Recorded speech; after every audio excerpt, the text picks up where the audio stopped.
Hey, people. What's up? Getting ready here to go live.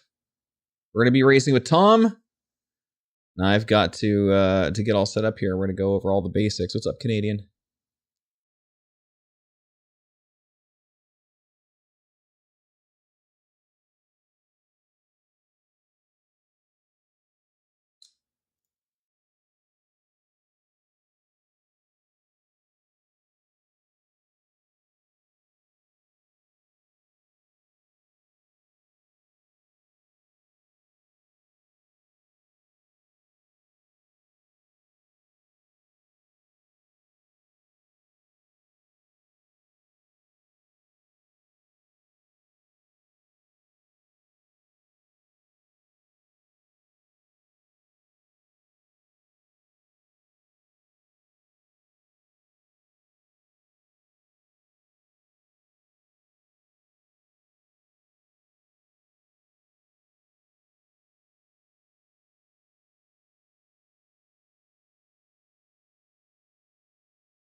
Yo, Funky.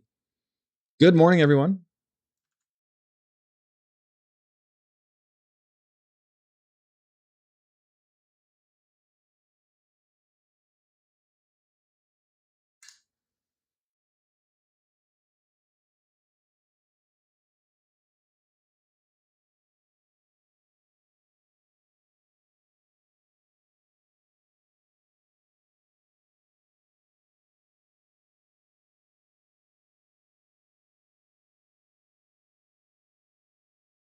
Yo, Stranex, thanks for the follow.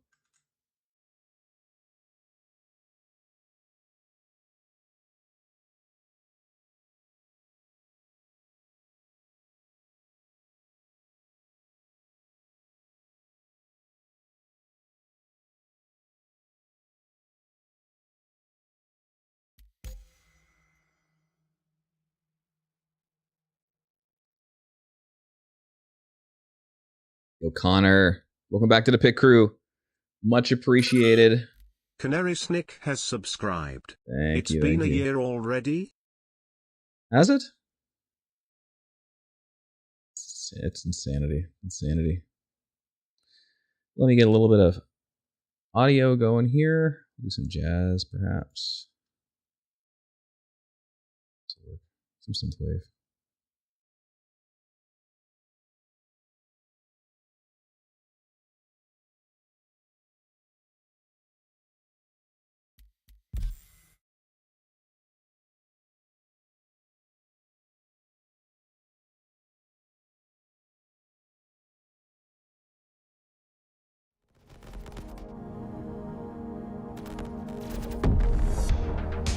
Good morning, everyone. Canadian Maverick, congratulations for dominating the leaderboards there. And let's go ahead and say hello to Tom. Tom? What a shame. How's it going? He was a good man. What a rotten way to die. Did that just happen? Why would that have happened? Hold on. Did that transfer over to the... Okay, I know. There we go. Can you hear me? He was a good man. What a rotten way to die. Okay. 1 second. 1 second. We're gonna do this. We're gonna do a backup strat here. Alright, Tom, can you hear me? Yes, I can hear you. Okay. I'm just getting my stuff set up here. I think I'm ready to go. Chat, can you hear Tom? Hello, chat. Yes, I can hear you. Okay, great. Mods, could we set up the multi-stream link and pin it above chat, please? Oh, that is a good point. We should do that. I will do the same.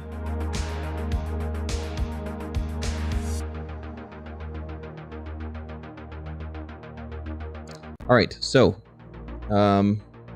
today we're going to be going over all the big basics of racing, all the nitty-gritty fine details, starting from the very beginning of the main menu.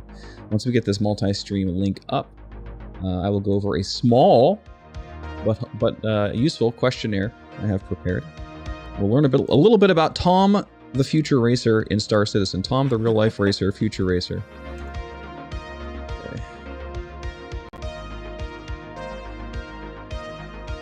fast. That's gonna be interesting.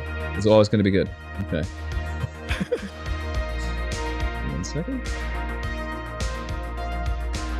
Okay, I think I'm all set here, and I'll put up the multi-stream link once your mods grab it for you. Are you ready? Oh yeah. You ready to get started? I'm ready. Are you ready to begin your journey to becoming a pro racer, winning prizes on the reg, all the fame and glory of, 15 fans? Yes. Yes, you are ready. All right. Signing titties next to the racetrack. Signing so many space cow udders, you won't even know what to do with yourself, dude. Promise. Oh Promise. shit. Oh my god, I'm ready. Now, first question. How long have you been playing Star Citizen?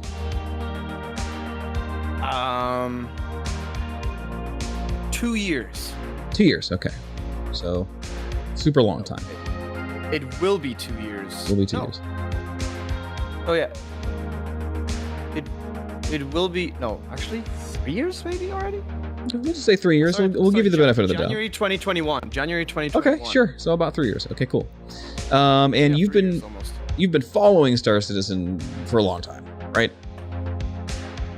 I actually didn't hear about it. What's up, until, Speed Tracker? A month before I started playing. No kidding. Okay, so you are It's crazy. I saw it on YouTube. I was like, what the fuck is this? How do I get it? all right. And So I actually had to build a PC for it. right. So relative to like a lot of people, a lot of like long-time backers, including myself, you're relatively new to the scene. Because a lot of us have been following for the better part of 10 years at least. So okay, that's fine. I mean, a lot of the best racers right now have not been playing long either. Okay. So how often would you say you play this game? Minimum 3 times a week. Minimum 3 times a week. Okay. All right. What is your, if somebody asked you, you're walking around at CitizenCon and somebody's like, yo, what is your primary gameplay loop? What would you answer? I actually thought about this, but I couldn't. I love everything about Star Citizen. Okay. Like whether it's PvP, PvE, racing, cargo, mining, like I think it's all great. So it's so hard. But I do enjoy the most when there's a fight. Like Gotcha. that gives me the most satisfaction. Like Both a on fight. the ground and in the air. Like Against players or NPCs or both? Players. Players, gotcha. Okay, same here. Good. All right. Okay, what ship do you find yourself flying the most?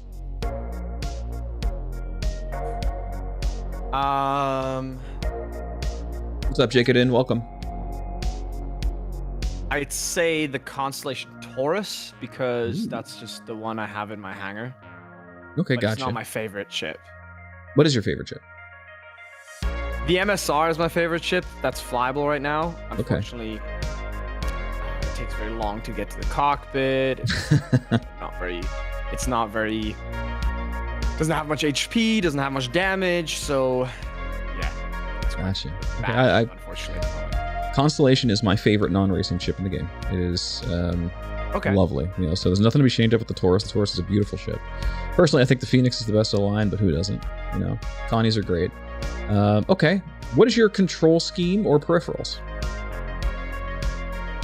This is for flight. I have dual sticks. Okay. That's all I've got. Apart from mouse and keyboard. That's fine. Yeah, that's all I use. All right, cool. Do you use head tracking or eye tracking when you play? I don't, but I have a Tobii eye tracker. You do, and you're not using it for Star Citizen at all. No, because I'm too far away from it. Gotcha. Okay. It's not working properly. I'd have to make like a mount. It works if I'm on mouse and keyboard, but What's up, since I Frood? have my sticks mounted to my chair, I have to scoot away a little bit. Gotcha. And, I'm too far away. Maybe my mic is also in the way. I'm not sure. It could be, just yeah. It's not that great for me. Okay. I would have to mount the eye tracker somehow differently. Well, the good news is it's not necessary for racing. A lot of racers don't use it. But for zero-G stuff, and especially for PvP, it can be enormously helpful. So, you know, for that sort of stuff, I would recommend seeing if you can find a way. A lot of people have weird things they've done, whether mounting it to the top of their monitor or using a separate tripod, which actually, I believe, Toby just came out with something we could separately mount it to and then move it around a bit. As well as... That would be perfect. Yeah, and Predator Mounts is coming out with a clamp that they will allow you to clamp to the front of your desk and have it on a mount there. So just some things to consider there. It is super duper worth it, by the way, like just in general for gameplay, but it's helpful for racing too. Nice. What's up, Nox? Okay. 2 more questions. This is more sort of a multiple choice, and I'll read the answer. So, which item do you think describes you best? A, I'm the worst pilot among my friends. I struggle to fly. B, I'm a below average pilot. I can fly, but it's challenging. C, I'm an average pilot. I'm comfortable and flying is fun. D, I'm an above average pilot. Flying is easy and I know what I'm doing.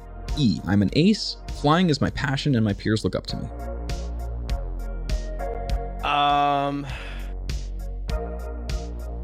I think the middle one. Average? Okay. And again, this is just what you think, not necessarily what is true. You know, you could be better or worse than that, you know, in reality, but it's just what is your perception of yourself? So you think you're an average pilot, comfortable in the cockpit and flying is fun for you. So I think, yes, I'm comfortable and flying is fun. Okay. But I lack the know-how. That's perfect. You're probably correct. Okay. And lastly, in your own words. That's first one. We're going to find out. Speech Fragger, thanks for the follow, by the way. It's nonsense. In your own words, why do you want to improve how you race? Well, as we Nox spoke and about, Newt? Hello. last night, I think, you know, flying is such a huge aspect of Star Citizen. Whether you're doing combat or not, every aspect of the game, I think, is better if you're good at flying. Whether you're dropping someone off, whether you're fighting, whether you want to do racing, probably even mining, where you have to be quick and efficient. Flying helps you in every scenario. You got it. All right, cool. All right, so that was just kind of get a warm up and get a kind of feel for who you are as a pilot and what you want to do here. And, you know, you got some interesting things going on. So you consider yourself an average pilot. You love PvP, which, I mean, again, racing and PvP, like you kind of described, go hand in hand. Playing for about 3 years, you play multiple times a week, and you're using dual sticks. So, like, this is all good stuff. But I'll be honest with you, there are no wrong answers here at all. Because anybody can learn how to race. Anyone can do this at a pro level if they dedicate themselves to it. So it's just an interesting questionnaire to kind of just find out a little more about each other. Okay, so that out of the way, before we begin, do you have any questions for me?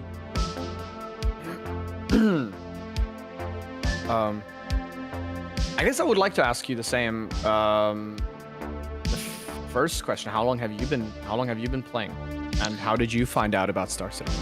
So I found out about Star Citizen just through the back channels of being a nerd and following Chris Roberts my whole life. You know, I grew up with like Wing Commander and stuff.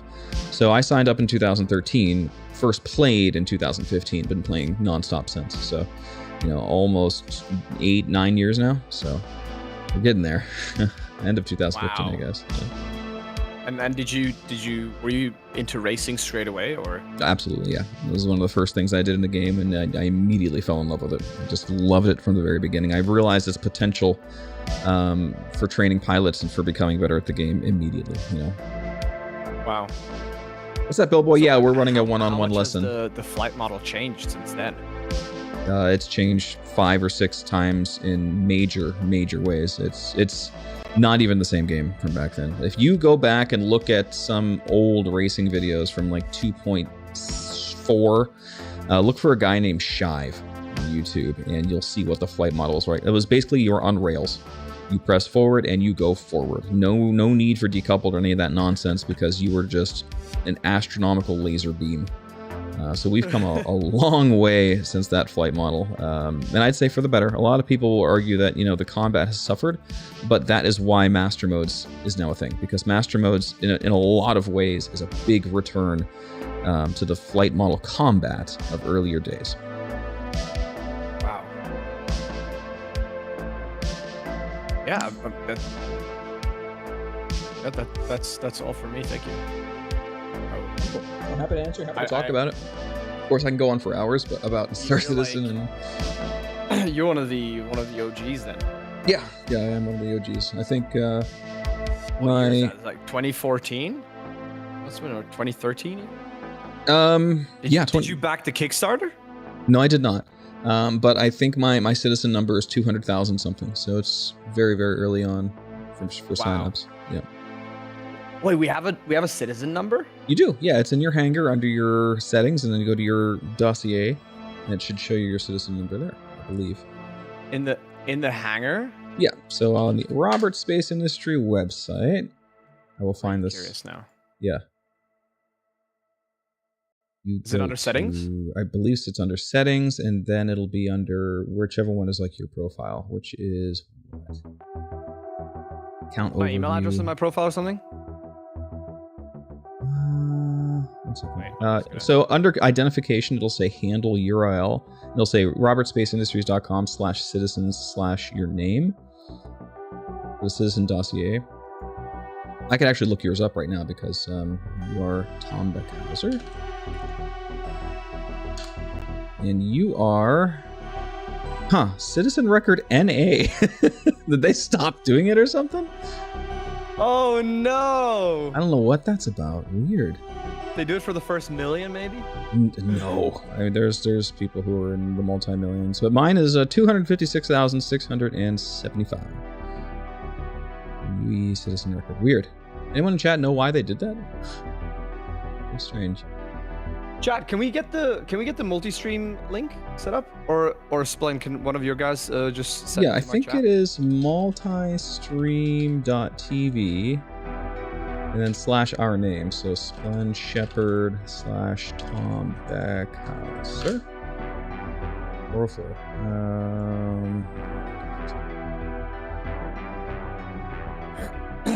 Blue Saber, welcome.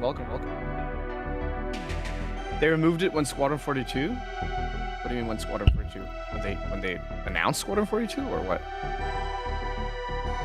I had heard that, yeah, that they changed some things when they were they had to remove Squadron 42 from the store to reach European laws. And when they did that, they might have changed the UE or the citizen records. Right, here comes the multi-stream link. I think What's the conflict between Squadron 42 and European laws? You're not allowed to. What's the conflict? So something that's never going to be released? I'm just kidding, guys. Yeah, you're not allowed to put the release date down for something that is not going to be actual, right? That is their law. Oh. I'm going to post in your chat the multi-stream link. I will also post it in my own chat. Mods, can one of you pin this, please? For some reason, I can't pin it through OBS. Thank you, Sodix. Okay. Are you ready to dig in? Get into the nitty-gritty here a little bit? Okay. So the first thing, before we do anything, before we get into a ship, we're going to be doing a pre-flight check and going over the bare essentials of what's happening here. So, number one, we're going to open up our options, and we're going to go to Game Settings, which is the first default thing, okay? And we're going to scroll down a little bit until you see G-Safe Defaults On. Flight G-Safe Defaults On. You know when you find that. It's not too far from the top. G-Safe Defaults On, yeah? Mm-hmm. That needs to be no. Okay. You don't want G-Safe because with G-Safe, it's going to prevent you from getting the most out of your turns. So it's got to be turned on. It's like, so that's like basically like trying to protect you from passing Exactly, out, yeah. G-Safe, right? I'm not sure how functional it is nowadays, but yeah, the idea is that it would protect you from G-locking and losing consciousness. Okay, All right. Next, speed limiter defaults on. You want that to no. Big no. Reason is when you're respawning in racing, you don't want to have to press an extra button to turn it off again. Speed limiter is off, so defaults to no.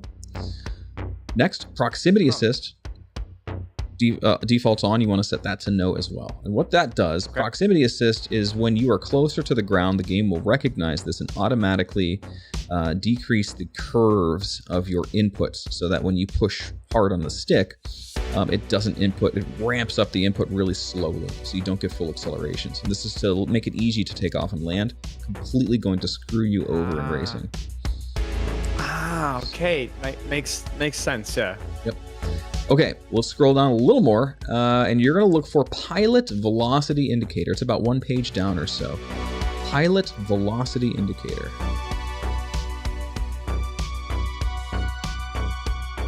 Pilot velocity indicator, yeah. Okay, that wants to be always on. Change it from fading to always on. And what that is going to do is it makes your TVI, your total velocity indicator, it's a little butterfly in the middle of your screen when it's not fading. It's a true vector, right? Exactly. That needs to always be on, because otherwise, you're not going to be able to accurately line up your crosshair to your TVI and reduce drag.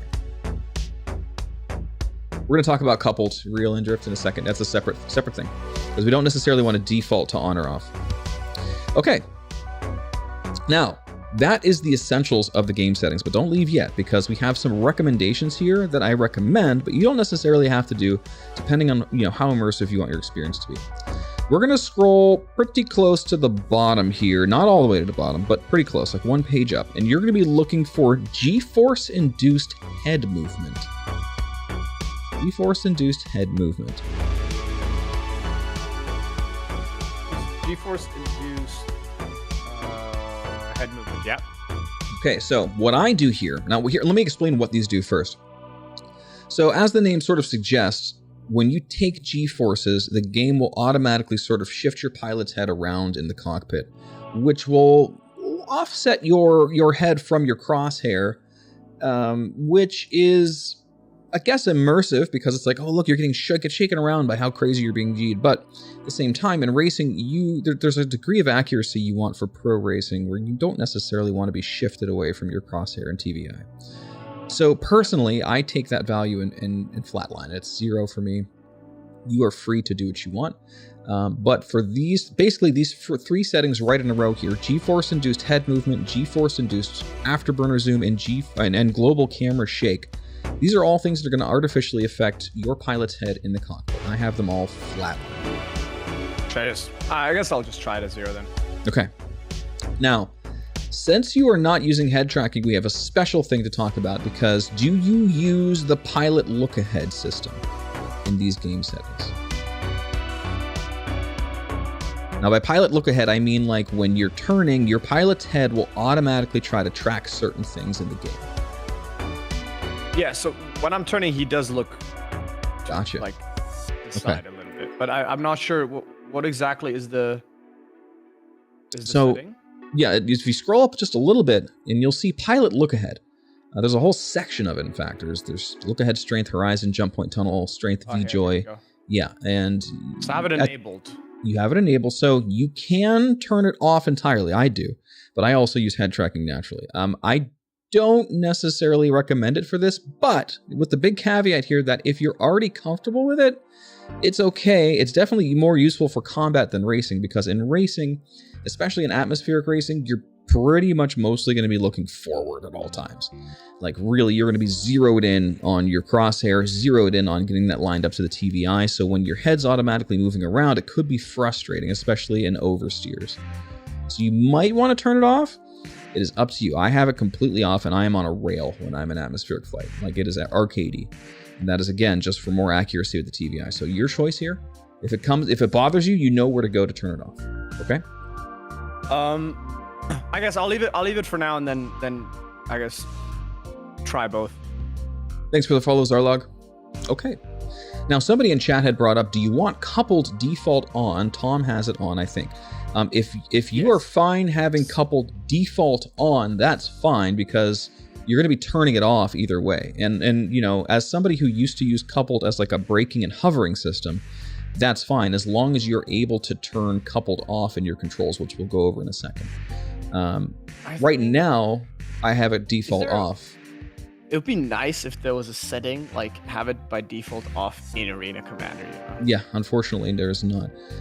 So it's up to you. I'll have a default off for now. I can change it later when I'm okay. With you. All right, we're diving in. All right, that's fine. And you could use space break, or you can press the C button on your keyboard if you need to hover in place and then just turn it back on. Okay, that is the game settings section for us. Now, what we're going to do here is move over to the audio tab. So middle tab up there, we're going to click audio. There's some settings in here that are kind of gotchas that could really kind of screw you up in racing that we're going to go over, okay? All right, so number 1, ship computer volume. This is the things that are like proximity alert, shields down, shields off, shields critical, targeting indicators. So things that your computer is constantly yelling about. And one of the things that happens in racing is you get the proximity indicator pretty much all the time because you're constantly avoiding audio. You can turn this, I turn this down to 0, turn it down to whatever you want, but just be aware of it. It's going to be a distraction. I don't think it's necessary. Some people swear by it and then like the audio cues and use that in their brains, and everyone's brain is different. So do what you want. But just letting you know that you're going to be hearing your computer talk a lot if you leave that turned up. But there's a second setting that goes with this as well. I actually turned this down last time because I thought it was annoying. Yeah, and there's... turn it off? Like, I had it very faintly like... That's fine. But there's a second setting that goes with this a little farther down, but we'll get there in a second and talk about it. Simulation announcer volume and race mode commentary. Probably want those off. Right now, the system is broken in game, but it used to be they had, oh God, what's his name? The actual F1 race announcer. Oh, gosh. Oh. His last name starts with a C. I don't remember what it is, though. But anyway, they hired him to do actual voiceover lines in-game. That used to be in-game for a while. I swear I've said this before. Yeah, the Sky Sports one injured. I said this before. I was like, this sounds like the F1 commentator. There's no way. It's 100. Yeah, it's him. It's 100% him. He did some Crofty. Yes, that's it. Crofty. Crofty did. He did lines for Star Citizen, and they do pop up in Arena Commander. That's so fucking cool. But with the latest update, I don't think they're currently. It's lights out and away we go. That's him. Yep, that's him. That's the one. So right now it's not in game. He might come up and surprise you though, and he is very loud. So right now I have the simulator announcer volume to 0 and the race mode commentary to no. Just so in case he does decide to get up on the loudspeakers and yell at us, that's up to you. Again, it's just kind of a distraction to me. Okay. Now, scrolling down a bit, now this goes hand in hand with our ship computer speech volume, is your ship computer verbosity. This is essentially, these are arbitrary settings that aren't very fine-tuned, but do give you some control over how often your computer yells at you.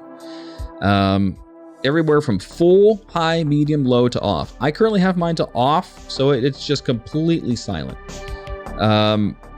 You can do whatever you want here. Again, this is controlling how often it says proximity alert, or whether or not instead of giving you verbal cues, it just gives you beeps. Like if you have it on low, I think most things are reduced to beeps and just come up as visual warnings more than auditory. Your discretion here. Again, too low. Yeah, your discretion. I have it off. Okay. Lastly, and this is probably the most important one, at the very bottom, one up from the bottom, it says audio-driven camera shake strength.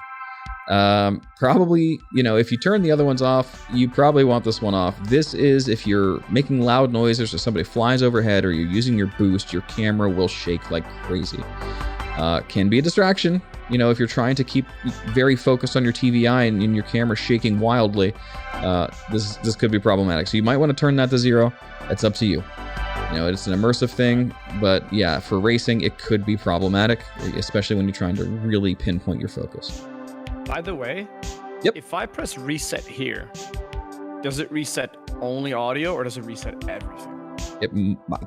I don't know. I never hit the button. I would imagine it's only audio. But, you're doing that at your own risk if you press it. Yeah. All right. We'll see. Yeah. Okay. Because I was gonna say, like, some of the camera shake and stuff, like when you're playing the PU, it looks good, It does, and it's fun and immersive. And again, I wish there was a way you could do separate settings. I mean, you can. If you copy your user folder from Star Citizen and place it somewhere, you could have 2 user folders. You swap in and out for racing.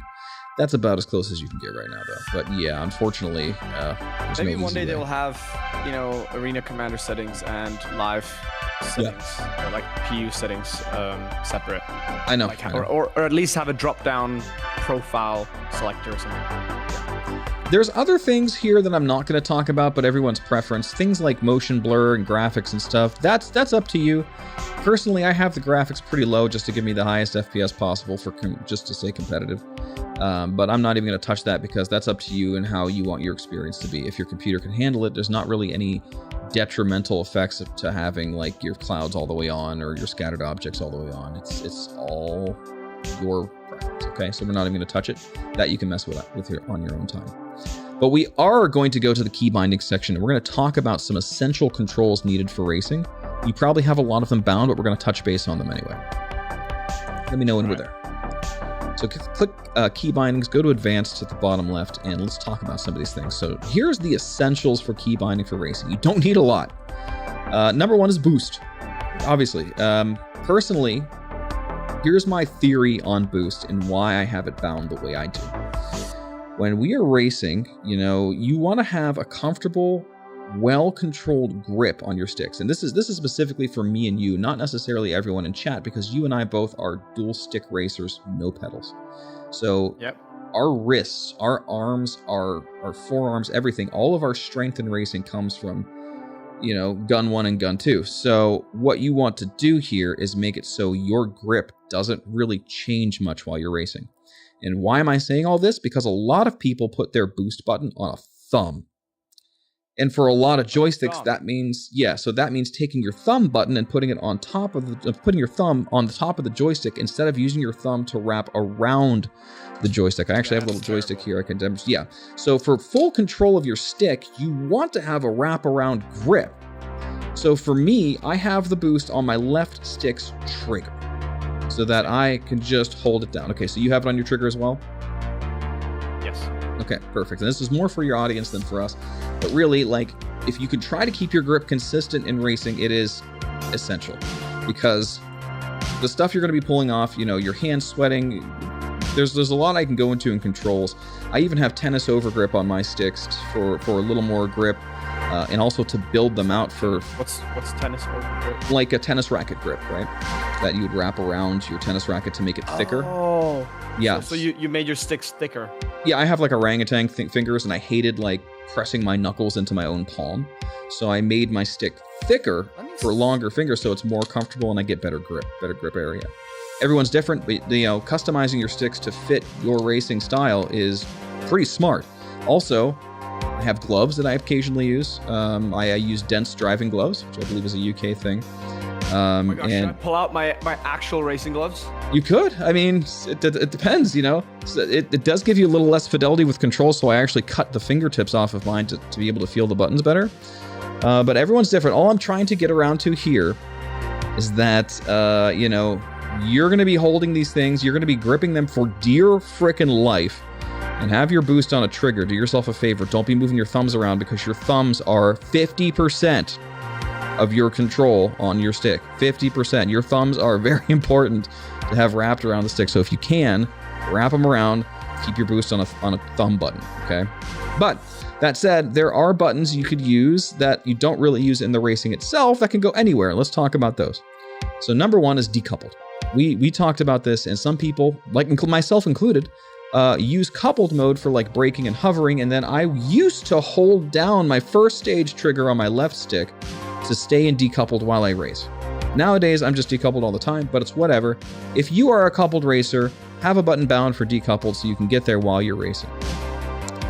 And then power. Sure, whatever. I mean, just as long as you get there and are able to stay there. Now, you can put this one anywhere. This is the vehicle's power triangle assignment and engines increase set to max. And you know what I'm talking about here. This is taking your power triangle and pushing that sucker all the way down so that all of your ship's power is going to the engines. Do you have that bound? Yes. It's okay. A hat switch on my left. Perfect. You're going to be hitting it a lot. You're going to be hitting it religiously. You're going to be hitting it in the middle of the race, wondering if you accidentally forgot to hit it sometimes because some ships don't have good MFDs. So just know where it is, be used to it, yada, yada. Every time you die, you have to hold it down. At the beginning of a real race in Arena Commander, you should be holding it down while the countdown is happening because it doesn't let you do it while you're sitting on the starting line, which is ridiculous. But that's the way it is. Yeah. Okay. That's the essentials here, okay? Next, recommendations. So when you're racing in a real race, occasionally you might target somebody just to find out where they are, what they're doing, how far away they are. That's fine and good. But Star Citizen has this cool little thing where you get ESP, Enhanced Stick Precision, right? And that makes it so if you're looking at a target or anywhere near their pip, it'll kind of nudge your joystick and change your curves in order to make it easier to stay on somebody's pip. Now you can see, yeah, and you can see how that could be dangerous when racing, right? So it could make you do things you don't want. So a couple things to bind. One is the untarget button if you don't already have it. And this is only, again, these are recommendations because you might not target somebody. And for right now, we're going to be in offline mode, so we're not going to be targeting anybody at all. But okay. Untarget and the toggle ESP button. So if you are going to target somebody, you could turn off Enhanced Stick Precision and not hurt yourself, right? So that's the two recommended controls. You have them. That's that. And that concludes our ship controls and options portion. Pre-flight is almost done. Now we're going to step down to engineering and talk to your pit crew and get this ship ready to fly. So from here, let's click Arena Commander and let's find the vehicle we're going to be using for racing today and get it all set up. And I believe for you, that is going to be the P-52 Merlin, correct? Well, for Icebreaker, you said the Merlin was the best. That's right? Correct. So basically, in atmospheric tracks right now, at least in Arena Commander, the Merlin is good on all tracks except, well, the best on all tracks except for Yadar Valley and Snake Pit. And the reason that is in Arena Commander? Yes. It is, right? It is. Because Lorville isn't for some reason. No, any racetracks that are too close to a spawn area right now have technical limitations, so they can't be in. The devs have talked about this, and hopefully that'll be fixed soon. But anyway, Icebreaker is in, and for that track, you'll want the P-52 Merlin. So I think we had talked yesterday about how you can rent that. So go ahead and rent a Merlin. It's under Kruger. And get that rented, and then we'll talk about what we're going to do with it. You want to hit rent and then select, and then make sure that pops up. I appreciate the Argo Cargo. Bold choice. Bold choice. Okay. So we've got our Merlin selected. Now, what you're going to do is you're going to click Vehicle Loadout. Okay. Here's where it gets fun. Basically, here's what you have to do. If possible, and some ships have bespoke weapons, including the Merlin, that you can't remove, but if possible, remove all components except for a single power plant and cooler. Everything. So you go through your system section, you have 2 coolers, take one of them off. You have shield generators, they're gone. You should have 1 power plant and 1 cooler only in your system section. Okay, and your weapons, vehicle weapons, take them all off as much as you can. Your wing guns in this case, I don't think it has any missiles, and there's this bespoke gun you can't really get rid of, which is, that's just the way it is. I can't select the shield. Let me look at your screen. Yeah, you have to equip something else and then you can unequip it, I believe. It's a small bug. Try save changes and equip, and then try it again. I've got the hex. Hit save, and then you should be able to find the hex now. Or try picking another one now, and then equip it and see if you can save and then unequip. No. No? Let me go back, open it again. Yeah, another thing you might have to do is rent a component, and you might be able to do it that way. You have a rented ship, so it's a little wonky. Now, that said, there you go. Now it's fine. I have to go out and back. Yeah, it's weird. You know, it's buggy. Take off that second cooler, too. You only need 1. All right. So cooler 2, yeah. Also, it's not. Okay, so I'll equip. Put something else in, back out, yeah. Save it, back out. Jesus. Unequip. Save. Okay. What's up, Do-Up? Yeah, rentals are a bit funky. Is there a better power plant or a better cooler that I can get, or do I just leave it stock? Used to be, yeah, it used to be that way when weights mattered and the weights were different between components, but since I believe 3.16, maybe 3.17, component weights have been evened out across all components. So it doesn't really matter what you have, just have one. They're all the same. Okay. Okay. All right. So that's it. Now your Merlin should be set and ready to go. Let me quickly Get mine all set up so I can join you and do this correctly. So I'm not practicing what I preach. Move. Okay, I'm all set. Now, I know we want to do Icebreaker, and we are. But there's a track that's a little better for what we want to do, just learning these basics here. So what we're going to do is we're going to go ahead and click offline mode in the top left now that you're done setting up your ship. Yep. And then we're going to pick Old Vanderval in the bottom left as our race. Good old Vanderval. And go ahead and launch in. Let's go. Now we're going to be separate, obviously, on separate instances. Is my ship? It's selected. It's there. Yeah, it's there. Just a bug. Right, get deployed. Get through your countdown. We'll talk about a few things. All right. So we have some very, very basic fundamentals here of racing that are just sort of facts that need to be remembered. Number one, and this is sort of goes with the controls we had. Number one is, of course, always fly and decoupled. And the reason we do that, and it's kind of weird to explain, but we'll try it this way. It's not that decoupled is good. It's that coupled is bad. Coupled will attempt to thrust your ship's thrusters in appropriate directions to move your crosshair automatically to your TVI or vice versa. Really, it's moving your TVI to your crosshair without asking you. No consent, right? Now, the reason this is bad is because it does this regardless of what you're currently doing if you're not currently thrusting on a thruster it's using. So you're using thrust vectors in opposite directions when you don't want it to. What this ends up doing is it reduces the efficiency of your turns by using thrusters you don't want it to use when you want to do something else. Essentially, it tries to make your ship do things that it thinks is right, and by doing so, it costs you resources. So that's why decoupled is important. It gives you full control of your ship, and thrusters that aren't being used will be shut off, allowing you to efficiently drift in directions the correct way. Okay? So that is why we do decoupled. It is wonky to learn at first, to do it, all the time, but I'm telling you, it is essential. So just flying, or go ahead and just take a couple laps, just fly around real casually right now while we talk about this and kind of get comfortable with your ship. Because number one thing you're going to notice about flying decoupled all the time is that your TVI is constantly drifting downwards. So that means you, as the pilot, have the responsibility. I don't know the track. That's fine. Take it really slow. Take it really slow. Like just like press a little bit on your stick. Take it ultra slow right now. We're just talking, just flying casually. The first thing you're going to notice is that your TVI drifts now. It is affected by gravity. So for atmospheric tracks, you need to keep that TVI in check yourself in decoupled. That's the big challenge of decoupled, is that now that TVI is fully under the control of you. It belongs to you and the aerodynamic forces you generate by your ship. So you need to get used to using all the axes of your translational axes on your sticks to move that where it needs to go. A lot of times you're going to be thrusting upward on your vertical strafe, right?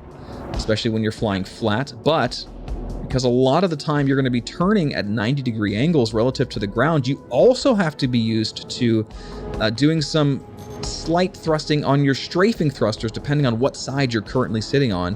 And if you're at a 45-degree angle, you have to get used to doing a small combination of the two. This is where time on sticks becomes super helpful for decoupled. You need to spend time, you need to get used to it, right? Feels so much harder. Yeah, but that is because, my friend, it is like you've opened your eyes for the first time. It's like in The Matrix when Neo gets his acupuncture done. He's like, why does my eyes hurt so bad? Bro. It's because he's never used them before. You have never unlocked the full potential of your ship. You turned off the speed limiter. You turned on decoupled mode. You turned off G-Safe. Right now, your ship is going to do whatever the hell you tell it to. Safety's off, all right? It's like programming in C++. It'll do what you want. It'll melt your computer if you tell it to. You are the boss of this gym, okay? All right. So that's where we're at. So now you are experiencing the full untethered potential of your ship with all of those settings the way we set them earlier. So what that means is now you have to rein it in. You have to wrangle the ship. You have the reins. So that TVI, that little white butterfly in the middle of your screen or wherever it is, What you want to do when you're not in a big oversteer is keep that sucker as close to your crosshair as possible at all times. So you're going to be white knuckles sometimes when you're learning this, but you want to try to keep it close. So while you're on your straights on this track, keep it slow. I'm telling you, don't speed up right now. Keep it slow. And just practice keeping that TVI very close to your crosshair at all times. So just do that. Take it slow. I want, your speed limiter's off, and this is for a reason too. You want to get used to actually manually feeling and controlling your speed, right? The speed limiter, well, it does exactly what it says on the tin. It limits you. So you want to just practice feathering your own axes with your own hands, getting that speed under control and feeling okay about it. Just take it slow. Nice and relaxing here.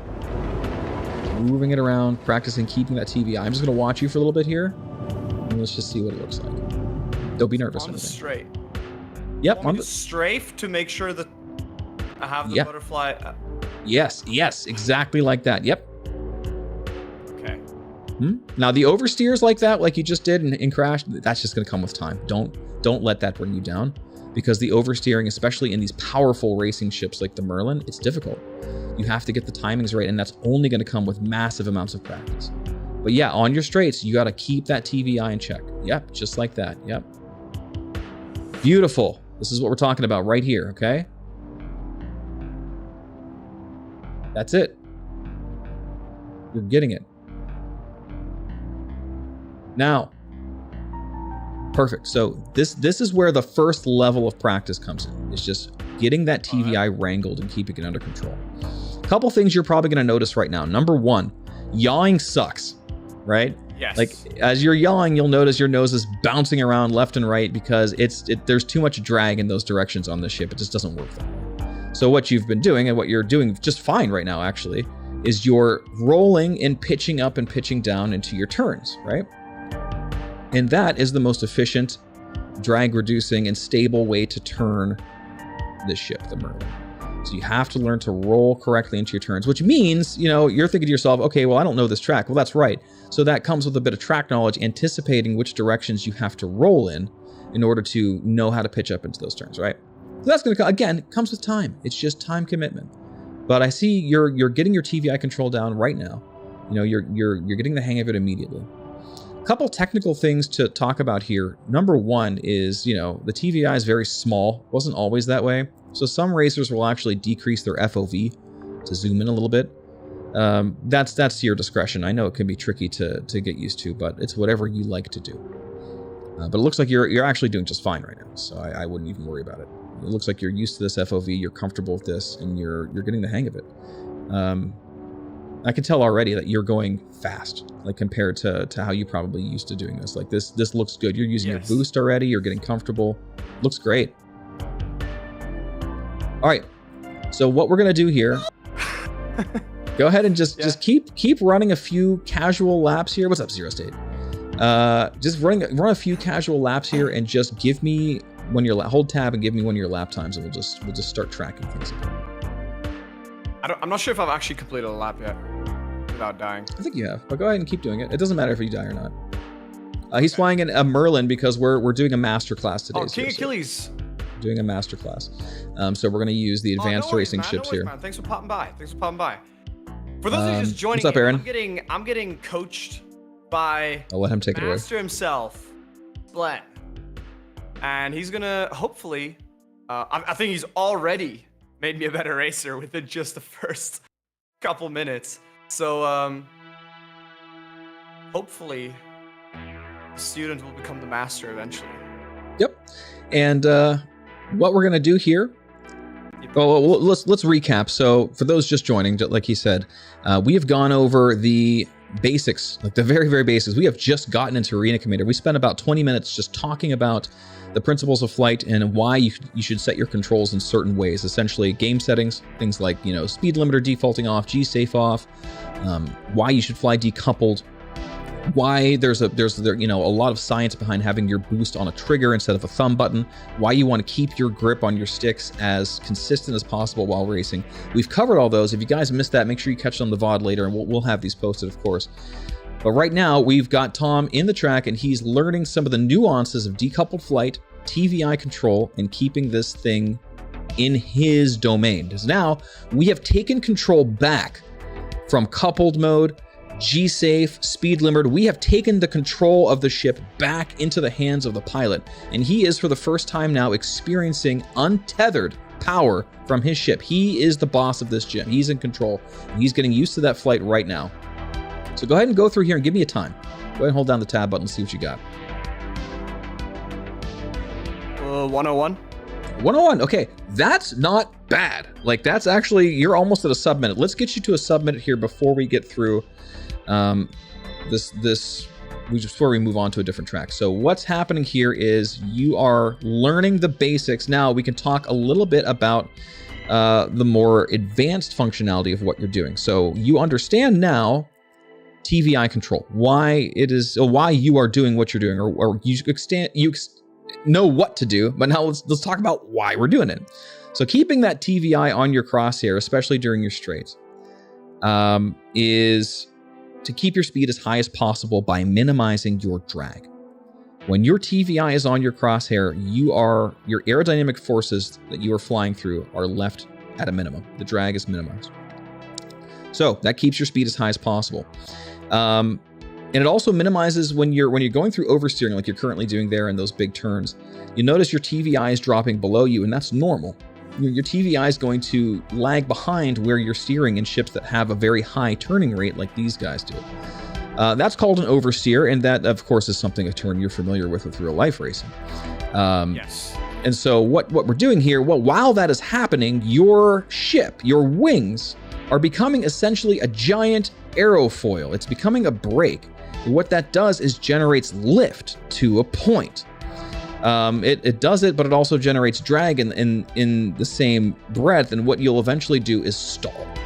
And stalling is really bad because you've lost your speed, you've lost your lift, and you're going to be using boost to keep back on track. We'll talk more about that later, but the basics here are this.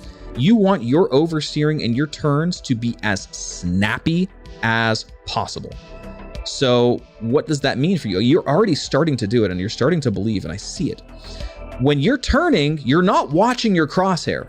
You are watching that TVI. You're watching that TVI dip below your ship's nose, and you want to line that TVI up with your next checkpoint, not your nose. Once your TVI reaches the designated apex of your turn, you're going to down pitch your ship and bring that nose back to the TVI as fast as possible. That is a snappy overturn, okay? So you're pulling up into your oversteer, you're watching that TVI go to its destination, and once that TVI gets where you want it to be, you push the nose back quickly, and you get back on track. That is going to minimize the G-forces, first of all. It's going to minimize your time in the oversteer and minimize the amount of drag you're generating from that turn. So let's do a little bit of practice from that. Get up to a good speed. What's that? 59? There you go. 8. Easy. All I had to do is talk about it. You got it. There you go. Your first sub-minute on Old Vanderval, and we didn't even try, baby. Easy peasy, lemon squeezy. We got it.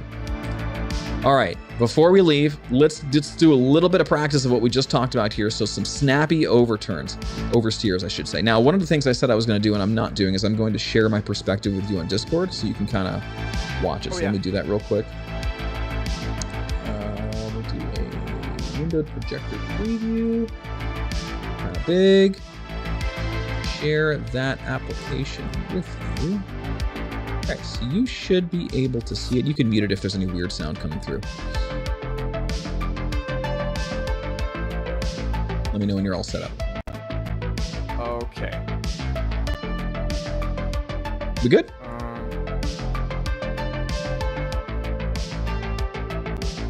So, is it gonna be terrible quality? No, it should be good quality. Okay, then it's me. Okay, I can turn down my quality a little bit. I can definitely do that. Here, we'll turn it down to like 720p. How's that? Is it because I don't have nitro, guys?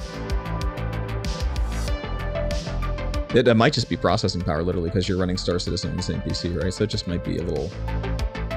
Let me try a couple things. I'm going to try 30 FPS. I'm going to try 720p. Is that better? Nitro Club. Wait a minute. Maybe I might just watch your stream. Okay, sure. I think that would be better. I'll watch your stream and mute you. Okay, yeah, it'll be a little bit behind, but that's okay. You'll kind of get used to it and catch up a little bit. So let me stop streaming here then. Okay.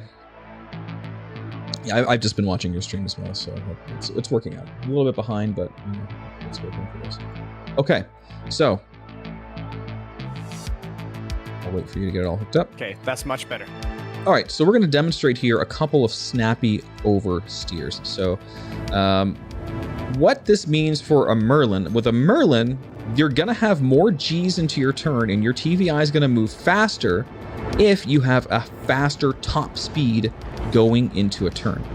So what you want to do is maximize your speed on the straight by using boost, then snap into an oversteer while thrusting up the entire time in that turn, okay?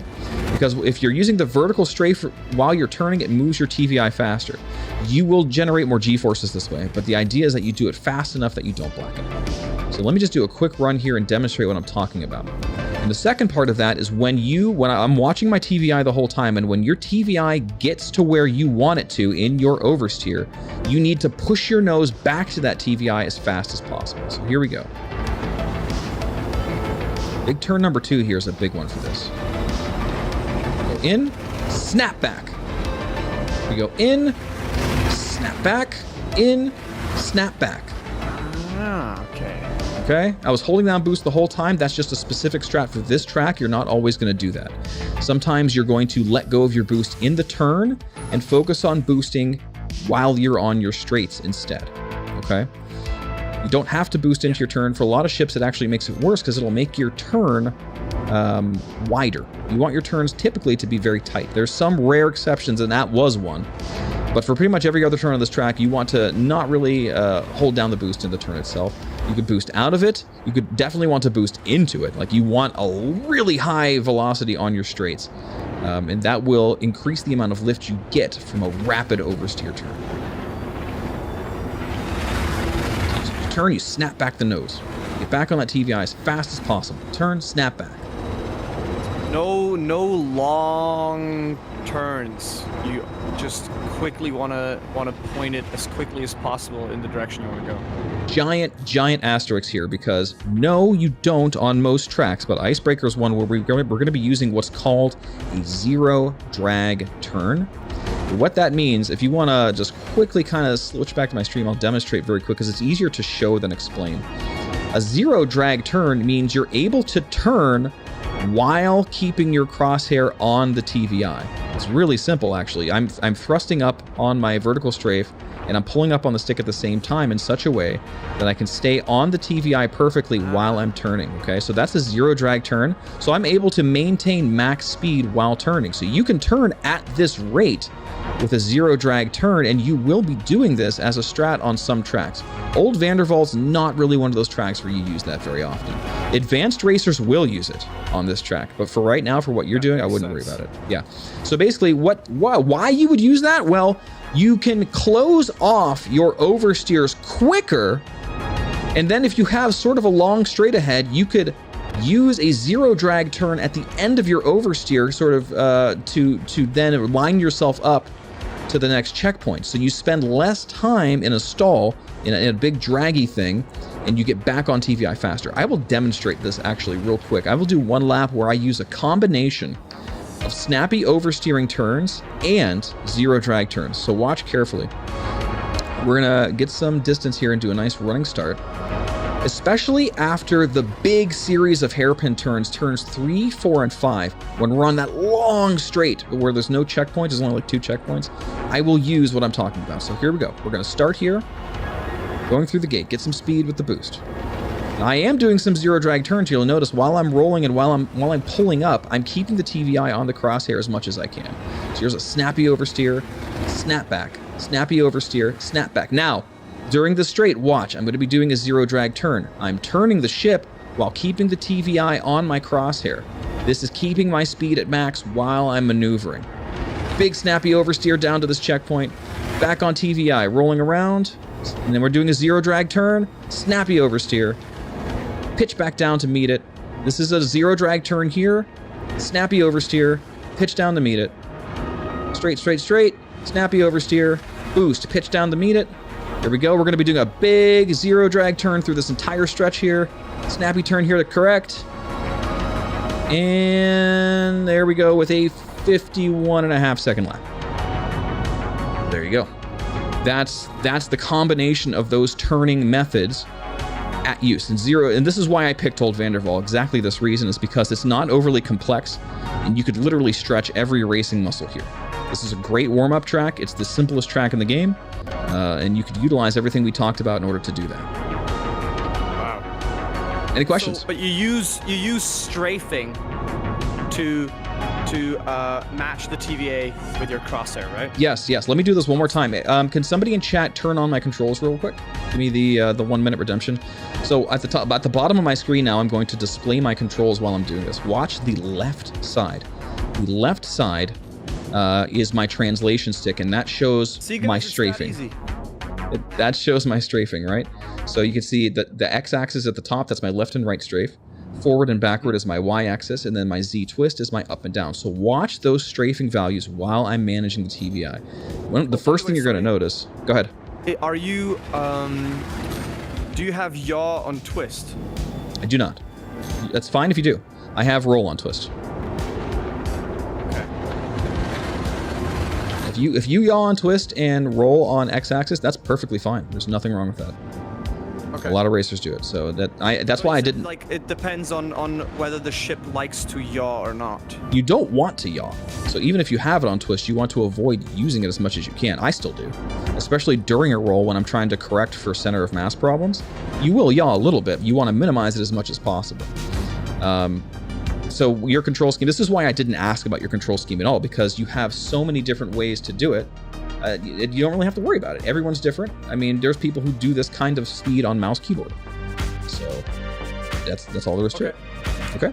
So what I'm going to demonstrate here, so watch that left side, so you can get a handle for how much strafing I'm doing really to manage this TVI. The first thing you're going to notice is up is used a lot, obviously, because like that is keeping me from falling when I'm flat. But when I'm going into these rolls, you'll notice I'm left strafing a bit there. When we're diving, it's a bit different, but I'm left strafing and up strafing now. Snappy oversteer. I should be a combination of left strafing and up strafing. As I rotate here back to flat, we're going to go strictly to up strafing. Keep the TVI in check. I'm going to hit that rail. We're going to keep going and pretend it didn't happen. But anyway, same thing. When I do my downsteers, you'll notice I strafe downwards to move the TVI as well. You're always left. This is what Black Maze, one of the founders of XGR, likes to call left stick flying. And of course, it's different for everybody if you don't have your axes set, so it's kind of a misnomer. But I am one of those people who have all my translations, everything that affects the TVI is on my left stick. So it is left stick flying for me.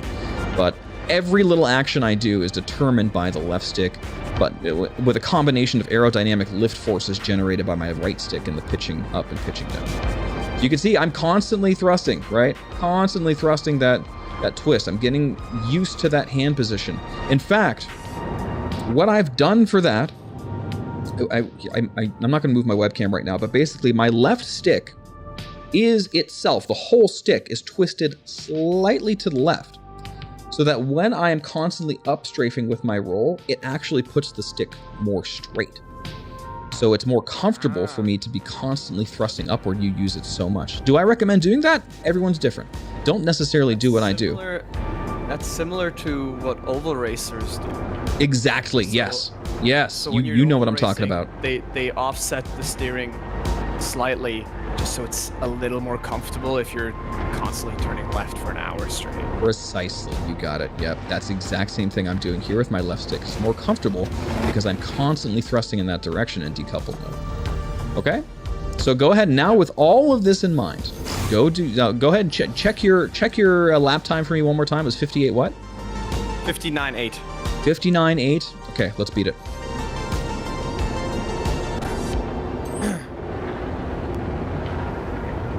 Just remember, snappy oversteers, try to pitch down to your TVI, and as you learn track knowledge, I mean, learning the track knowledge itself is that's enough to cut off a couple seconds by itself. But, you know, repetition, getting used to how your TVI works, we're going to be cutting off seconds by the dozen here today.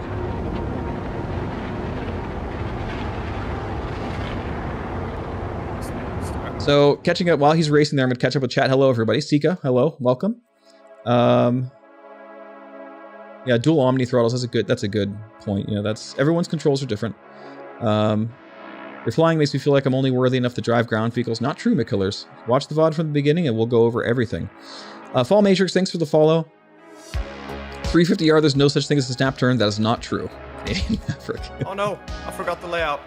Okay, that one doesn't count. This lap doesn't count. This is just a practice lap, guys. No, hey, no worries. Hey, it's fine. Track knowledge is about at least like 60% of being able to get good times. So that is just through repetition and time commitment. No sweat. If you're missing turns, that's okay. Just keep going.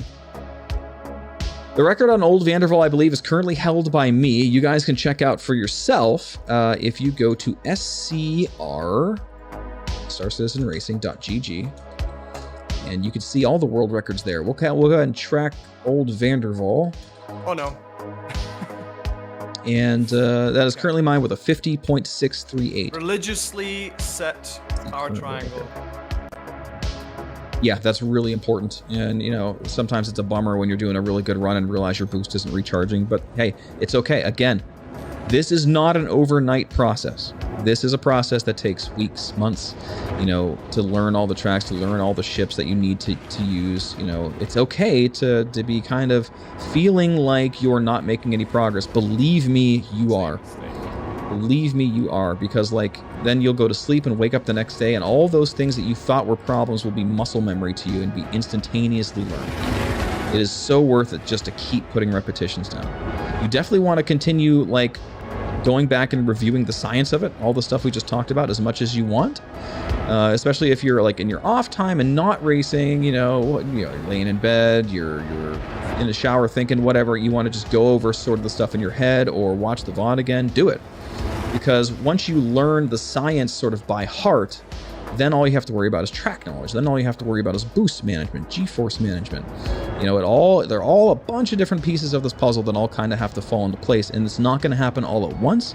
It's not going to happen all simultaneously either. You kind of just have to let things go as they go and put in the reps, think and think and think, you know? Yep. What I'm trying to say is you're doing fine. Keep it up.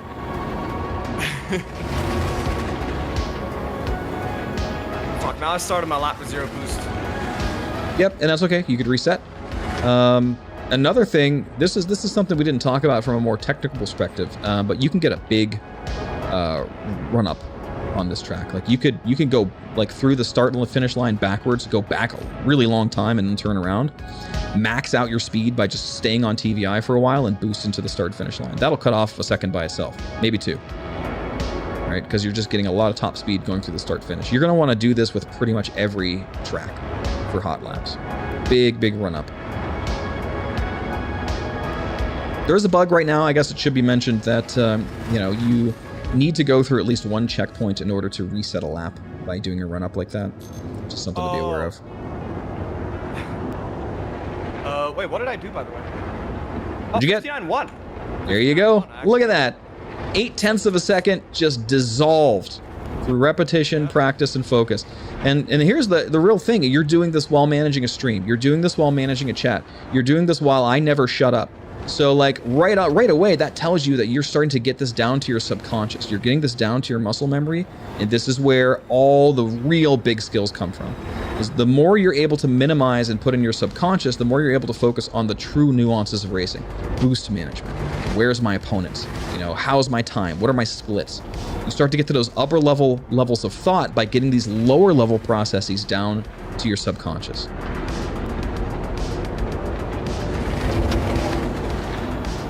And now I got a bigger run.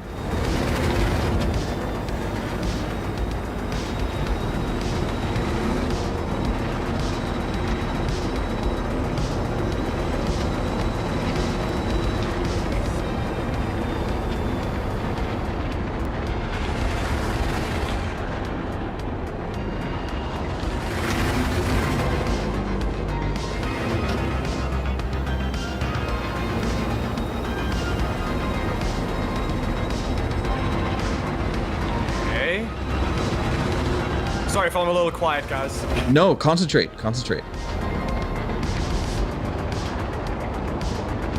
Trust me, your crowd loves this just as much as you do. No. They're watching you grow. That was my best first sector ever. There you go. You're starting to believe. This is where the magic happens. I'm trying to like figure out what the best line is in the end. Last part here. It's difficult. It is a difficult line. What's the shortest possible? Here, Here, and then I cut through here.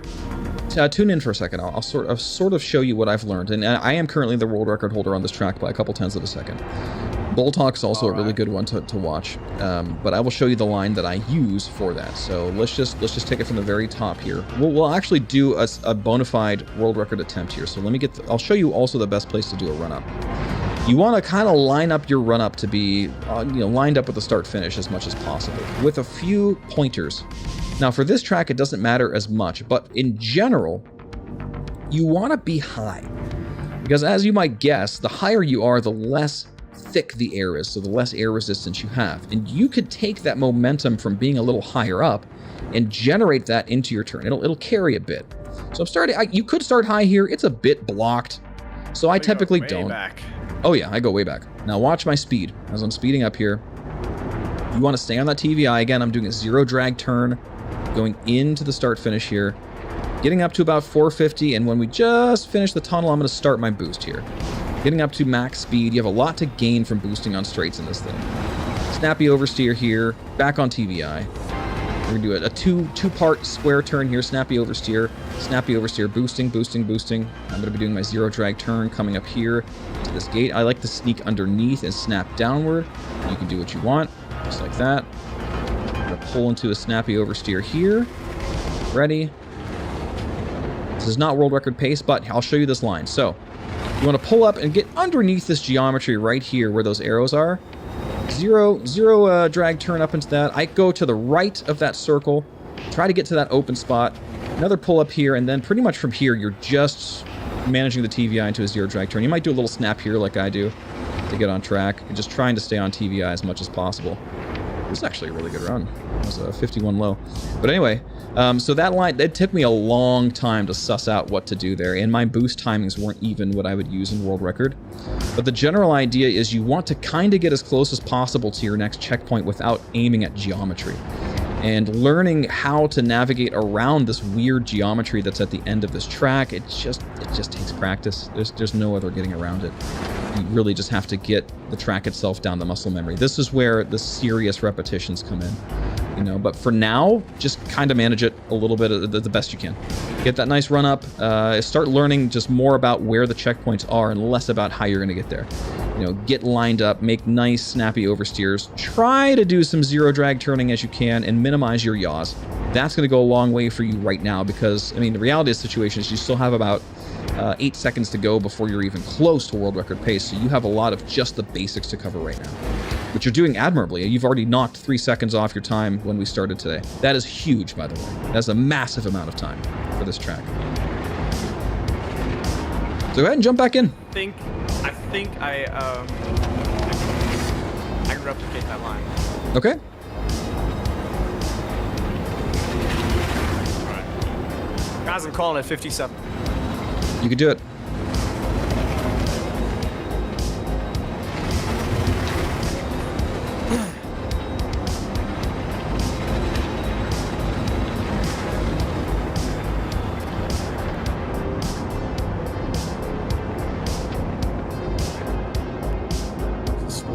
Yes, Galak, I did a 30.9 snake fit, yes. Yesterday was awesome. Hey, Warp, what's up? Thanks for the following, base.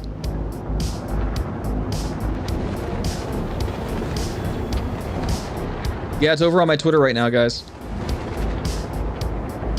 I have it on my Twitter at twitter.com/splenectomy. And I posted it last night. It was a wild moment. I did it during warm-ups, and it was a miracle run. It's what we call a miracle run. Okay. Let's reset. Yeah, don't get discouraged, Get your run up, try again. Repetition is everything here. It's going to take time. But, since we have so much time to lose right now, you're going to see these seconds fall off quickly. Relatively speaking.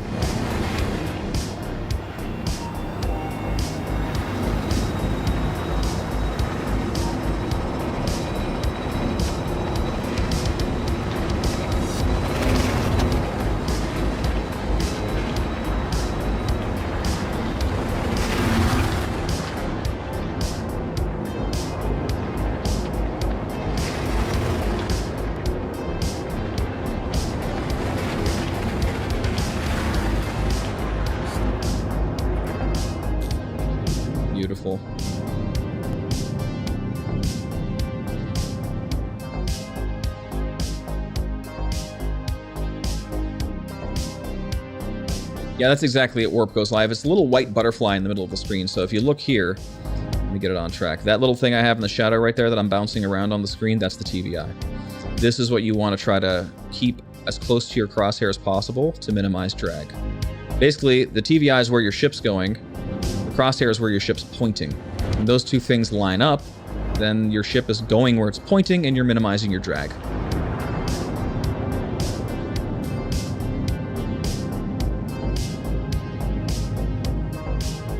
What was that? No, it didn't improve? What? Didn't improve? How? It's a fluke. Fuck? Did you reset your lap? Remember, you have to hit the first checkpoint to reset your lap, so you might have just actually screwed it up. So just make sure you go through your first checkpoint to reset, and then go back through this one, through the last hoop here. No, no. I mean, like when you start a new lap, like if you're doing a new rolling start, make sure you've at least hit the first checkpoint, or else when you go through the start finish, it won't count as a new lap. It'll just keep the timer running. So you've gone through checkpoint 1, I think. So I think you're good to go ahead and back up and do another rolling start. Yeah, you've gone through checkpoint 1, which is the one right after the gate. Yeah, it sucks. Fuck it up. I've done that so many times. It is awful. It's an awful bug. The devs are aware of it. Hopefully it gets fixed soon. Oh, the finish line's the finish line, man. It is, but it just doesn't count, you know? You gotta go through checkpoint 1. Now, the finish line counts when you finish a lap. No, so the finish line is your finish line. That is how that works, but unless you go through checkpoint 1, it will not allow you to reset the lap.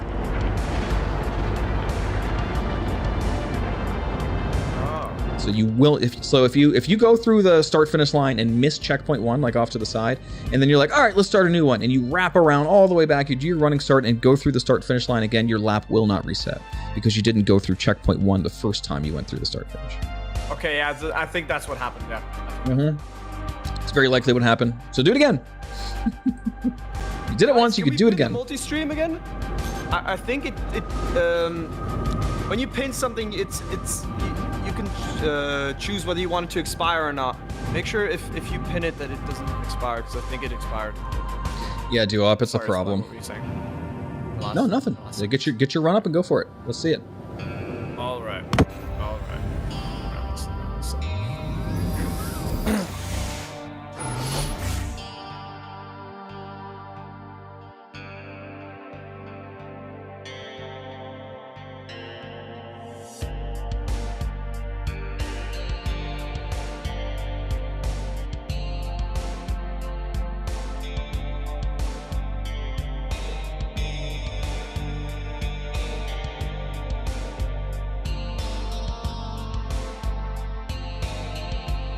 There's a multi-stream for everybody there.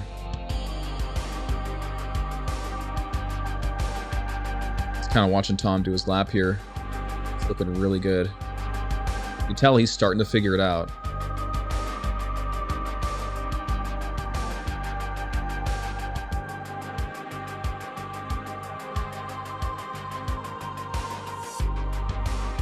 Close. No! Oh, come on, bro! Too greedy, man. Yes. Yeah. Those oversteers, that's just practice. It's the only thing that's going to get you there. It's tough. You know? Wait, let me make sure I pinned that multi-stream. Let me make sure I pinned that multi-stream. Yep. Oh no, there it is. Sevix is there. Yeah, Sevix, make sure it doesn't expire. Because you can basic pair recordings, you got that going for you. Nice. Unpin after 20 minutes. I think it's set to unpin after 20 minutes. Manually unpinned or end of stream. Okay, now. Yeah, I know it was set to 20 minutes. I don't know why. I just clicked the 3 dots. It said 20 minutes. Now I change it to manually unpinned or end of stream. Right. I don't know why it's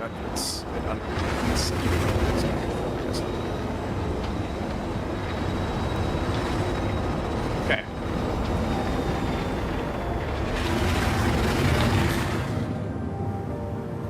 Ah, that's so annoying. Anyway. Hey.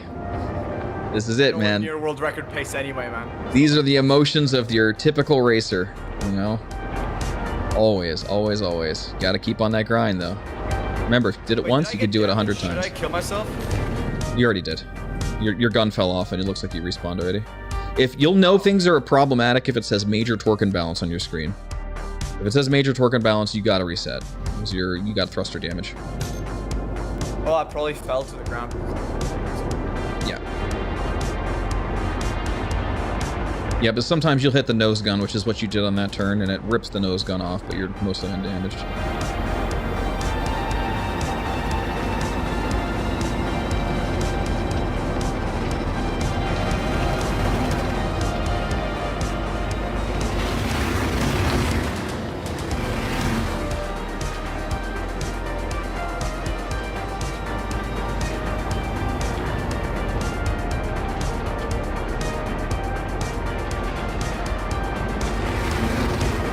Come on. Let's go. I love watching them grow up.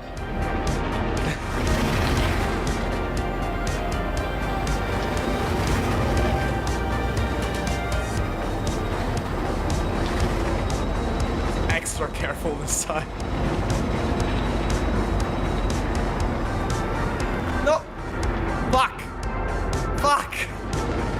That cost time. It's all right.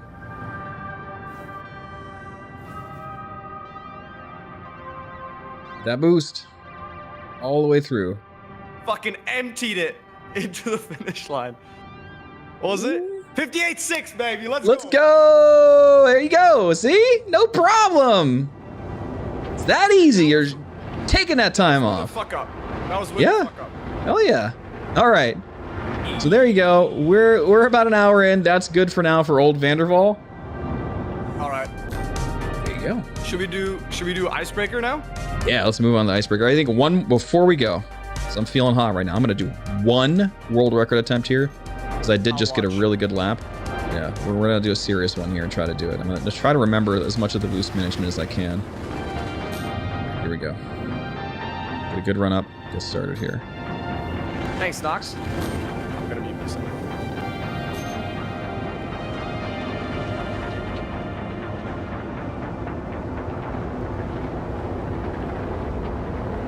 All right, here it goes.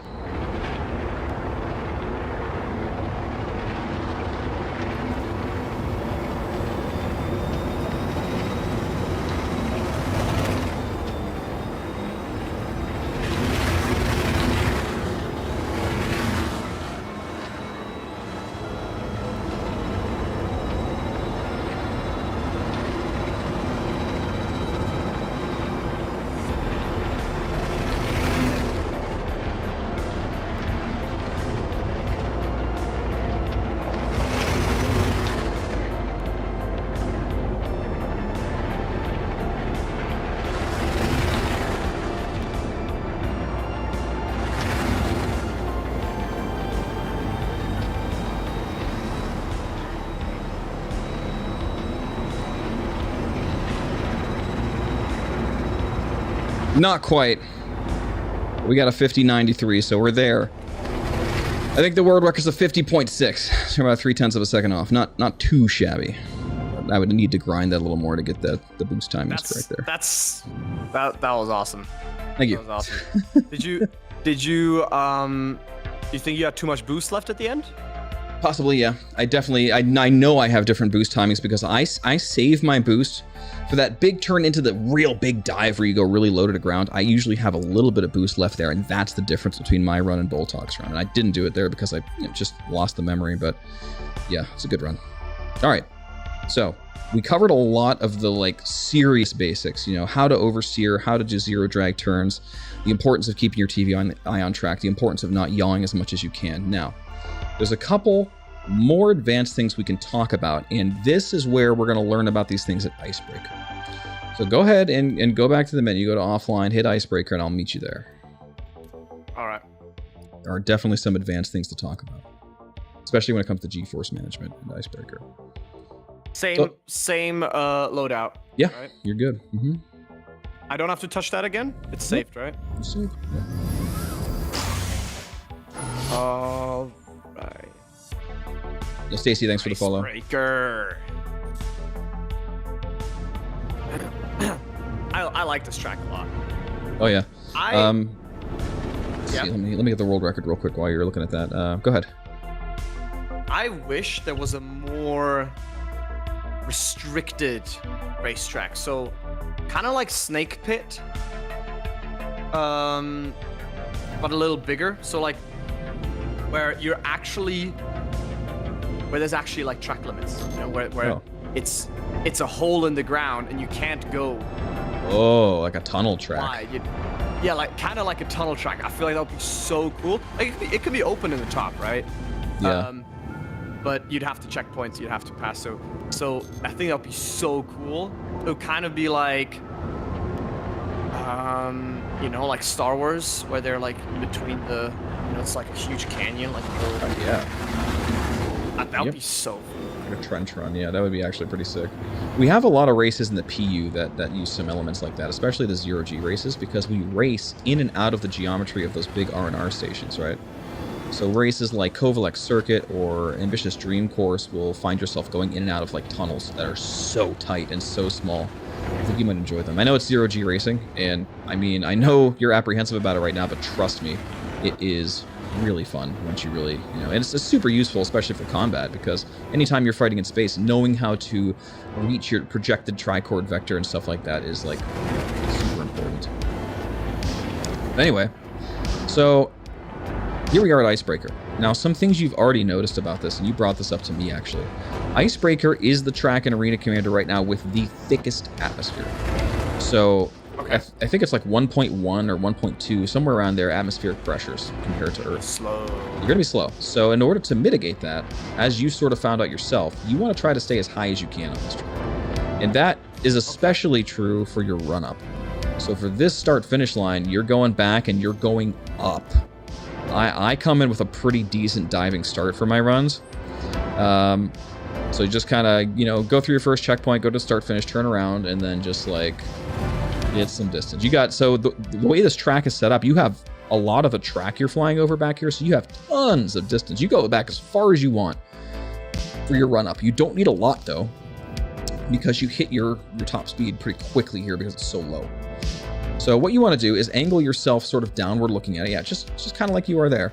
And you want to try to hit the topmost portion of the gate. If you zoom in and look, there's a thin blue line, sort of a thin teal line, let's say, at the top of that gate. That is your upper limit for the start finish, and you want to try to just touch that as you go through.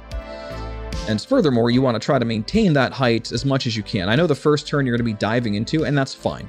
Once you get out of that first hairpin turn, you know, we can talk about how you manage that. Like right here? Yeah, as high as you can while making it register. Now, you didn't hit the first checkpoint, so you're not going to see any registration, but that's fine. This is just for demonstration purposes. I just do a practice lap. Yeah, go ahead. So while you're doing that, we'll talk about a few of the things that are kind of come into play here. So versus versus Old Vanderval, this track doesn't have any of those circular gates, and we have terrain. You know, with the terrain, we have a lot more obstacles that we have to worry about. We have to make sure that we're not hitting the ground. We have to make sure we're not hitting buildings. So this is far more advanced than Old Vanderval, which is why I wanted to hit Old Vanderval first. Generally speaking, the big plan is to stay high as much as you can on these gates, but these gates do have a lot of dynamics to them. They change heights a lot. There's a lot of complexity to it. Furthermore, because there's a lot of like really severe hairpin turns, and you can really pick up some speed here, you're going to be pulling G's like no other. With the air being as thick as it is, when you do a snappy overturn, you get G's faster because your wings are getting more lift with the thicker atmosphere. More lift means more upward G's. More upward G's means you black out. So this is a track where you have to be aware of that. You're not gliding through the air anymore. You're using the air as a cushion around turns. So that means you mitigate G-forces. Now, you're probably not going to have this problem right off the bat, but you might if you're going fast enough. During one of the turns in this track, I have to do what's called a down turn. So what you've seen in Old Vanderval, what you've noticed so far, is that you're pitching up into all of your turns, right? You rotate and you pitch up. And that is because you have the most lift area on the bottom of your ship, and it gives you a faster turn. Also, on pretty much every single ship, your upward thrusters, your strafe-upping thrusters, are more powerful on the bottom of your ship than on the top. So you usually get more G's thrusting up with your strafe than thrusting down with your strafe. That's why we do pitch up turns typically. But in certain situations, you're pulling so many G-forces that if you continue to do pull-up turns, you black out. So, different people take this different way, but on a specific turn here, I do a down turn in Icebreaker for this turn, and it's called, I believe this turn is called Matterhorn. It is like turn 5, so you're going down that big straight up the hill. Yeah, you're almost there actually. So you pull up into that turn. Yeah, you experience Matterhorn, as because you missed the turn there. And that's why you missed it, because it's a sharp 90 into another sharp 90. You're pulling up hard into it, and then you got to pull up. You got to rotate quickly and pull up hard again. That's where people black out. So what I've been doing is pulling up hard and then pushing down into the next turn, so to get negative Gs instead of positive Gs. You start to red out instead of black out. Yeah, and what that does is it mitigates your G-forces. If you take negative Gs, it offsets positive Gs. Is that realistic? Nah, kind of, but not. But it works in this video game. No, I think it makes perfect sense. It's actually a good trick. So I'm just going to bring that up and not let you worry about it, but just know that, that's an option. If you find yourself blacking out, check other people's runs on scr.gg, look and see what they do, and sometimes you'll find people downturning into certain turns, and that is just to offset G-forces. It's not the most efficient way to turn, but there is some exception, because one of the rules I have for racing is you want to minimize the amount of time you're rolling as well. So a downturn can also be used to get rid of an extra roll.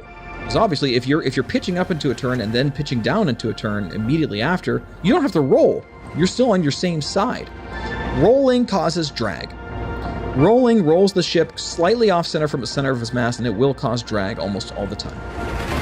So avoiding the amount of time you roll, which is it's impossible to get rid of roll all the time, obviously, but minimizing it is a key to taking time off, especially like milliseconds. Wait, so you're saying you're taking this corner like this? Here, watch. Go ahead and watch real quick and I'll demonstrate. The turn itself is called Matterhorn. So we're going to go through the start-finish here. Oh, Doc Org, just for clarification, I'm not a partner on Twitch. I applied for partnership. There you go.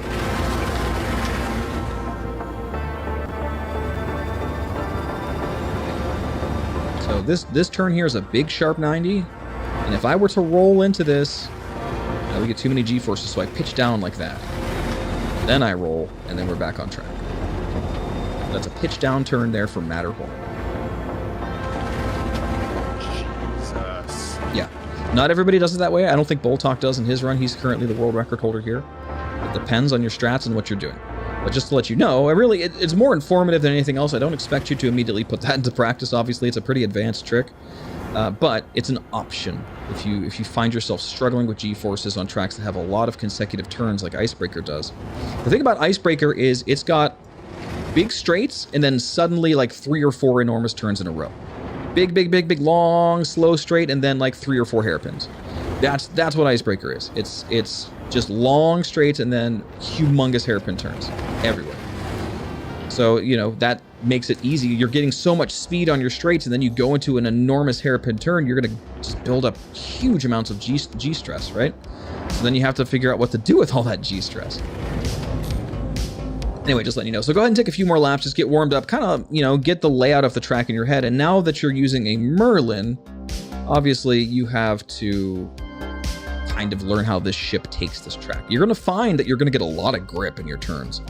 Because again, the air is so thick, and when you do a pull-up turn into these hairpins, the Merlin, with its big wings and its low mass, its high lift ratio, gets a ton of grip. But again, more G-stress. You'll see it as you go. Me too, Zero State. It's just I'm not good at it. I love Icebreaker to death. I just haven't put enough time into it to learn it perfectly. I'm a little worried about that upside down. Don't do it. Down. Just roll for now. Down strip. Just roll for now. Again, I was just showing you as an option, but there are racers who don't do that at all. I think I kind of want to. Like, I think it's I think it makes sense. Go for it. Good. I mean, this is where you practice. This is Arena Commander. This is the gym. Put yourself to the test, Carlos, yes, we are speedrunning now. If you could consider this speedrunning. Speedrunning. This gives me an opportunity to actually do good.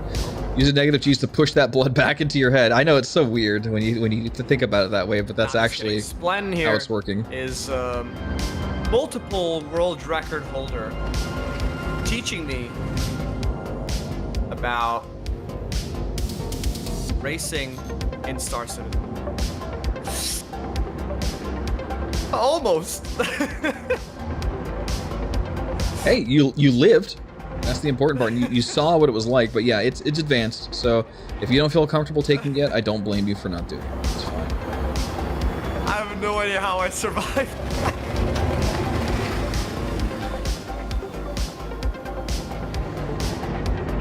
I completely forgot about my Yeah, it's an easy, complete game loop because about my vector. it's really simple. You I'm go matching it fast with my and you crosshair. turn. Hell yeah, Steve. Yeah, this is gonna be a good VOD to have around, and we're gonna be doing this again with Ms. I think Gabby one of the soon. problems here as well is that I don't know the track Yep. that well. Yeah. Again, that in itself is 60% of your run, just track knowledge. So that just takes time and practice. That's all it is. What's up, Deku? All right, let's go for a world record attempt here. We're gonna give it a shot while he's practicing. Flying lap. I'm really bad here. I'm like 8th place right now because I just haven't put any time in or something. 6th place.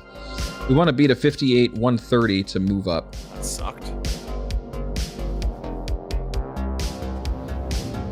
I know, Stratius. Feature complete. Can I do the entire thing upside down?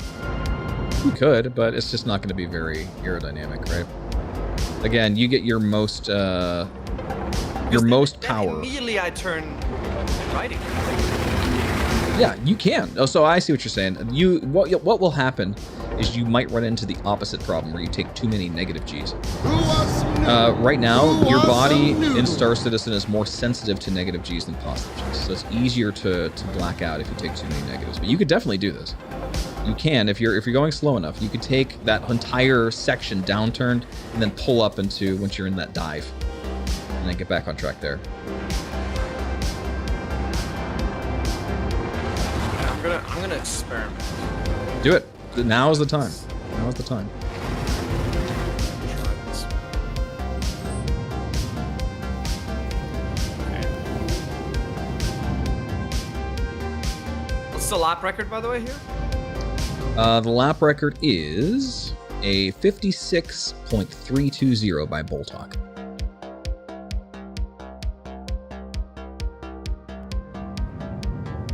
Boltok is our resident French racer and low flyer, and he is very, very good at this game. It's so difficult to judge it upside down. Yeah, that is another problem, right? It turns even upside down really well. Much better than I expected. Yeah, that's just because the ship is so light. But what's happening is you lose visibility, right? Because suddenly you're turning downward into your cockpit where you can't see out the glass. It's a big problem in maps like the Snake Pit where I have to use that strat pretty regularly on every lap, so... Yeah, I think I don't want to do it upside down. Yep. At least not the second part. No, it's alright. Just, yeah, practice doing it normally first, and then use it if you run into problems. It's an option to have in your toolkit, not necessarily something that's required to deploy.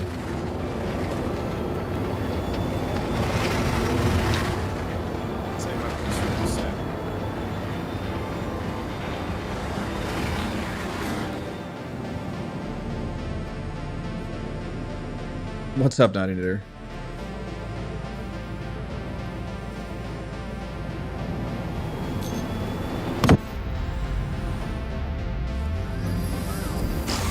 You, finally. Listen, I mean, yeah, 2 seconds, it doesn't seem like a lot, but when the entire world record is 56 seconds, 2 seconds is a ton. I'm really far behind here. And again, that's on me because I just haven't put the time in. Like, I've put the time in Snake Pit or Yadar, like, just haven't done it yet. Oh, Yeah, he's starting to believe. Starting to see. Experience these things. This is good.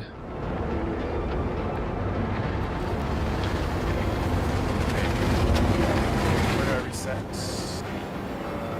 Down by the water.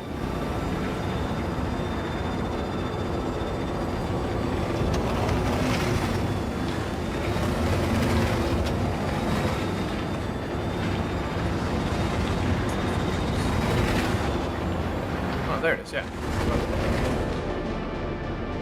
Let me type.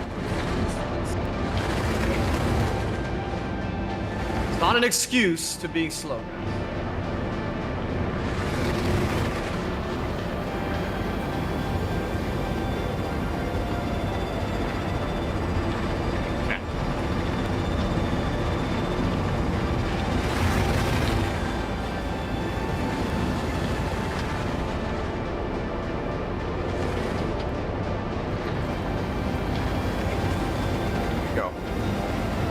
We are actual racing versus time trials? I don't understand the question. So I'm within 200th of a second from my world record, for my PB there. I need to beat a 58.13 to go up a place. No, so we need to get 500ths of a second. Yeah, it's a left close. turn after that. I feel like it's a little easier for me now. I've just put in so much time practicing the other tracks that I'm getting just a little more strength when it comes to TVI control. It's coming in handy here. Yeah, I'm flying with my eyes, not with the knowledge. Not with the track. The Terrapin? Oh my god, I love the Terrapin, dude. How are you today? Love the Terrapin. The Terrapin race would be fun because you could bump into each other and not die. A lot. That would be cool. Oh yeah, I wish... Alright, Funky. Malenko, I wish that was also a... I mean, actually no, it is a thing. You can race... I'm an idiot. Arena Commander has that feature. I know you're gonna kick my ass, Splend, but we should actually race each other. 100%, dude. We'll do some at the end. We'll do some Arena Commander racing. Invite everyone to join us.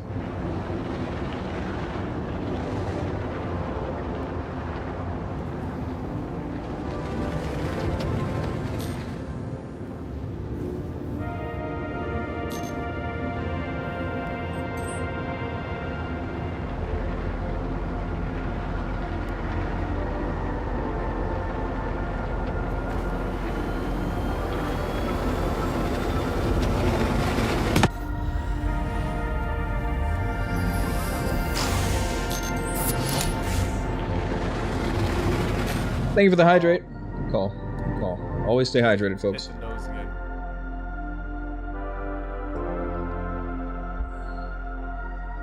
Watching those guys is crazy. Yeah, but I don't know. I know that obviously the racing community is very creative, but I don't like racing like in the PU because there's no actual like built-in mechanic to exactly measure time, position, everything. You have to do everything with your eyeballs. I mean, you have the time trial missions for some of those, right? The checkpoints are hit and miss. But what we use PU racing for mostly in the racing community is the actual like event racing when we give out the prizes. So like that's when your adrenaline brings your heart rate to 180 BPM because you know this is not Arena Commander. If you die, it's over. You lose. So it adds a very exciting element to racing because suddenly everything's on the line.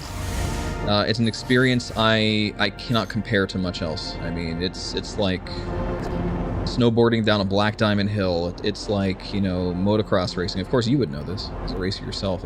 There's nothing that really captures the adrenaline of a true race when everything is on the line. Oh, yeah, definitely. I mean, I'm all for. I want racing in the PU, but well, I mean, right now it's all just community run events. You know, yeah, it has to be like implemented right properly. Like we spoke last night, actually. Like, I think it'd be so cool if racetracks in the game had even something like a paddock and a pit lane. Yeah. Maybe with like a little lounge area where you could see the leaderboard and potentially even small landing pads for you to spawn racing ships. Like, that would be so fucking... Because, you know, some racing ships... Oh. Right. Some racing ships don't have quantum drives, of course, so maybe... Yep. Maybe, you know, you didn't want to go through pain and bringing it there. It would be really, really cool to have something. Agreed.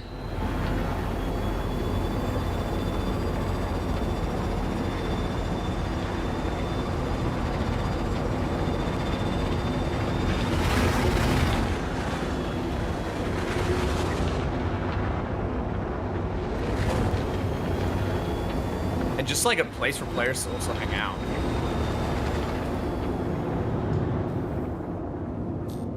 Sorry, Funky. I got a 5808. Did it for once.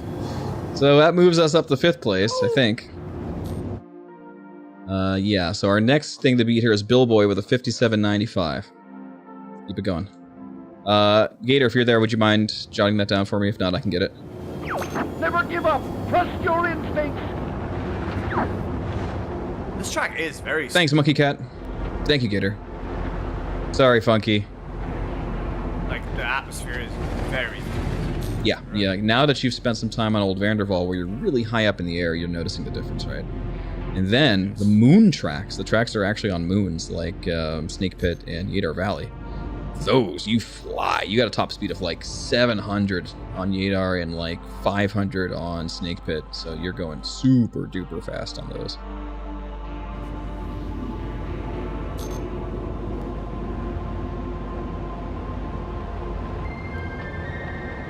All right, how you feeling? Starting to get the hang of this a little bit? Yes, I only got one clean lap yet. I want to get one more clean lap. No sweat. I am sweating. Good. Now you understand why I have a tennis grip on my sticks. And sweat.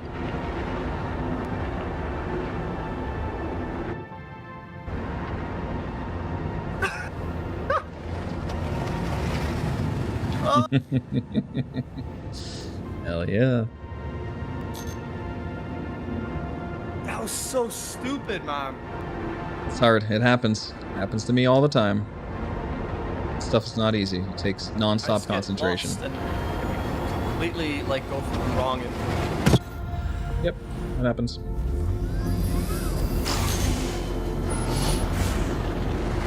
Yadar is your favorite?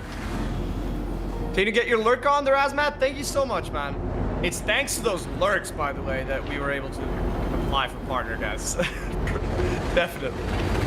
You guys have no idea. You guys have no idea how much it helps. Keeping those numbers high is phenomenal. Congratulations on that, by the way. Hopefully you get it. Oh yeah, I actually didn't even tell you. Like, literally today, I applied. Today? Nice. Hell yeah. Just like 2 hours ago, I checked and it was like, oh, apply for partnership. Oh my god, amazing. Very good. I mean, it's possible that I won't get it immediately, right? Yeah, that's they'll do. That happens a lot. Is actually. like ask you to do it for another month. Yep. You can use numbers high for another month, and then they'll do it, right? But yep. We'll see.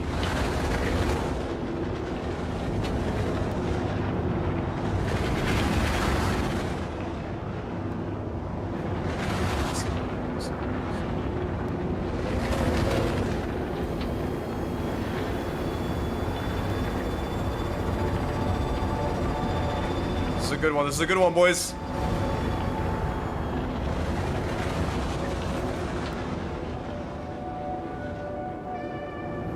What's up, Solden? So much boost left at the end, though. So stupid.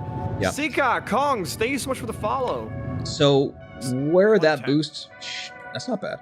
Where that boost should have been used, and this will probably take a second off just knowing this, that back half where you have that long straight, like right before the last, like 3 turns before the finish line, you pretty much want to just let it loose the whole time there. You want to do a quick run, actually? Kind of show you just a little bit of boost management here. Pull you up? Yeah, let me just show you a quick, just a little bit of boost All right. management, how it works here. Let me see. So with the top speed being so limited here, you get a lot of mileage out of boosting on the straights. So what we're going to do in this ship is try to capitalize on those straightaways. So we're not going to be boosting as heavily coming through the start finish because it's such a small area that we don't really need to capitalize on making this as fast as possible. So we want to just use gravity to our advantage here as much as we can. A little bit of boost before the turn right here. Then we're going to let off the boost, pull up hard, stop here, and then do a 0 drag turn all the way up into our trajectory here. Stay high. Notice how high I'm staying. We're gonna do my little downturn effect into this. Boost to help the downturn out a little bit here because it's a lot worse than pitch up turns. That was a little sloppy, but you get the idea. I'm here doing oversteer. Basically do it upside down almost. Kinda, yeah. I mean, I roll in the middle of it. Okay, so now you notice that after all that, I have not touched the boost since. Boost is recharging, charging, and then this is the big straight. Now we're gonna boost for a long time, and you need to here because this is the highest point on the track and the longest straight on the track. So it's just two perfect reasons to do it. Let off the boost here, let it recharge enough that you can go through the start finish with some boost. Like that. And that's it, right? It was like 58 seconds or something, so there you go. I think I missed a checkpoint early on because I went too high on the straight. But that's your idea. That's what you want to do. Really, really need to capitalize on the straights and keep the TVI exact on those straights because that is what gets you your speed on this track in particular. There's other tracks where it's completely different. Like Yadar Valley, you're going to be boosting a lot out of your turns because there's so many hairpins, you're stalling all the time. But here, you gotta capitalize on the straights. There's just so much straightaway on this track that you need to get your speed up in order to maximize your lap.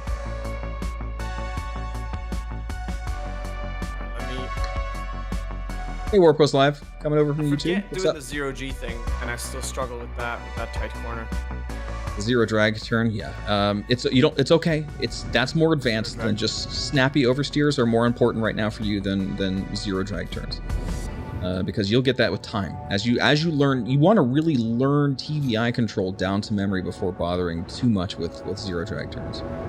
TVI control is essential. That's going to be like your memory of holding your up strafe the right way and stuff.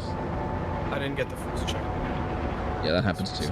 Checkpoints are sometimes wonky.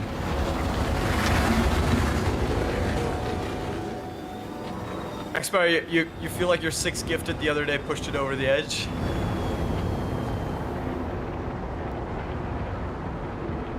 Four-wheel Gator. Thank you so much for the follow.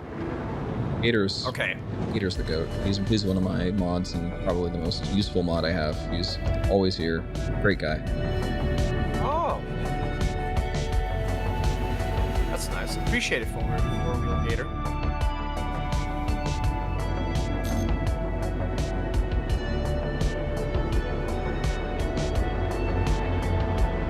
Taking credit for your hard work. Okay.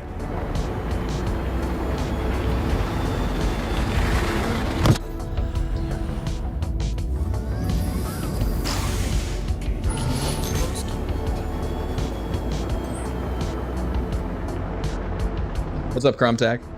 Thank you for the follow. Another witty game tag. Name tag, rather. See you, Connor.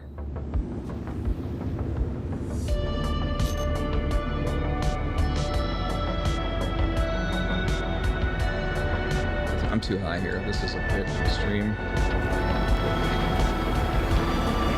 So I didn't reset the lap. That's the most annoying part about this is I keep forgetting to reset.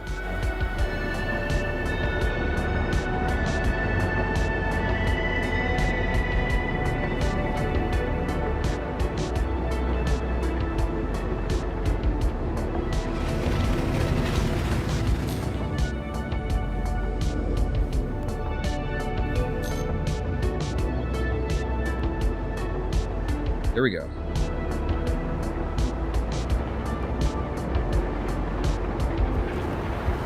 Okay, what was that? 9.2. There you go. So you got, what, a second off or so? Yeah, I think so. About a second. There you go. It's that easy. So far, from everything we've done today, just going by, first recorded laps to last recorded laps, we've dropped what? About 4 or 5 seconds total between Old Vanderval and Icebreaker. That's massive.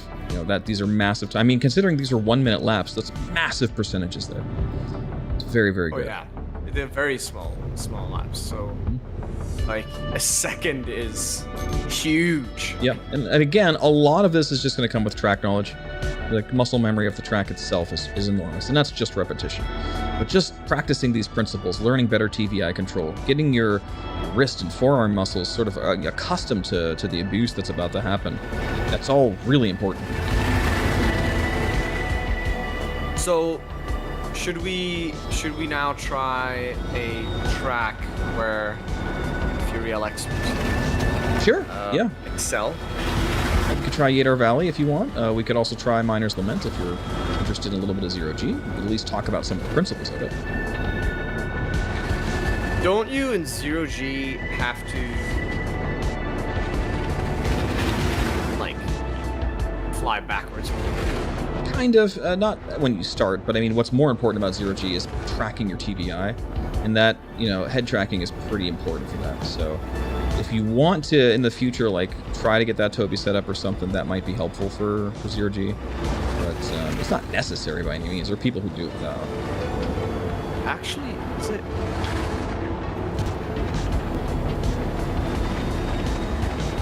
No, I don't have it turned on. 'Cause it did work. Just not... Right, that's the that would be the pilot's head tracking that we turned off in game settings. You can turn that back on for this. So what will happen is the game will try to turn your pilot's head to look where you're going. Right? No, but I was gonna try my my Tobii eye tracker, but that might be some dev you got to do it in your off time because it's finicky at best. So. No sweat. If you just want to do Yadar today, that's fine too. We could save zero-G for another day because the principles are a bit different. All right, let's do Yadar in the Fury. All right, let me give one attempt here to Icebreaker, try to go for a world record, and I'll let it go.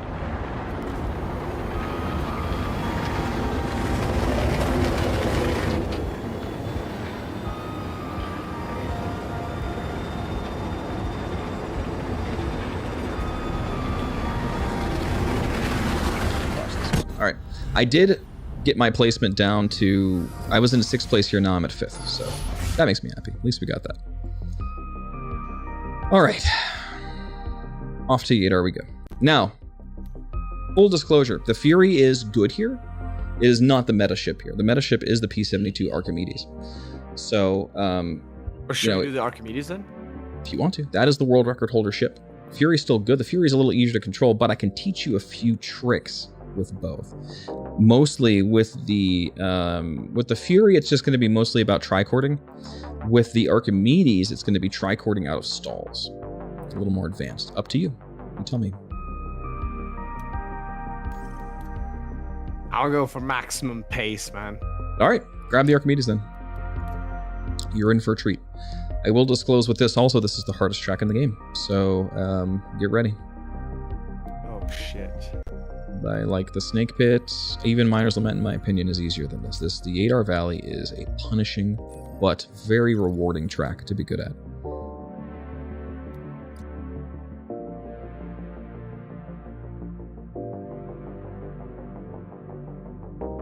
They're all gimbaled too? What the fuck? Yeah, take all that shit off. Get it all stripped down. You want one power plant, one cooler. That's it. Weapons, missiles, everything else goes. Fields, don't need them. Alright. Stratius, thank you so much for the follow. Sorry if someone asked already, but how much of your IRL racing knowledge do you think applies here? That's a great question. I'm actually interested in the answer here too. So, obviously, this might be really obvious, but like keeping momentum, that's pretty universal in anything. But what I think really translates really well is the repetition, the muscle memory. So, and in motorsport, you do thousands of laps. Even in real life, thousands of laps. So the ability to do that, I think that translates. But apart from that, like the micro adjustments, eventually when you're able to do the exact same lap time over, I'm not at that point in Star Citizen, of course, but eventually when you're able to be on the limit, constantly on the limit, that's where you can then do these like micro adjustments, right? Where you can then change one thing, or like focus on one corner, and then, you know, obviously get to a world record. Couldn't have said it better. That's exactly it. You know, getting that muscle memory down is so important, because then yes, you can make your micro adjustments. You can figure out parts of the track, you know, specifically focus and narrow in on them to be able to maximize your time.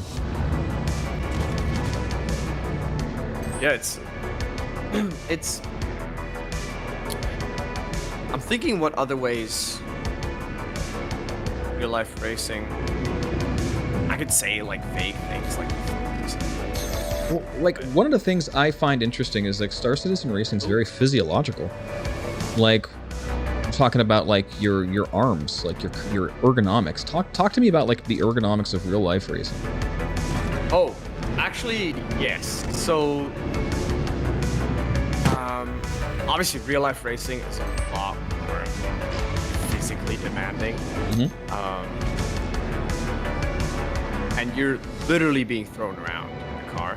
You're actually experiencing the G's. They're not just a number on the screen.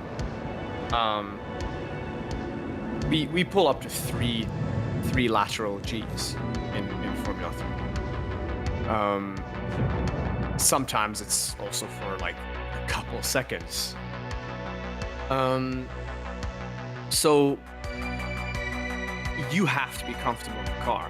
No, I haven't found that So rock yet, Crum. it starts at the Kelsar. seat. I don't know why my Your chat's seat, not if updating. there's here. something like your seat belt or your seat, something is uncomfortable or pushing your shoulder, or that's all a distraction.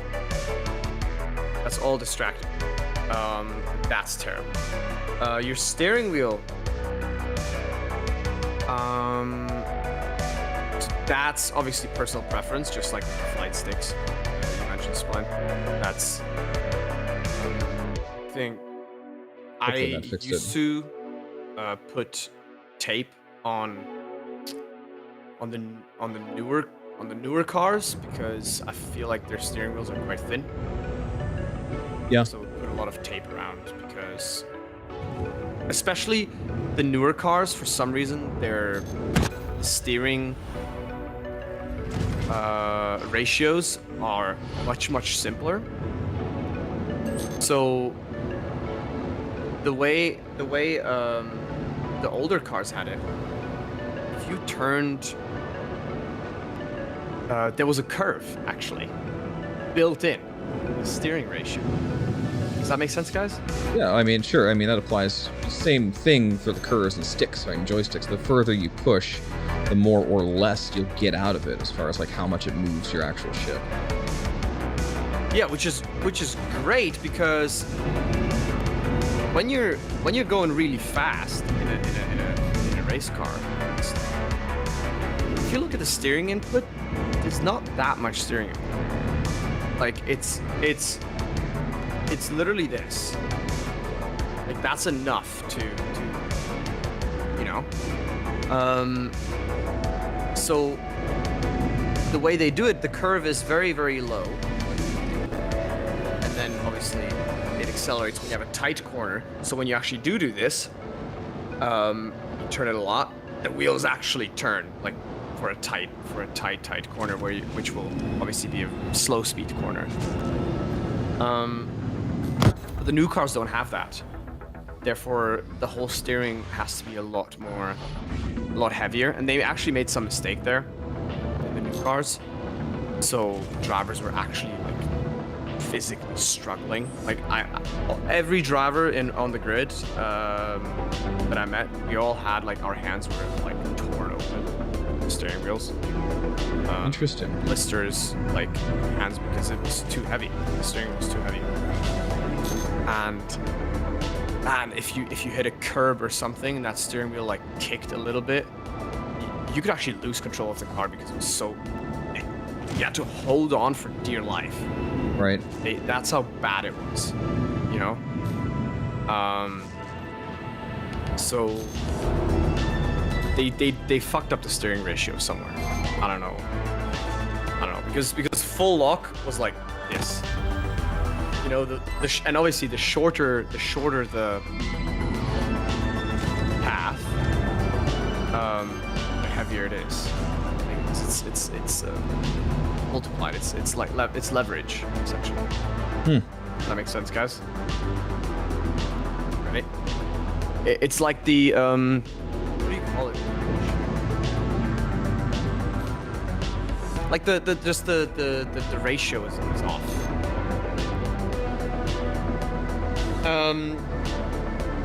Is that why you get custom seats? Yes, every seat is custom in Formula cars at least. In GT cars, it's a little more relaxed since they don't have as much G-forces. The G-forces are not that high because GT cars, like in GT3, the Lamborghinis, the Audi R8s, the Ferraris and stuff, they're much slower than Formula cars, right? So it's much more comfortable. They have power steering, they have ABS, they have traction control, you know, less G-force. The car is heavier, less downforce. It's much less demanding on your body. It's actually almost like it's luxury. Those drivers, yeah, those drivers physically, they don't even have to prepare most of the time. A lot of them don't even go to the gym. They're fine. Wow, interesting. You know? Yeah. But that's an interesting in a thought too. Formula Like, car, how in shape do you have to keep your body?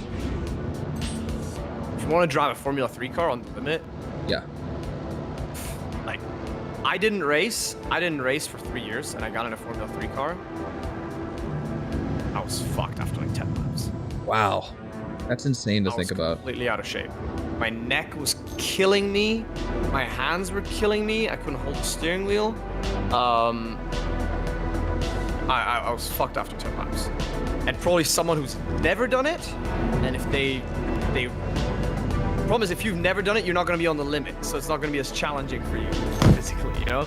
But if you were to drive a Formula car on the limit, and you've never done this, never trained for this, you can probably do 2 laps. Wow. Yeah, so, you know, it's everything. Your legs, your arms, your neck. With your left foot, you push over 100 kilos. That's At crazy. every like hard braking zone, if it's really a slow speed corner, a hairpin, you push 100 kilos. There's no electronics amplifying your brake pressure or hydraulics. It's 2 tubes, 1 tube that goes to the front of your car, 1 tube that goes to the back, and you push that with your foot, and the force you apply in that pedal, that is the force that goes to the brakes. Yeah, I would imagine, because like the more hydraulics they put in the car, that's just more weight, right? Yes, and cost. True. And cost. So while motorsport is the most expensive sport in the world, they are trying for it not to become more expensive. Right. In a lot of ways. And yeah, so hydraulics, some of the, you know, the cars could go a lot faster if they wanted to, but it would cost a lot. So, can you explain how charging works?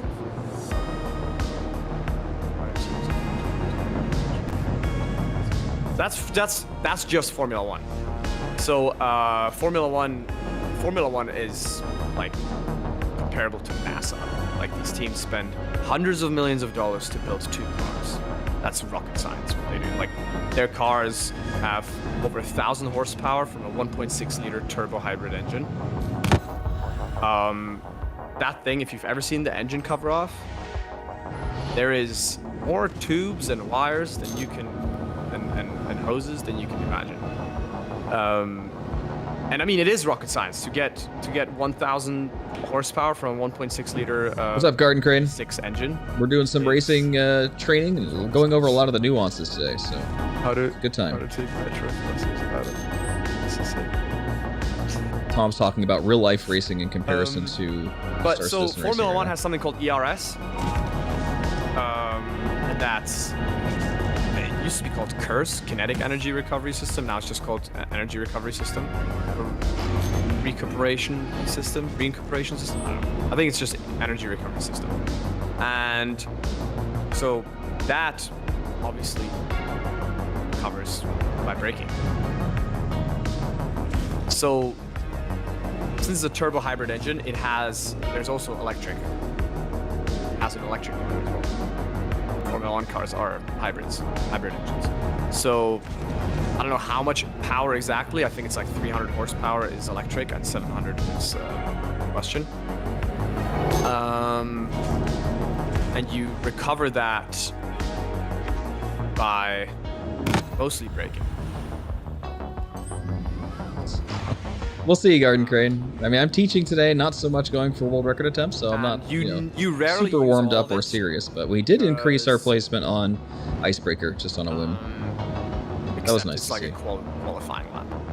If it's a qualifying lap, just like in Star Citizen, you have 0 left at the end. And you have like Formula 1 is insane. You have like engineers that calculate that go through every single corner with you. You're looking at thousands of a second.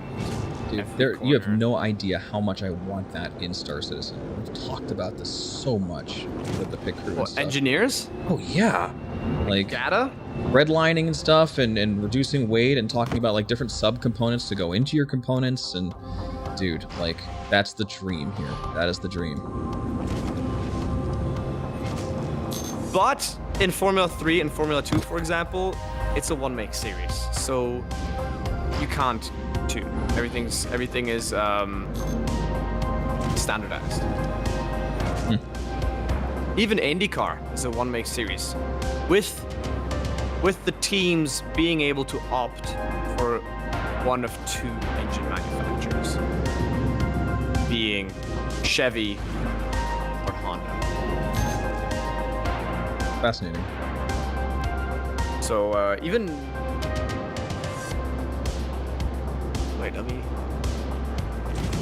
Yeah. So but Formula 1 with a lot of guardrails, of course. With guardrails that's full development. They develop the cars. They develop every single component themselves. Every team. That's wild. They have a factory with 3,000 employees building one car, spending over $100 million.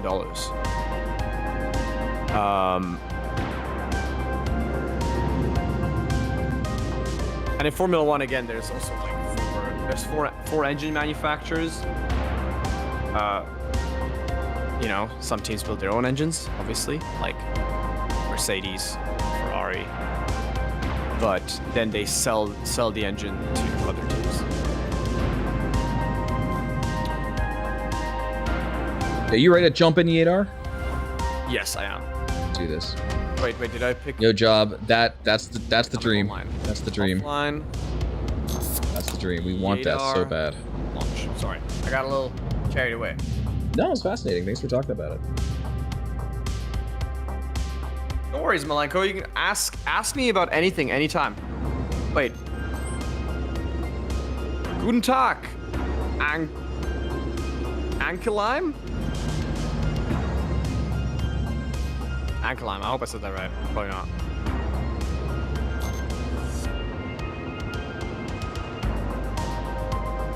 Okay, so go ahead and What you got?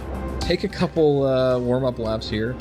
Yadar Valley is full of insane turns, hairpins, and extreme surprises. It is the most brutal track and atmosphere right now in the game. And there's a lot to cover and talk about. It has so many nuances. We're not going to get to all of them, but we're going to at least go over some of the basics of why this track is considered so difficult and what you can do to mitigate it. Let's take some warm-up laps. Now, one of the things you're going to notice right away, this is the least atmospheric Atmo track in, I think, the whole game right now, but definitely in Arena Commander. So very, very little air resistance here. You can do a lot of tricks without having to worry about how it's going to affect your vehicle. Your top speed in the P-72 is going to be closer to 800 in boost, especially coming in from a gravity fall, which is insane. That's huge. Like that's like 3/4 of maximum speed period in the ship. And to put that in comparison, you'll be lucky to pull off 500 in a track like Old Vanderval or Icebreaker. So much faster. It's really fast, and the turn. So this is also a different ship from the Merlin as well. The Merlin has a lot of top speed. The P-72 has good top speed, but it has way better turning. You're going to be more responsive. It has better, stronger maneuvering thrusters and better, stronger strafing thrusters. That's why we use this ship here instead of the Merlin, and it's able to pull off almost a second faster, times. So it's pretty good. And that's only because there's so many turns. If there were more straightaways, the Merlin would be better here. But it's not. So what we're doing is we're using the P-72, and we're going to be using it to its fullest extent. This is the P-72, Stacy. This is the P-72 Emerald. Archimedes is like way faster. It feels faster, but top speed, not as fast. It's just way more maneuverable.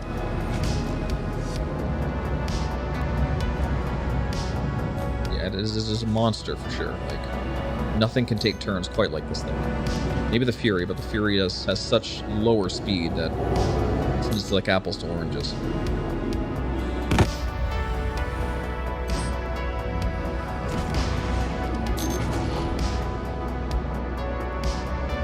Fuck. It's so fast. Yeah. All right, and it feels fast. And like Aaron is saying right now, yeah, it's because of the lower atmospheric drag, because of the lower atmospheric pressure here, you will fly that much faster. Nothing is slowing down your ship.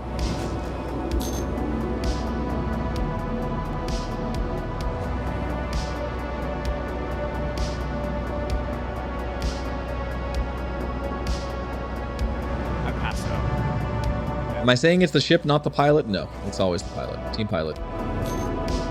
Hashtag team pilot, never forget. Because the pilot knows what ship to pick. If the pilot doesn't know that, then what good is the pilot?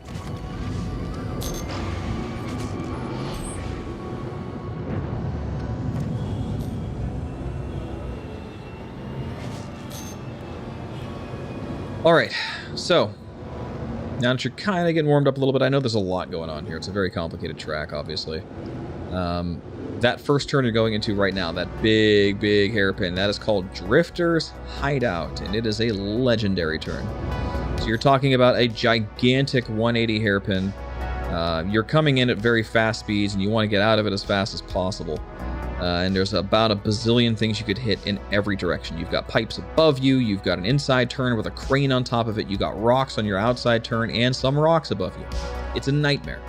So this turn alone is enough to designate this race, even if there was nothing else, one of the hardest races in the game.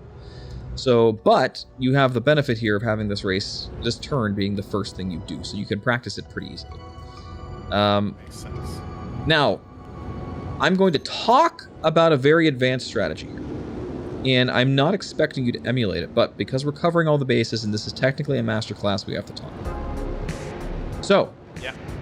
go ahead and switch over to my screen real quick and watch, because I'm going to slowly demonstrate this. And also, I have something for you guys I'll post at the end. I did a 20-minute blow-by-blow breakdown of this recently for XGR on their YouTube channel, where I talk about the very technical nuances specifically related to this track. So, take your diving start through the start-finish line, whatever.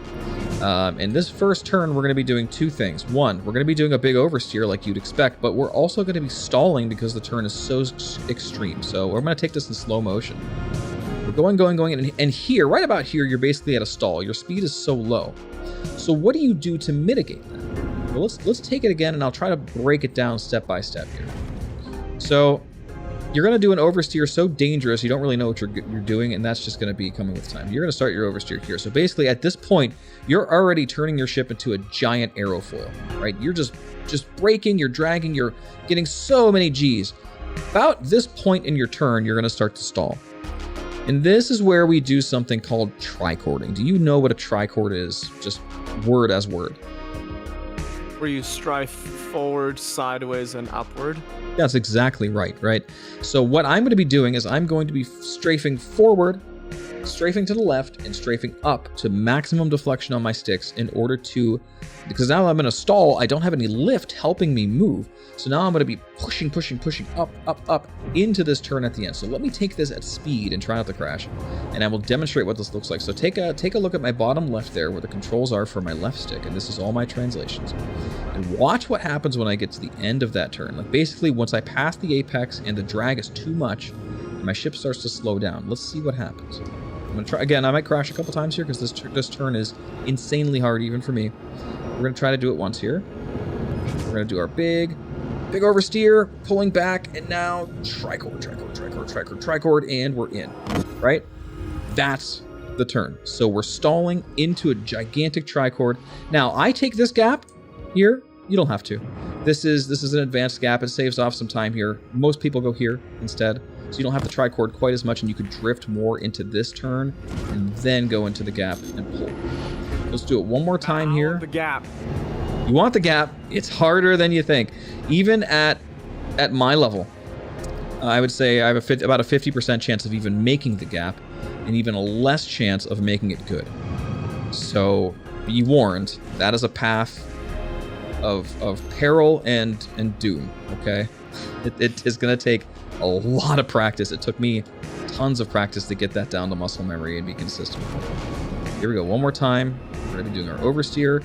Big oversteer, back, and tricord. Now we're lined up. We shoot in, and I was a little bit, so again, 50% chance. I was a little bit wide there, so I didn't quite have the right lineup. So that's the struggle with that. So when you're going for, obviously, I would never take that line in a real race. I would always take the outside path. It's just too risky.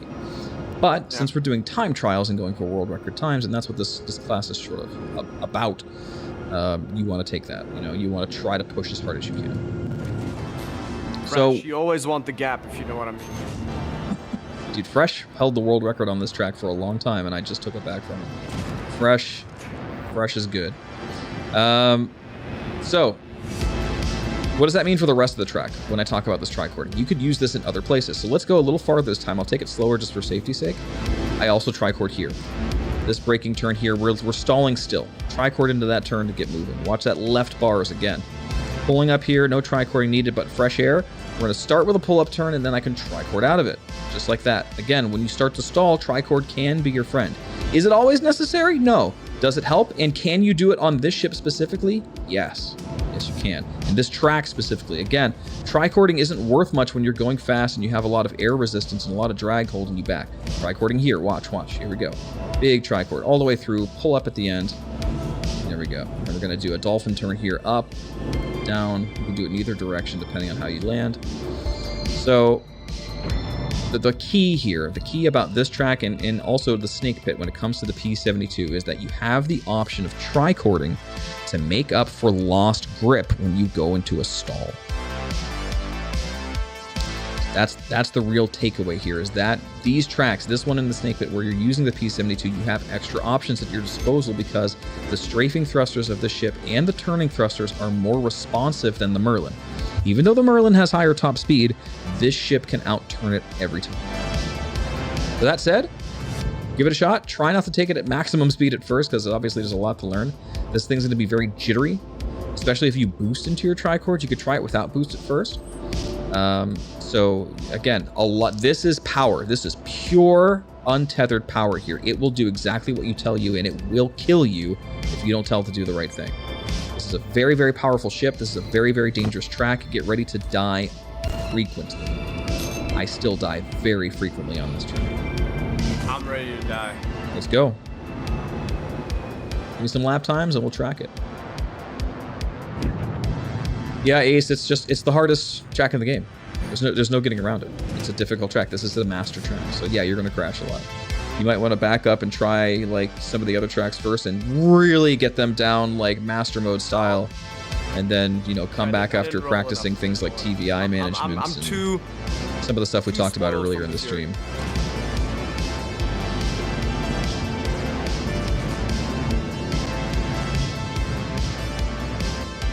Yeah, indeed, the Fury turns like a dream. The Fury is a weird beast.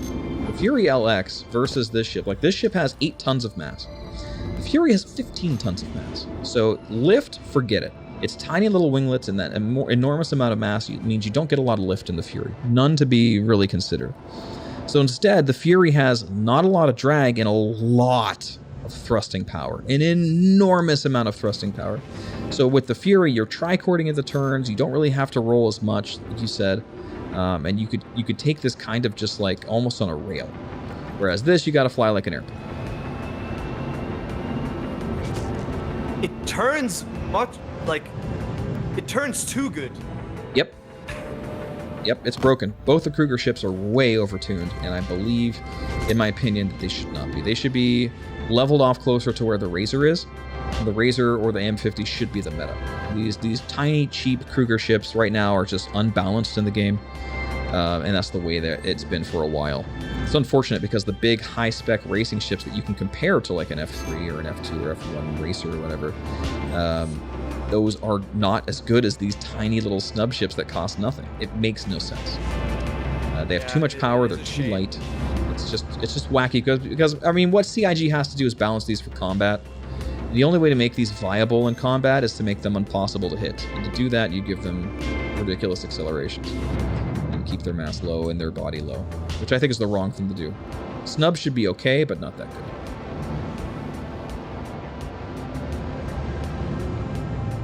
Yeah, absolutely fresh. Okay, fuck the gap. Yeah, nobody started with the gap, just to let you know. It's pain and suffering. It's something you learn later. I'm also... I actually have to point the ship. Not just straight. I feel like with the Fury, you can just get away with just upward strafing so much. Yep. You sure can. Bicording is what we would call that, like just forward and up. In fact, with the Fury, there's currently a bug that if you put your TVI closer to where, like, I don't know, 15 degrees above the cockpit's center, you could actually get a faster top speed there. It's weird drag things. Oh, okay. It's too hard to control. Good morning. But... Yeah.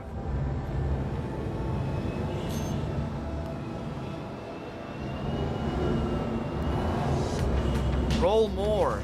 Don't be afraid of the roll. Yeah, I mean, this is a ship that, especially because of the atmosphere is so low here, you're not punished quite as much for rolling here versus rolling a lot in like Old Vanderval or Icebreaker. You have a lot of freedom because simply you just don't get as much drag. So you feel free to really whip this thing around, and that's why the tricording is a viable strategy here and stuff, because you just don't get that much drag from your wingtips like you do in other tracks. I didn't think that they actually think about drag. Yeah, I mean, it's huge. It's everything. Like, drag is an intrinsic part of the lift formula, which I'm sure they use like NASA's lift formulas and their Bernoulli equation and stuff like that. So they, without drag, lift is nothing. It's meaningless. So yeah, there's definitely drag. It's important. Would you mind if I watch you for a little bit? I just got food. Sure, absolutely. We'll do some stuff. I'll talk about it as I go. I'm just gonna spectate. I'll talk about the different terms, what their names are. Let me actually get a drink of water.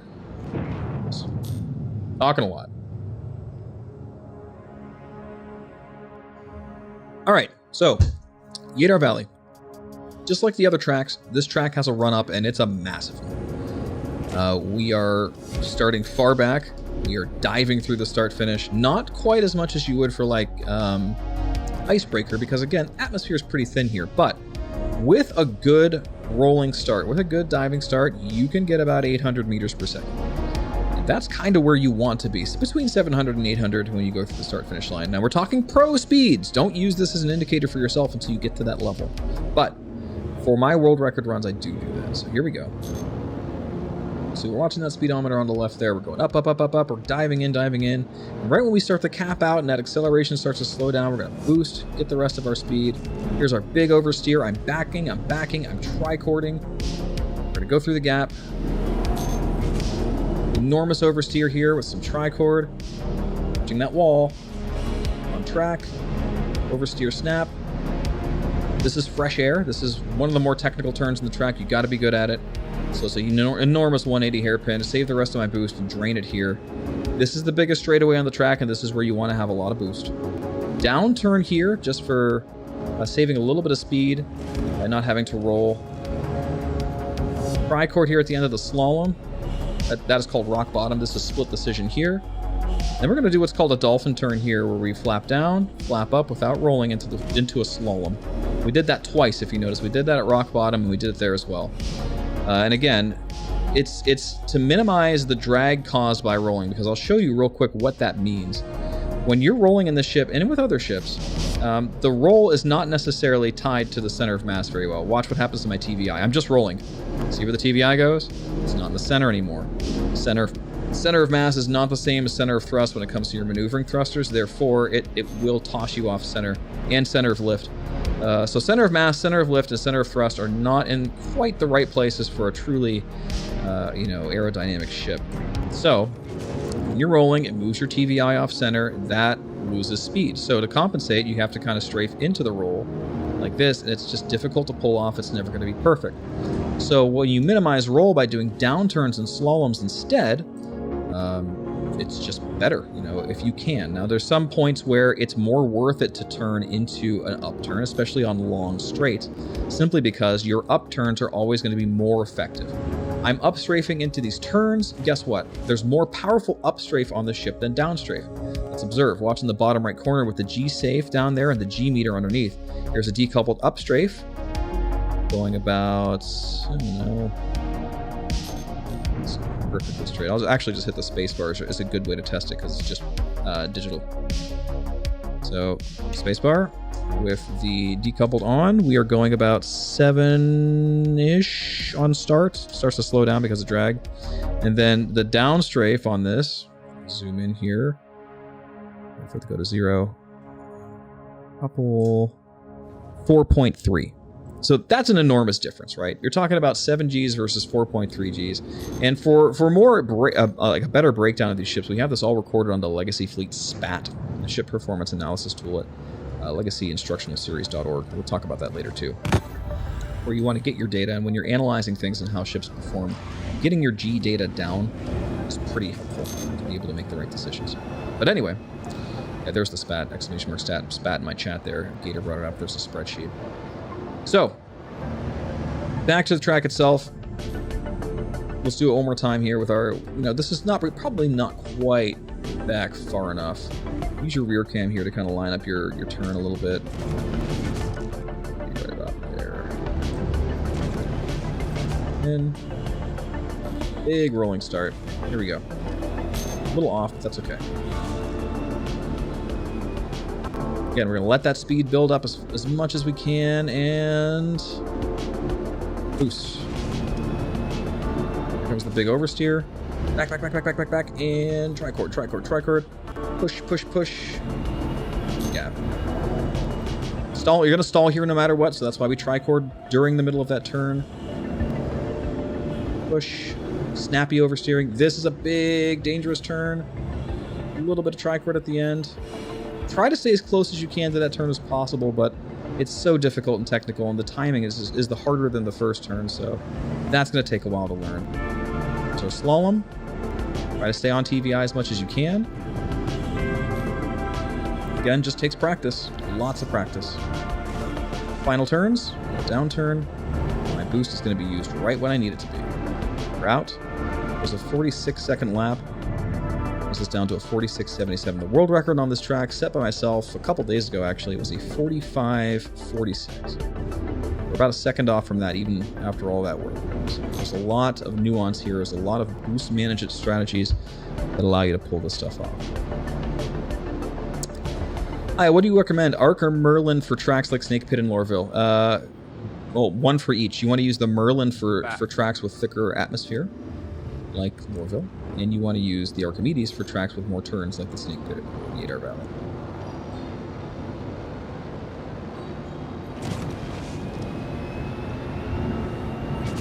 Alright, let's reset. How much time do you think you gain by going through the gap? About 0.3 of a second. Actually, Black Maze, I believe, timed it up for me versus Fresh's run. Now that said, because you're using a little bit different boost strategies there, you may that's cause you to suffer a little bit later. And you might have to... Using more boost. Yeah, you're using more boost to hit that gap, but it is worth it. We have found out that it definitely is worth it. You just have to take a certain turn later, a technical turn without boost, in order to maximize your strat later, which is very difficult. You're just trading, you know, a better line there for more difficulty later. What's the difference between them? I thought they were essentially the same ship with different loadouts. Not even close. Oh, fuck. The Merlin has a lower top speed, hard-coded. I have to take the first checkpoint. It has lower drag. Taco Bell? Dude, I'm so jealous. And the Archimedes has way different I want strafes some in Taco all Bell. directions, so which gives it better turning, right? Merlin has faster top speed, better for tracks with longer straights and thicker atmosphere, whereas Your the best time here Archimedes... is 1:16.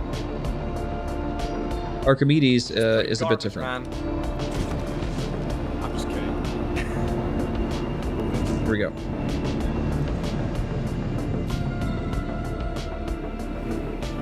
Oof.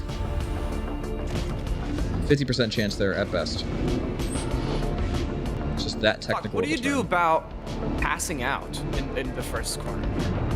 All right, Just too so slow, I guess. that's fine. Well, we'll talk about this. We'll talk about this. Yeah, that's one thing. You want to minimize the time you're actually spending absorbing those G-forces by making the turn as quick as possible. But a big thing here is when I am exiting that drift, I'll actually flatten the ship back out from 90 degrees back to flat, and that transfers those up Gs to side Gs at the end of that turn. So when I'm drifting under that checkpoint, I'm actually flat. And so I'm exiting my roll mid-turn while I'm doing that tricord to line myself up for that gap, and when I do that, I flatten out the ship, and that does transfer G-forces. In fact, rolling in general, when you're in combat or whatever, is a big part of G-force management. Literally moving the accelerations to a different part of your head, a different part of your body by rolling the ship in different directions. That's big. And that applies here as well.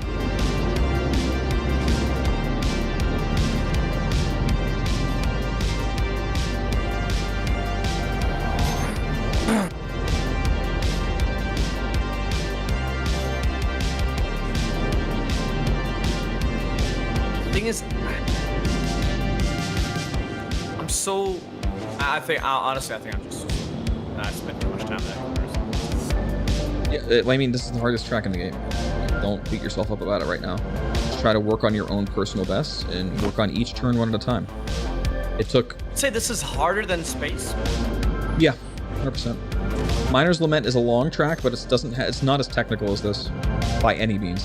In Miner's Lament, the worst thing you have to worry about is G-force management and knowing how to tricord a bit, and speed management, because you don't want to go too fast or you'll black out.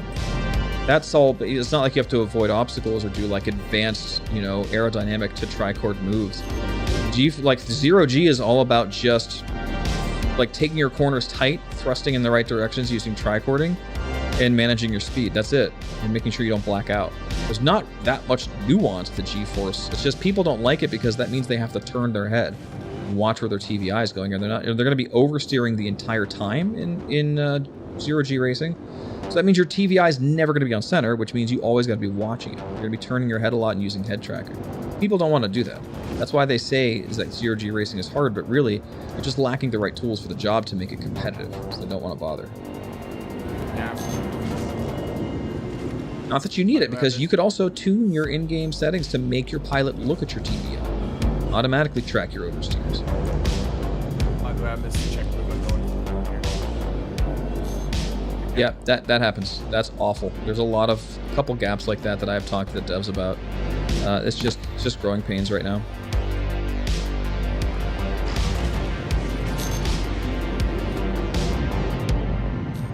Well, Infarta, I don't have a cheap solution for you, but right now the Toby is 15% off if you go to toby.gg/splend. Easy because then I Use my discount code.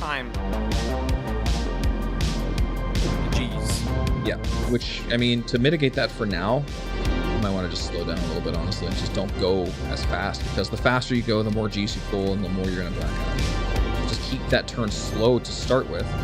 Work on planning where the TVI is going to go and practicing your maneuvers, not so much making sure you're at top speed. Because there's pretty much no limit to the top speed you can get in this thing. You could always push faster. You don't always want to do that.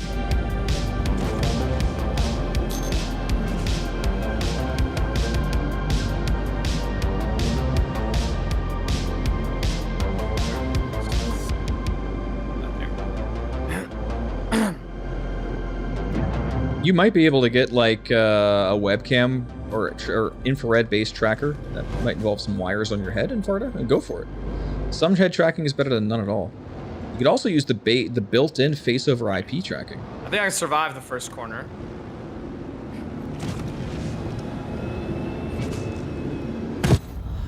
I mean, that's probably the most technical turn. So once you get past that, it's, you know, at least not as bad the rest of the track. Fresh air is hard. And the slalom is certainly not easy either, but, you know, this track is all hard. It is the hardest track. It's not like you get a break. Everything's bad, so it'll push you to your extremes.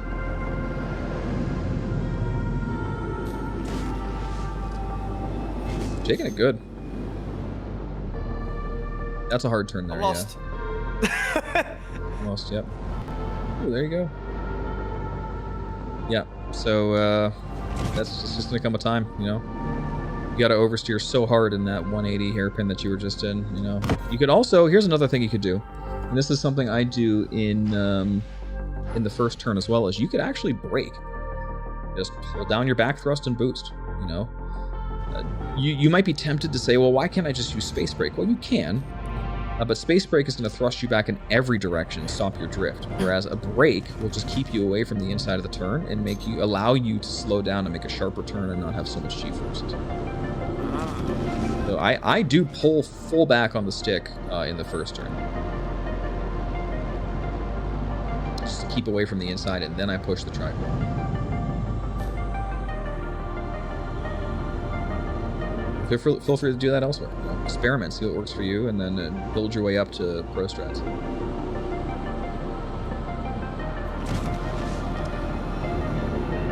Oh, too greedy, man. Yeah. Taking it too.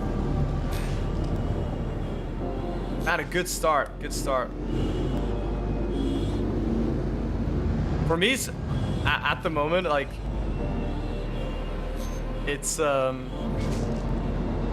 bit of a fight for survival because I think. Yep. Which joystick am I losing, by the way? I'm using VKBs. What do you use, by the way? Purples, Constellation Alphas. All right. VKBs are fine though; they're good sticks. A lot of people use them.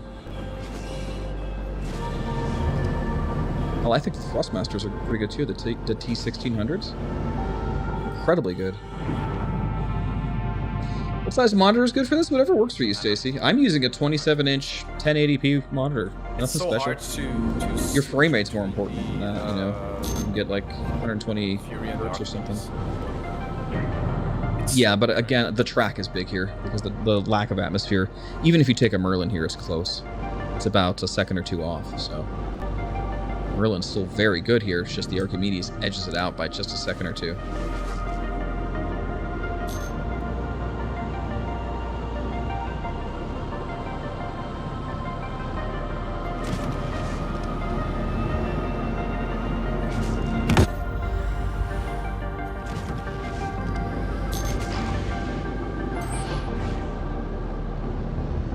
Oh, come on. Sorry if I'm yelling on your stream. No, you're good. That's what it's all about here, folks. Thanks for the follow, Jay Malaria. Yeah, like we said in Farda, reverse braking is big. It's big. Oh, he'll be fine. Purple is very high end, you know? Yeah, they're a bit on the pricier side for sure, but they're nice. They're very nice sticks.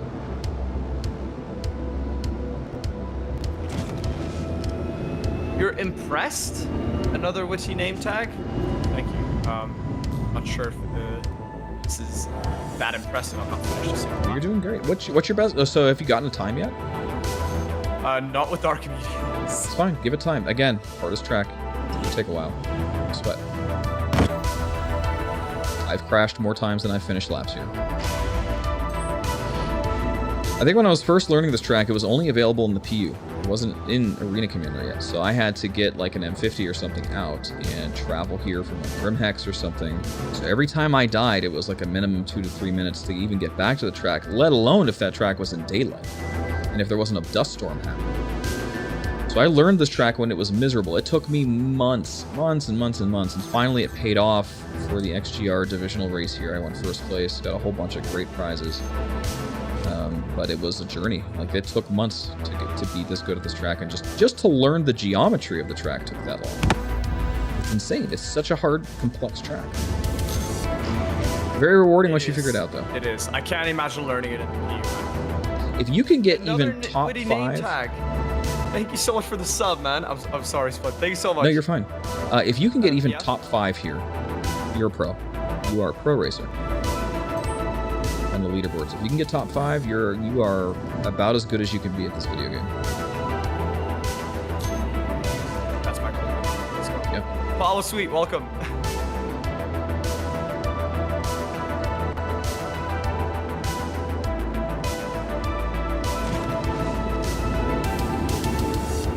Another way to name tag. Thank you so much. Appreciate it.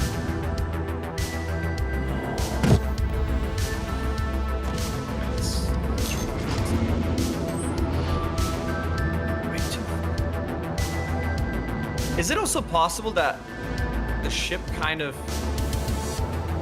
There's no aerodynamics, though. What do you mean? There's tons of aerodynamics. But, like, the wings don't actually... Like, there's no control surfaces. No control surfaces, but they still generate right? lift. It's not that control surfaces are necessary for aerodynamic flight. It's that right now we're using thrusters instead of control surfaces. They do the same thing in a way, but it's more about affecting your rotation versus your center of mass in, trying to combat drag. Versus when you're using control surfaces, you are changing the way lift affects your ship and using drag in order to turn your ship in different ways. So it's a bit different, but it's the same process. You're just turning your ship. Eventually, with the control surfaces, as we saw at CitizenCon, the plan is to pretty much limit your thrusters and rely solely on them when you're going certain speeds in atmosphere. Wouldn't it make sense to do? It would, but they're going to limit that based on heat. Essentially, it's going to be how ion thrusters work in real life. They're really good in space, and you can thrust things really well, but they burn out really easily in atmosphere. You just cannot get the thrust. And so if you use them for a long time in atmosphere, they'll overheat. That's going to be the balancing mechanic for how that works.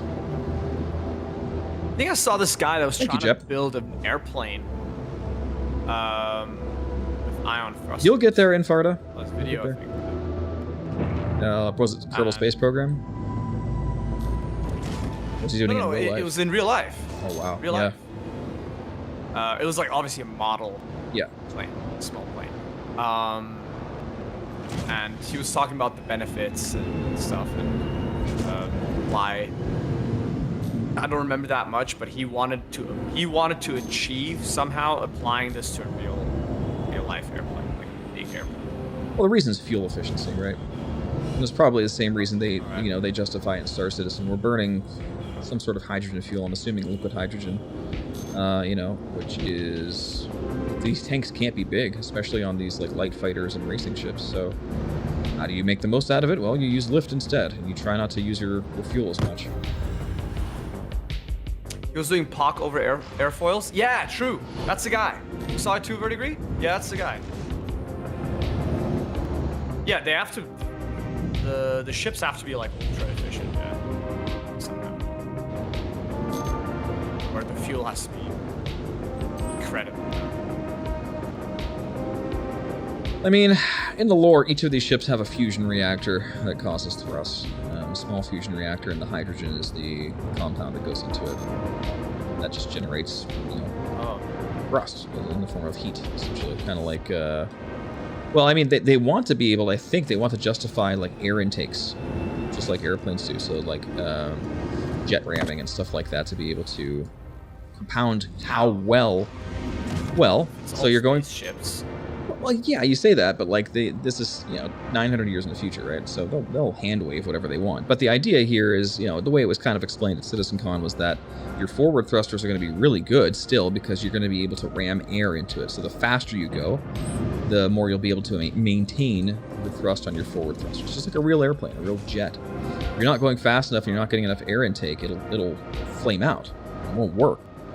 So when that happens in Star Citizen, that's when your other thrusters will take over, and essentially you'll be in like hover, like landing or vertical takeoff.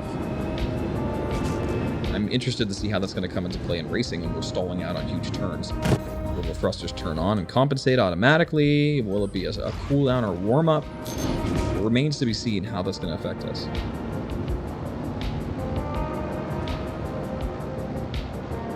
Oh my god, did I actually survive the first part of the lap? Getting it. Get a time down. No! That turn, that highest point of the track, is called Heaven. It is a very, very technical turn. Fucking also sent me to the Shadow Realm. Yep.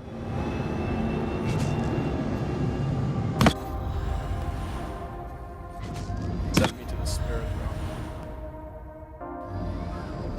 What is it called? An Avatar Spirit World?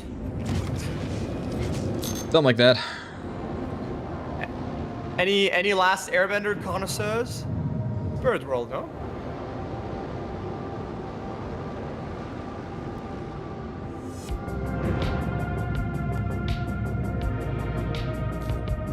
You got like 5 meters per second airflow over the wing. Was neat to watch. I'm not sure if I saw the final version of the project. I just realized I have some upstrafe stuck on my stick. I have to recalibrate it. Oopsie.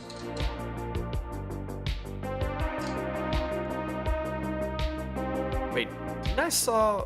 Was that you who went?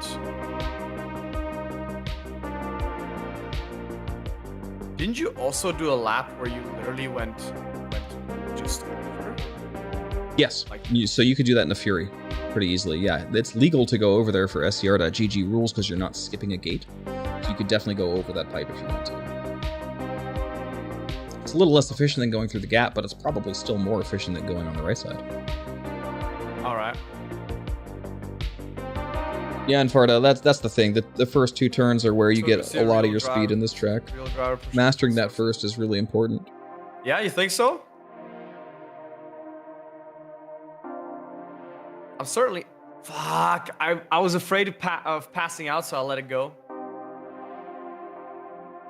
So good to see a real driver push in Star Citizen. Looking forward to the future of Star Citizen racing.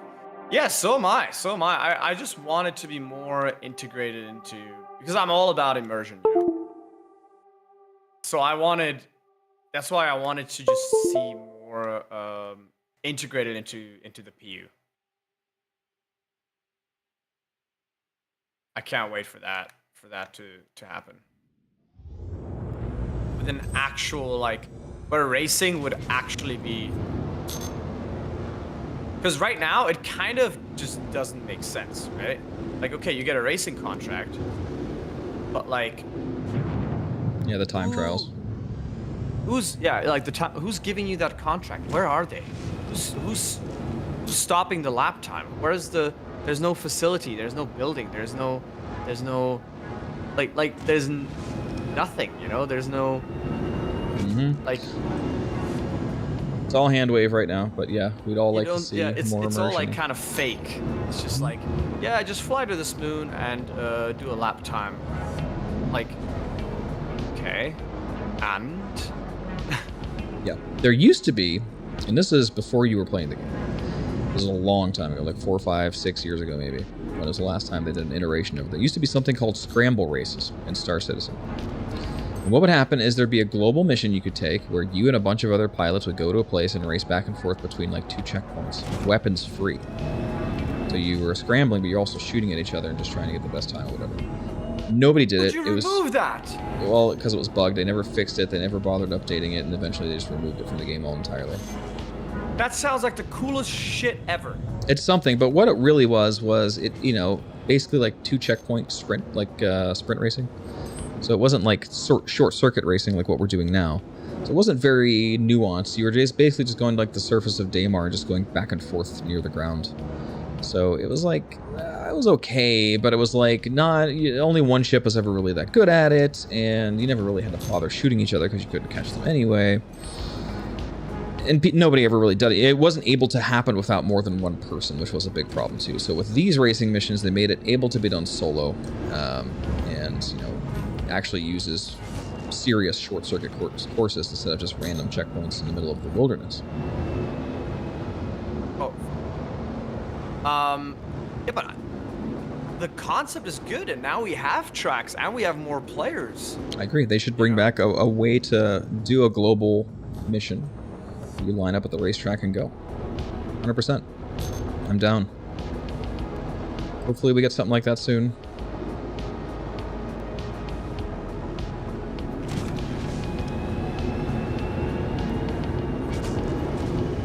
I just turn in too hard. Straight away, and the Archimedes just turns too well. That's my complaint. It's really good. Just gotta get used to feathering and putting your stick at certain deflections. Like, I think there's a lot of turns where I'm like, especially like this downturn from heaven, where I'm downstrafing it, like I'm pushing down on my my stick at like 75% instead of full deflection, so I don't overturn and hit something. There's a lot of moments like that where it's just like really difficult raw muscle memory, and it's so hard. I mean, this track, in order to get my world records on this, I grinded one day for 6 hours straight on stream. Then came back the next day and did another 2 or 3 hours in order to get the current record. It just takes time. And that's after months and months of practicing this in the PU and in other Arena Commander patches.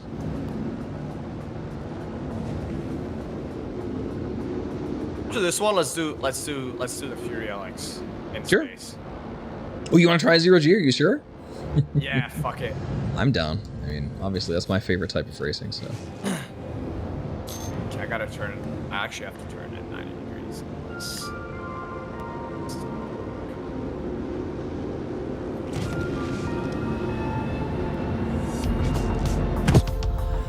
Do you get any reward for reaching rep level 7 in racing? Not right now, no.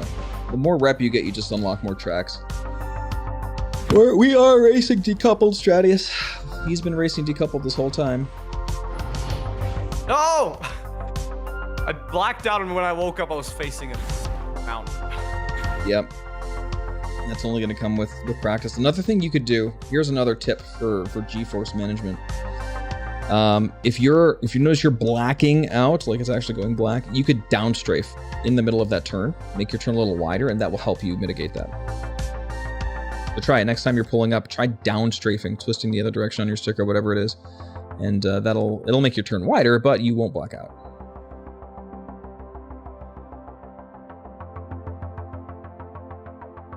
Of course, the trade-off is it's going to be a wider turn, so you know you're not going to be able to get as much speed out of it, but you don't die. You can't win a race if you're dead, so that is a pinch. No! Why is that building there? Fuck off with the buildings. Yep. We're in the middle of fucking nowhere. No one lives here.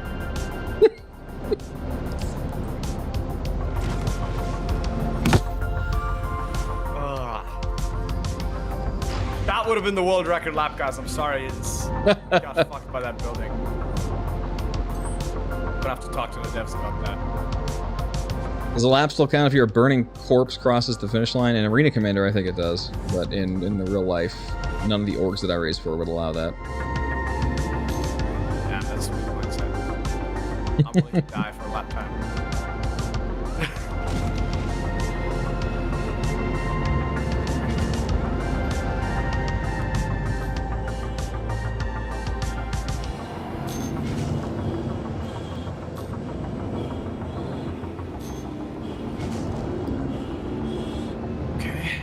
Alive. I'm alive!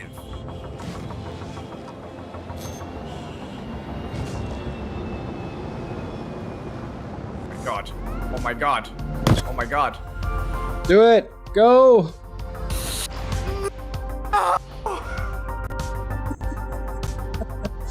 But see what's happening is you're getting closer and closer more consistently, right? You're learning the track. You're getting the muscle memory down. It does work. I promise. Don't get discouraged. Again, it took me a very, very long time to get good at this track. It was an insane grind, non-stop for just days, weeks, months. And I was in the PU, so it was so painful to die, but we just kept going and eventually got really good at it. So, it does work. They've been adding a lot of new racing assets over time. What do you mean racing assets? Like these tracks are relatively new. Oh, okay. Yeah, the tracks. It was 319, no? 318? No, 318. 318, yeah. Everyone's so focused on persistent entity streaming, no one cared about. Actually, no, it was 317. I remember. 318 is when they added PES. Yeah, we had the racetracks in 317. It was 317.2. They started adding geometry. But something to the with game. racing happened in 318. Is that? Yeah, it was the adding of the time trial missions. They added the time trial missions in 318, but the tracks themselves, they started adding the racing assets to the universe in 317.2. I know because I had the honor of introducing the first race track adopted by CIG into Star Citizen. That was the Snake Pit.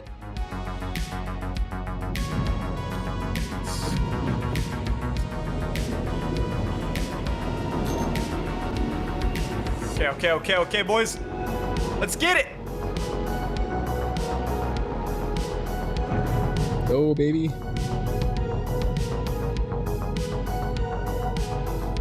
Oh, what is push. that? 58.7. 58.7, a sub 1 minute on your first completed non-death lap. Very nice. Wait, I think that's my first ever sub 1 minute. That's there you go. First ever completed lap with the Archimedes too. There you go. That's how it's done, folks. Oh, fucking hell, man. The Archimedes is. I agree, so Infarta. There should be more easy rewards, and beast to you be know. tamed. That's later, hopefully. Okay. Agreed, Aaron. 0G, let's go. I'm ready. One lap is all I need. Oh, baby. We're playing with the big boys now. Here we go. To the Fury. All right. Principles of 0G flight. Say goodbye to drag. Say goodbye to aerodynamics. No longer relevant in any way, shape, or form. It's completely null and void in 0G. Instead, what we're going to be relying on is maximum thrust with tricords. We're doing Miner's Lament, picking the Fury LX. You can take the shields off if you want, but there's no guns. Yeah. So, cooler, I need to take off. You could take one of the coolers off. You could take the shields off. It's going to be pretty minimal gains for this ship, considering there's no weapons or anything. So you're not losing a lot of mass. But you can if you want to. I do for mine. Going all in. Go all in. And at the end, we're gonna do some online racing, guys. Yep. So feel free Miner's to Lemon. Mm-hmm. Miner's Lemon. Oh, excuse me for a second. I'm just gonna go to the toilet. I'll be right back.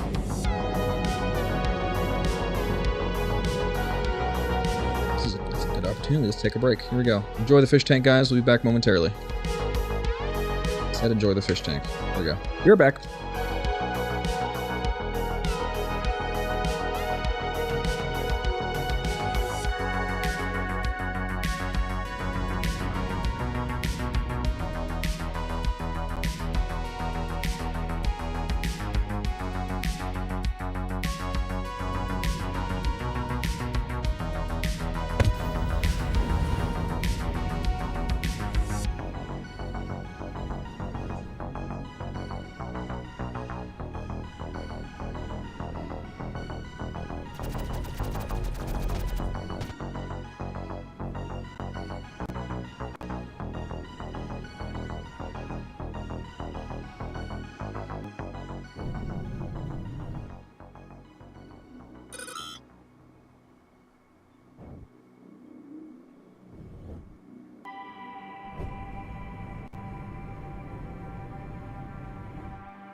All right, I'm back.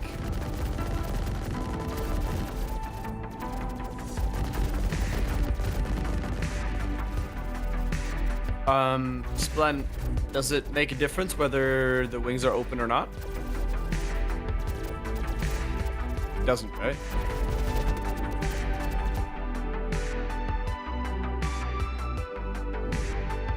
Guys, it's Splen Leaf.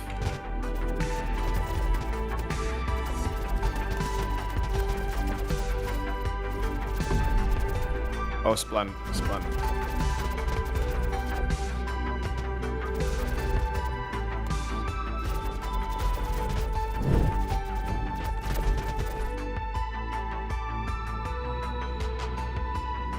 By the way, guys, have you seen this Be Right Back screen from Splen?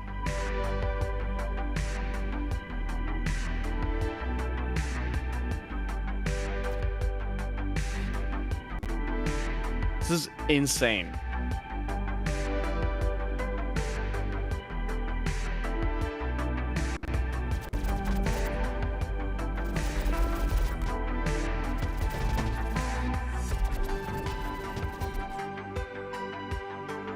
Oh no, he got raided. Protostar, thank you so much. Thank you so much for the follow. Also, another witchy name tag. Thank you so much for the sub again earlier. I really appreciate that, man. Sorry, I didn't want to interrupt Splen earlier. Stoio, thank you so much for the follow. Man, Mike's raid during the subathon? That was fucking wild, man. I think we got over 100 followers in like 2 minutes or something. It was wild. It was completely insane. Actually, completely insane.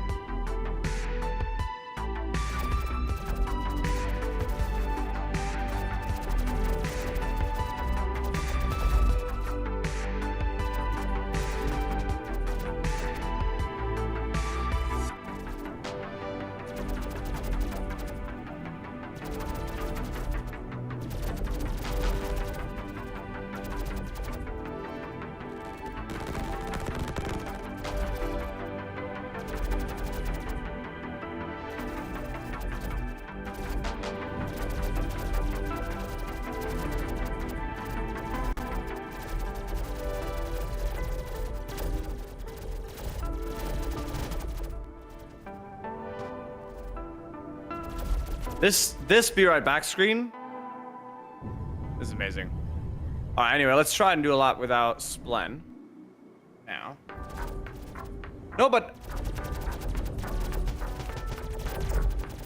Aaron the God, I swear it doesn't make a difference. At least that's what I've been told.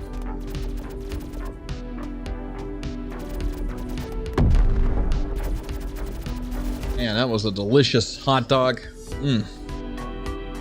Can't race without one of those. That's a required racing paraphernalia right there. A hot dog too. Not that kind of hot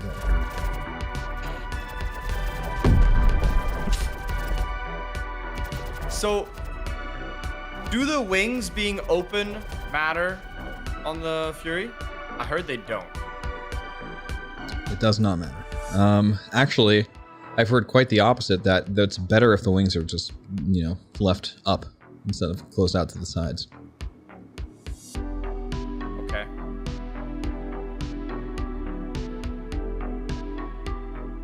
What's up, Protostar? Grim Talk, hello. All right, give me 1 second. We'll talk about what's happening here. So, there is a video series I do that I did called Principles of Flight. It's on my YouTube. And there I talk about what the 3 main points of zero-G racing are and how to utilize that to your best effect. So number 1, and as we already know, it's always race decoupled. The reason we're doing that is for the same reasons you do it in atmosphere, but it's even more accentuated here because if you're in coupled mode, it really wants to try to drag your TVI back to the center of your crosshair. And because in 0G you're always oversteering basically, and your TVI is never in the center of your crosshair, decoupled is even more detrimental, right? So, always decoupled. You got that down. Next. Tricording. Tricording is big. So what you want to do... Space. Only in space. Like, basically, you're not going to be using tricord as much in atmosphere as you do in space. So what you want to do is pretty much for every, like, in an ideal racing scenario, if you are an absolute master god of racing, every single motion you make is a tricord, because that applies max velocity into where you want to go and changes your vector the fastest. And so that you don't have to worry about drag or atmospheric resistance or lift or anything like that. It's all thrusters. So if you thrust in a direction the fastest with a tricord, which is the only way to go the fastest, that's how you get world records in 0G. So you're oversteering like crazy and you're tricording in that direction. And then of course the big problem arises from that is when you're pulling 40 Gs in these turns, you black out ridiculously fast. There's no drag to slow down your ship. So even in like the Merlin and P-72, it's easy to black out, let alone the Fury, which is like 25% more powerful than both of them. What? Why am I blacking out if I'm just strafing forward? That you are creating so much acceleration forward that you're blacking out from eyes in Gs. It is possible. I think I have a bug. I'm not doing anything. Just thrust forward, boost forward real quick. Okay. And it'll get rid of it. There you go. But again, I'm just going forward. Yeah. Is that normal? Yes. That is normal. You are blacking out from eyes in Gs. You have to limit how fast you go forward. Jeez. That's Yep. rough. This is why I say the Fury is a bit busted. Its accelerations are just so extreme. And again, this is because they compensated for how badly it performed in atmosphere, because they left the mass humongous and they made it shaped like a bowling ball with wings. So they increased the thrust of the thrusters. And when you're in space, it doesn't matter if you're a bowling ball with wings because there's no drag. So in space, it's ridiculously overpowered. It's so overtuned right now. Like, they really need to stop and think about their balancing pass with ships and make it work. But I have a feeling we're not going to see anything even remotely close to that until after modes or master modes and probably beyond. Yeah, the Fury is a monster indeed. So, if you want, I will give you a brief tour of how this track is run with the Fury. And I will take it a little bit slowly so we can kind of just break it down together. And you'll notice, of course, the first thing you'll notice is that I'm using head tracking, right? So when I turn my head, it turns my pilot's head, and this is essential for tracking where that TVI goes, because that TVI is going to be anywhere but forward. All right, except for the beginning here, which doesn't really matter much until you cross the finish line. So I'm going to get up to speed here. We're not going to go full speed. And I'm going to turn to about a 45-degree angle here and then tricord.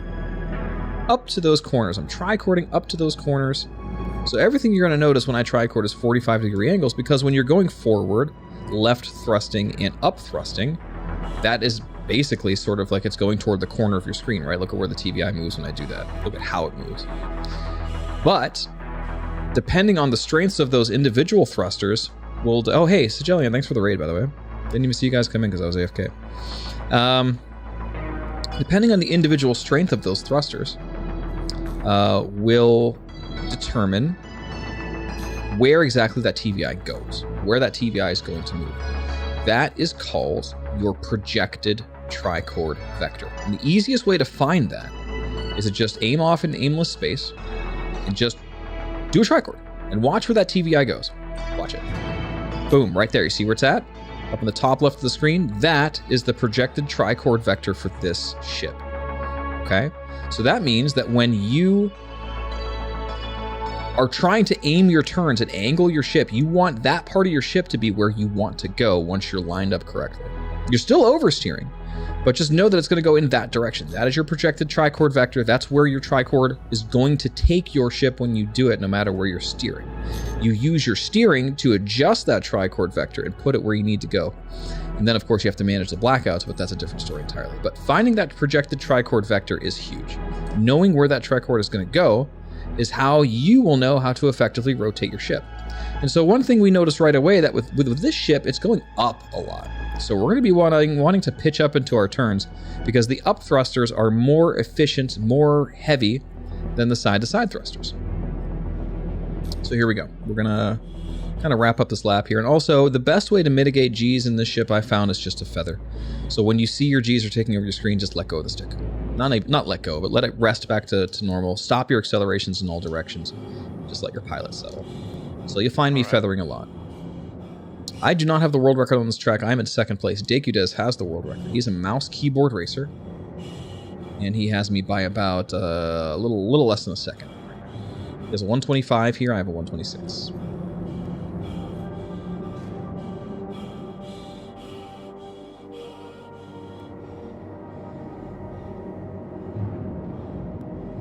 Tricord here. Tricord here. And now I will end my tricords with a little bit less tricordy thrust to mitigate G-forces, right? Here's why. Your side-to-side Gs are most detrimental to you, followed by negative Gs, followed by positive Gs.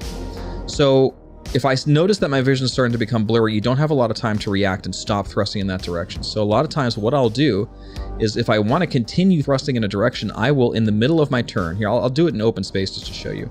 In the middle of my turn, I will start turning the ship toward that frontal vector and then thrusting forward instead. Just to mitigate G-forces. That's one way of doing it. Also, a big part of mitigating G-forces is, and this is something that Dekudez uses really well. Are my sliders broken? No, my left stick's because I recalibrated. Something that Dekudez does really well is rotating the ship. So if you're taking too many G's to one side, if you're strafing left a lot and you're getting left G exposure, flip the ship around and thrust in the other direction. You will mitigate those G's that way. That's something I don't do a lot. I just kind of feather and it works out okay. But if you probably, you know, rotating is probably pretty effective because again, you could roll all you want out here. There's no drag. So you want to like really angle your ship to work properly. All right, so take it slow, first of all. Also, like, don't thrust a lot because you're in decoupled mode. You thrust a little, there's nothing that's going to slow you down ever. So you don't have to gain a lot of speed. Really, you just want to adjust your vector. So you could go off the start line, go forward a little bit, get your speed up to 300, and then from that point on, you could really just use maneuvering thrusters. You don't really got to thrust forward that much. For your first few laps, do that. Lay off the forward thrust, get some forward thrust right off the start line, but from that point on, you're just adjusting the position of your vector, using tricording or bicording, or just moving it around with your strafes and not going forward that much. So try to avoid going forward and eventually work your way into oversteering. So eventually you're going to be oversteering like this and applying your forward thruster to do turns like I just did there. Eventually, you're going to work into these big tricords. But for now, just practice moving that TVI, tracking it. You got to watch it because if you can't see it, you're screwed. And maneuvering that way and watching your speed. You could always back thrust or even brake if you want to, if you have space brake bound, or go into couple mode real quick to slow down if you feel like you're losing control. And just take it slow and slowly work your way up. This is a track that's going to take a lot of work. It's way different from Atmo. They're completely different flight styles. They might as well be completely different games. Nothing about what I taught you in Atmosphere really applies here, except for a little bit of the G-force management. All right, give it a few laps. Yes. I will fix my left stick here. I'm really taking it easy now and just using the maneuvering thrusters. Yes, do that. Practice that and practice tracking your TVI. That's massive. No. Sure.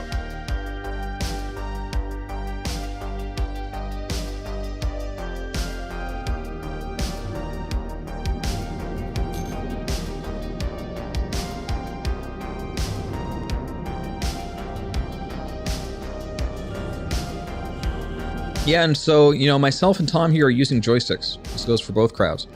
If you guys have any questions about mouse keyboard racing, we have Dekudez in my chat. He might be in the other chat as well. Knows all about it. I used to race mouse and keyboard as well. I switched to sticks probably back in like 2018 or something. But I used to be a mouse keyboard racer, and it's fine. You could do just as well. My advice to anyone who wants to learn how to really be a pro pilot in Star Citizen, no matter if you're racing or what, my advice to someone who wants to be a pro pilot is pick a control scheme that does two things for you. A, it's very fun and you like it, and B, it is very comfortable. Without those two things, you'll never make it as a pro racer or a pro pilot because you won't be able to stand spending so much time with your controls. Fun and comfortable. It could be a controller, it could be a steering wheel, it could be a yoke, it could be a joystick and a throttle, it could be 2 joysticks, a throttle, and pedals. It doesn't matter. It could be mouse keyboard, it could be 2 mouses. Whatever you want. Just do something that you like, you think is fun, and that you would want to spend a lot of time playing the game with. Don't listen to people when they say, oh, you gotta do 2 joysticks or else you're bad at the game. You can't get it right. That's bullshit. All of it is total bullshit. And people have told me this to my face, and I've told them time and time again, not true. And then people like Deku come around and just prove them wrong right out the bat and just provide the evidence that I was, not willing to provide. It's ridiculous to think that you can't. You definitely can. It's amazing what humans are capable of when they put their minds to it, become one with the machine they're using. Yep. I agree. I don't see a reason why it shouldn't be possible. Use whatever you want. You could strap a potato to a Wii remote, put it on your head, put your holy shit. Put your Elon Musk Neuralink on, and you could probably figure it out. Use a Guitar Hero controller. I don't care.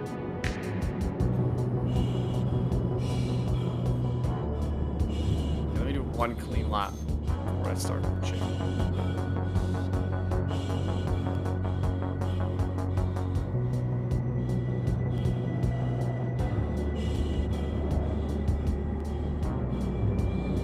Oh.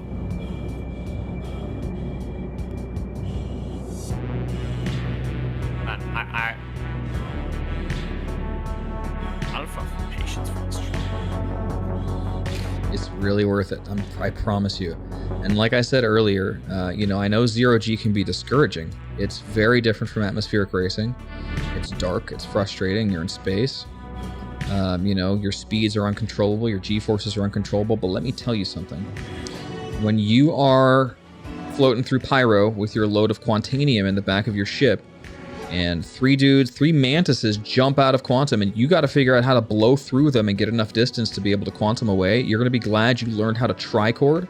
You're going to be glad you learned your G-force management because it applies, guys. These skills translate so well. Your survival as a pilot, whether you're doing PvP or anything else in Star Citizen, depend greatly on your ability to maximize your ship's performance. If you can't do that, then you're not piloting to your full ability. Racing will teach you how to do that by default, by pushing yourself to the limit, by teaching yourself how to keep up with competitors. You will become the pilot you were born to be. Racing is there for you to do that. You're not racing necessarily to be the best in the world at racing. You're racing to be better versions of yourself. I call it the gym for a reason. You put in the reps, you will become better at what you do. Welcome to the stream, DJ Bunton. DJ is... He came in and your speech was the first thing we heard. DJ is the lead of the team behind this, who has done the Arena Commander rework and is in charge of making this experience fun for us. That's why it's so busted and doesn't work. DJ, welcome. Wonderful to see you again.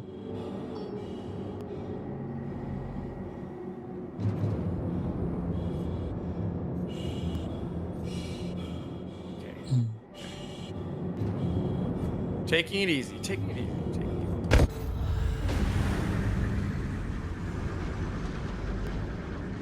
Whew.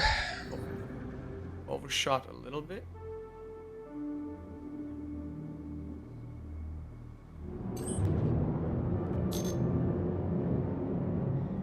Just 1 clean lap in space.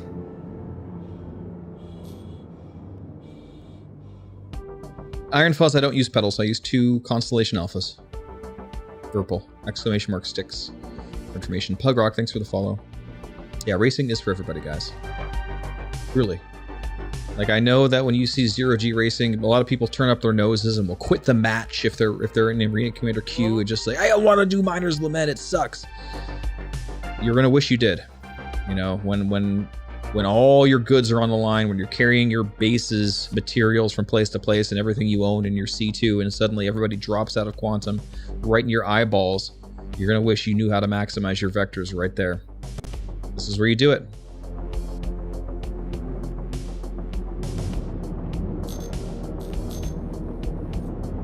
Come on. Come on.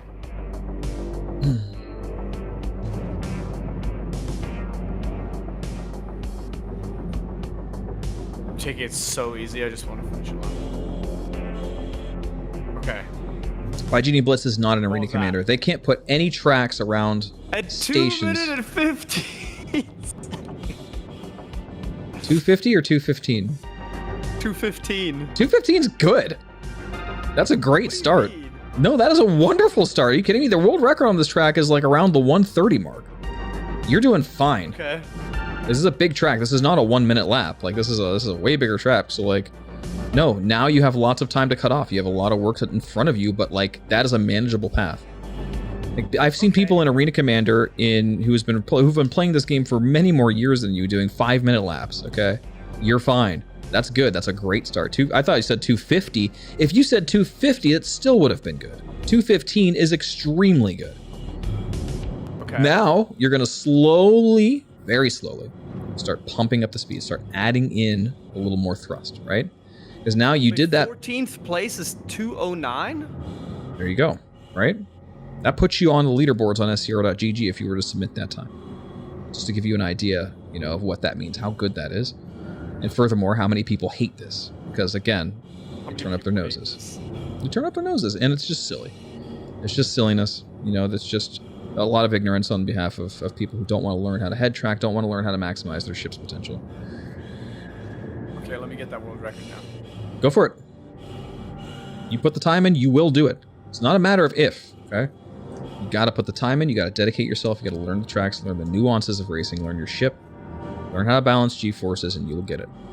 It's a matter of time. It's a matter of effort. You are not locked from this. There's a path. Do you brake at all in space or not? I do, yeah.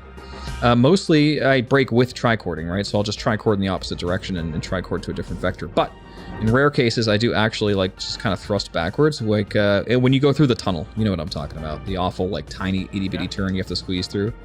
I will thrust really hard to get there, but then I will brake once I'm closing in on the tunnel so I can make that, 90-degree turn against the asteroid at the end of the tunnel. Mostly I'm just trying to tricording in opposite directions though.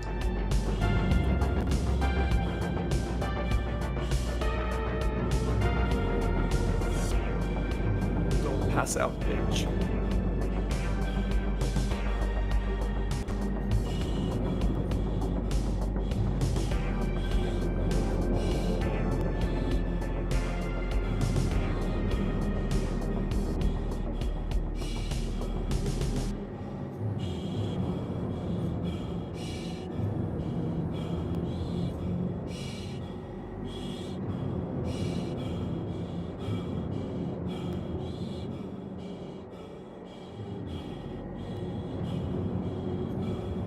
And here's another thing about longer tracks, right?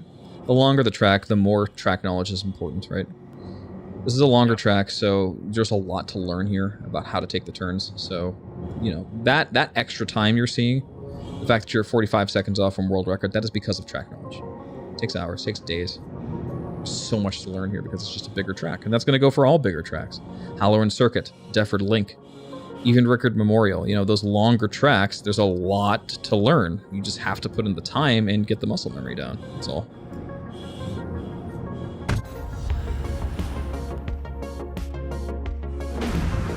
Just from repetition alone, even if you don't increase any of your skills here, you will break that time down. Oh, See, Smithy? fuck. I improved, but I didn't go through the first checkpoint. It's irritating, right? And hopefully is we get annoying. that fixed soon. Yeah. DJ Bunton, fix the fucking game, bro! Fix the game! Jesus, man. What are you doing watching here? Get on the PC and start coding some stuff, man. Oh, stand up. Sylvan's here? Sylvan, tell your colleague to fix the game, bro. Immediately. Immediately, it's unplayable. How do you not know how to hit 5 keys on the keyboard? And hit enter. That's it. Deltree C. Enter.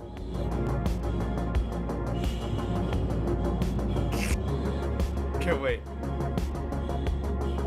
You'd be surprised what the devs learn from watching streams. That's up, DJ. It doesn't surprise me. It doesn't surprise me. I mean, this is obviously a very educational stream. Have you not learned something watching? Wait. Bro. Where am I? There. Okay.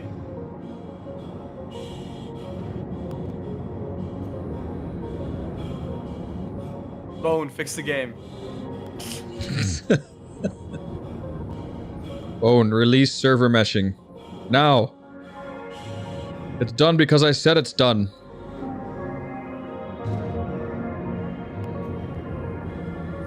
Sylvan, DJ Bunton.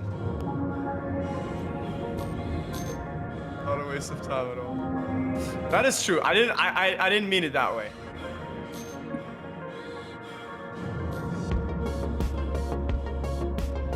Oh man. All right. Hey, I got about a half hour left here before I gotta run into a work meeting. So, do we want to do some Marine Commander racing? Yes. Let me finish this lap. I can improve. I can improve. Go, go, go, go. Promise. I believe. Hold the line!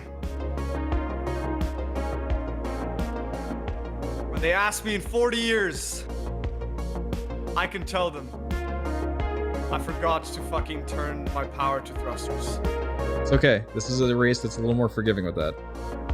I held the racing line. I held the racing line. That turn is so brutal. That's a hard. That's probably the hardest turn, by the way. That hairpin there, because you come in with a lot of thrust and you have to like do a serious tricord to make that worth it. Otherwise, you just gotta kind of slow down, and that's fine. Can you not pass out on me, please? Thank you. We're gonna go through that little hole. Speed. No! I should have hit the brakes. I should have hit the brakes much sooner. Okay, no. This doesn't count. One more attempt. One more time. I'll do it with you. I'll do a world record attempt. Let's go. You'll do a world record.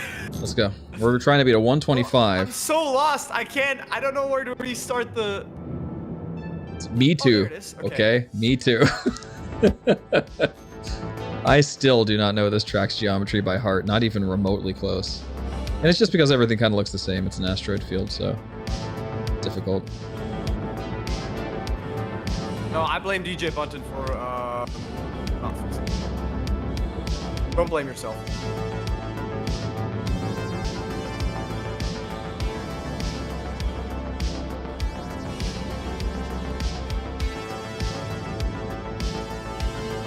Okay.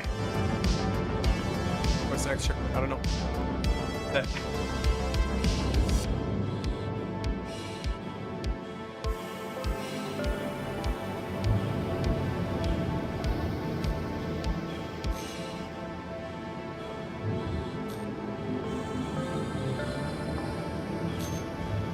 This is a good one. This is a good one. Top 10 lap. You'd be surprised how easy that is. You could do it.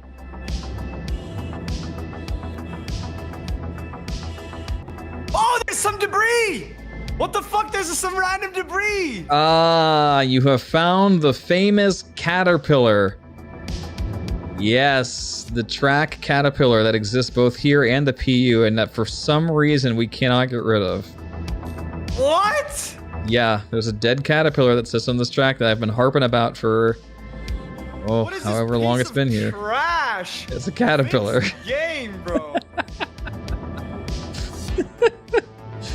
Yep. The famous Miner's Lament. Yeah, skill issue, 100%, dude.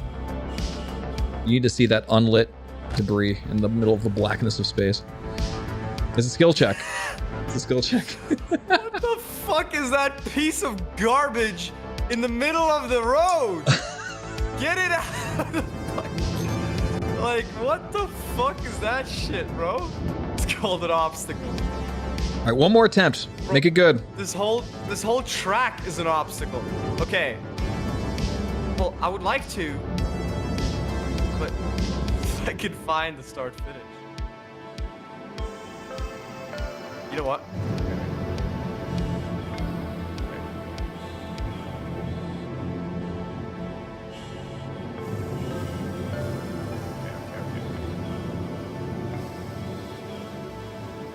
I'm going to judge fucking devs. Man, these fucking devs, man. They're all sitting on their yachts. No, they're sitting in that caterpillar. Not doing shit. Laughing at you. Laughing at me, watching my Twitch stream.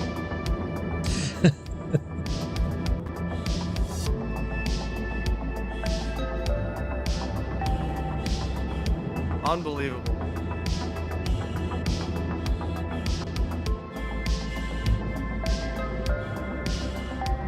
Okay, this is a practice run.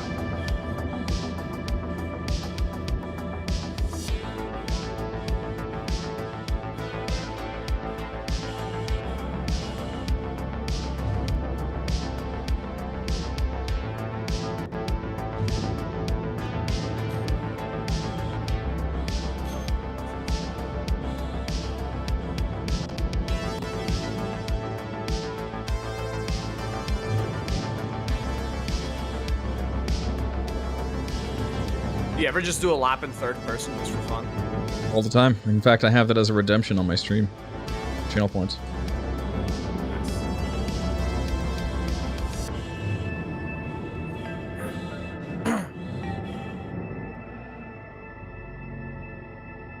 I don't think Nino's Rock exists in Arena Commander.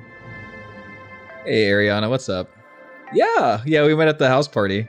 Yeah, there's so many people. Next year I have to make better use of my time. There's so many people I wanted to meet, including you, that I just didn't get a chance to do so. You really have to be talking to everybody nonstop. G, guys. But next time. Next time. Okay. Fucked it.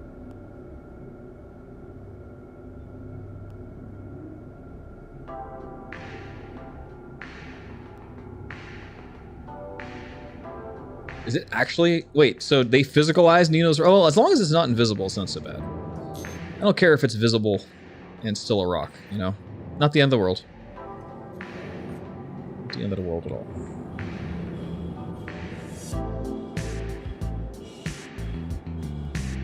Tom will never, he will never know the pain of Nino's Rock in the persistent universe. Last attempt.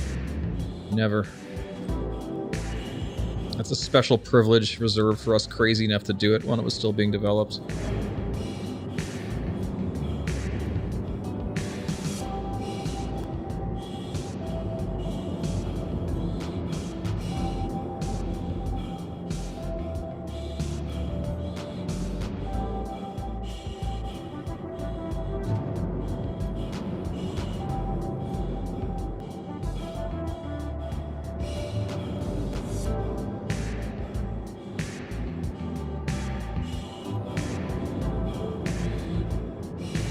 Keeping my speed in check.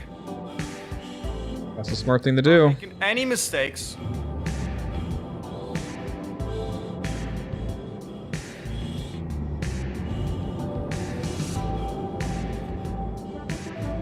Oh! Fuck the caterpillar!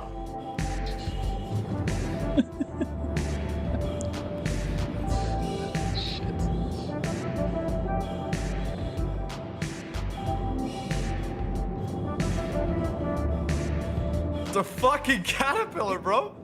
What? It's so random. Just like Concentrate, why? concentrate. Come on. Almost done. Shit. Oh shit, bro.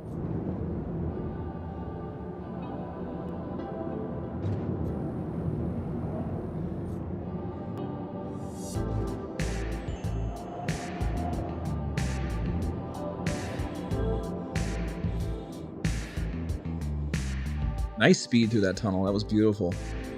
Who wants some noodles? Who wants some noodles?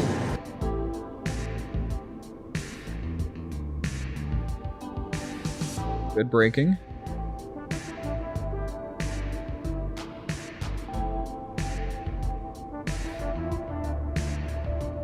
Oh.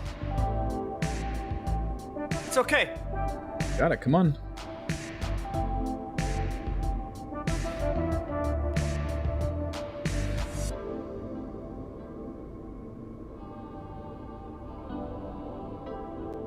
.206. There you go. 10 seconds off your time. Dude, that was actually really impressive to watch. Well done. You're starting to get it, you know, and now it's just a matter of turning some of those like bichords into trichords, slowly adding more speed, learning the track a little more. There you go. That's it, baby. So add that 10 seconds to the total of like what? Shoot. So with 15, 16 seconds off of all the laps we tried today, off your times just from learning some strats, dedicating yourself to the track knowledge. That's all it takes, baby. Like I said, guys, anyone can do this. It is worth doing. Don't expect to be number one on the world records all the time, but just improving yourself as a pilot is so worth it in this game. For every gameplay loop you do, do it. Get in here. It's free. It's free real estate, okay? Offline mode, racing, you could rent the ships. Do it. In fact, take a Gladius. Take whatever. Gladius is free right now, and the Gladius kicks ass at almost all these tracks. It's a light fighter. Do it. All right, let's race. People want to join us. We're queuing up in Arena Commander. What do you want to do? EU? EU's fine. Yeah, sure. All right, so just go into Arena Commander. Do online mode. Pick your favorite ship. Doesn't matter what it is. We're all doing this for fun. Myself, I think I'm going to pick the P-72 for this, just because I love my little emerald. And then just click server location EU. Click launch. This is live. Let's go. Thanks for the follow, Cebix. Okay, I'm in your lobby. That was the idea, Maiden Ariana. I think I'll take an arc. I lost my voice as well. Do it. It's Snake Pit, so it's a good one for the Archimedes. Archimedes is good at Snake Pit, right? Very much so. Best.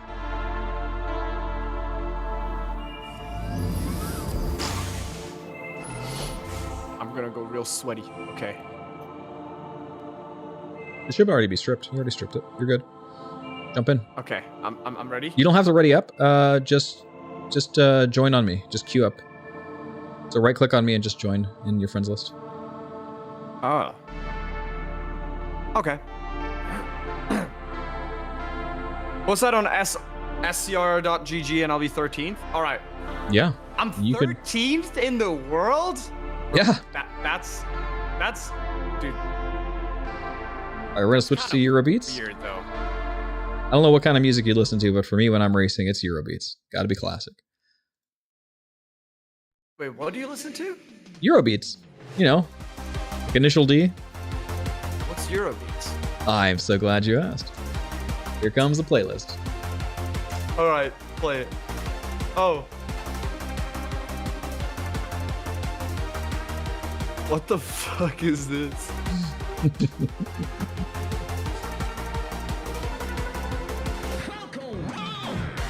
Put it on. Get back in game. Let's rock. Stop. Timer starting. Get in. Alt tab, shit. quick. Let's go. Good luck. Have fun.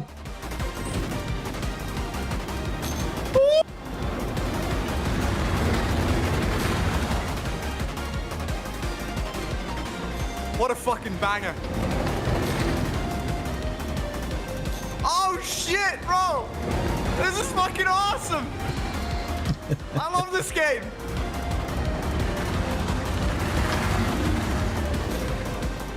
Oh shit, boy.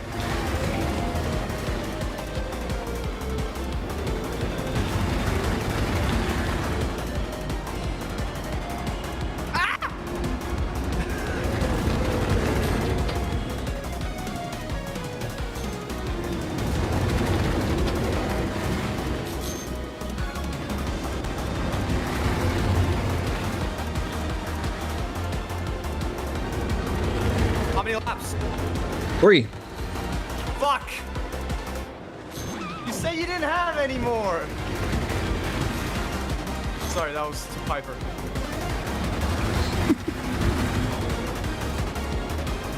Driver scammed me. Oh, I missed the checkpoint.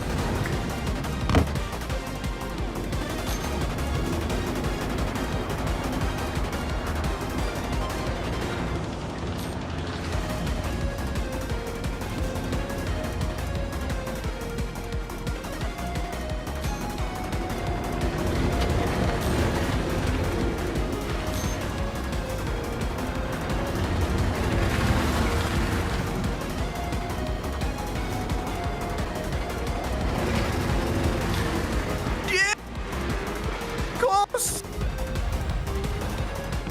Oh, I heard someone explode. That was me. Shit.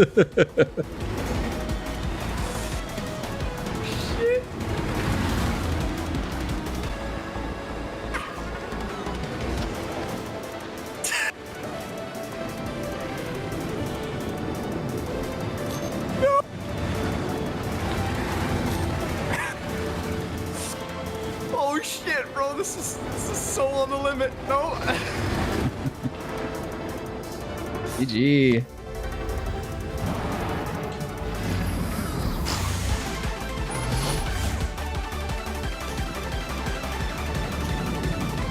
Music makes it so much better. Sure does. I swear by Eurobeats.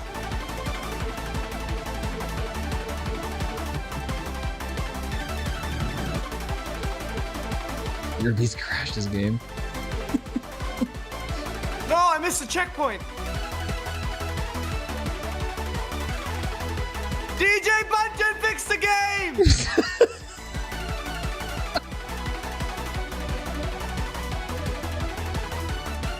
Huh?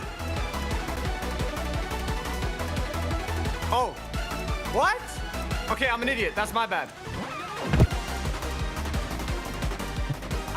I just don't know the track.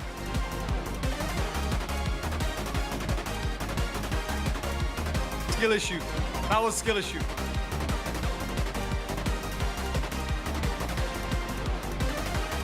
Okay. Yay. Dead last. That's all right. That's all right. Your fastest lap was a 56.06. You are not the slowest in here by any means. And that's still a sub 1 minute lap at Snake Pit. That's good stuff. Well done. Nice. Let's go again. Oh yeah. What's up next? Old Vanderval. We're back. Back to where it all began today.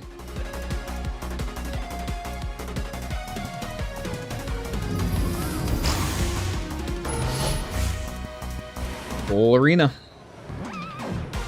Good luck, everyone.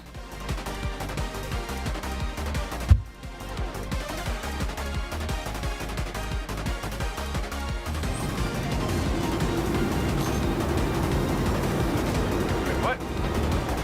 Race started? Yep. Why am I...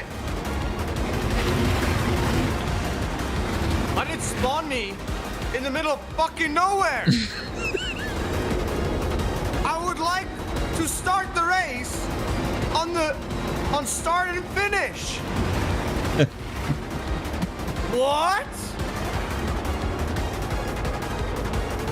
Rigged. Hashtag rigged. Hashtag justice for Tom. Okay, that one's on me. This DJ button.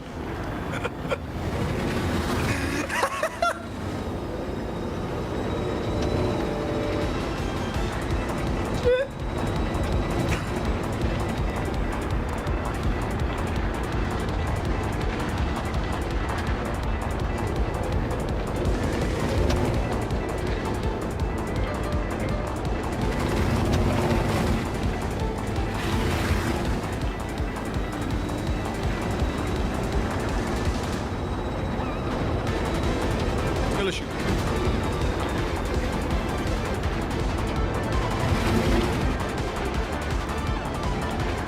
Man, but my race was already over before it started because of DJ Bunton.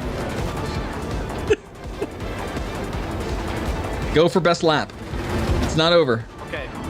Do a hot lap. Is there points? You have points in my book for best lap. Also, that's what counts for str.gg. So. You can technically submit a best lap from a race. No reason you can't.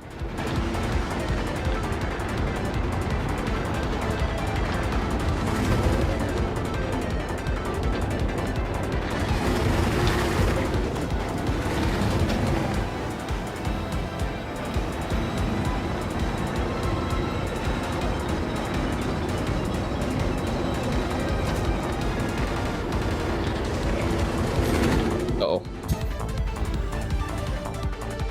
Now's your chance. Ooh, Fresh taking advantage. You gotta push.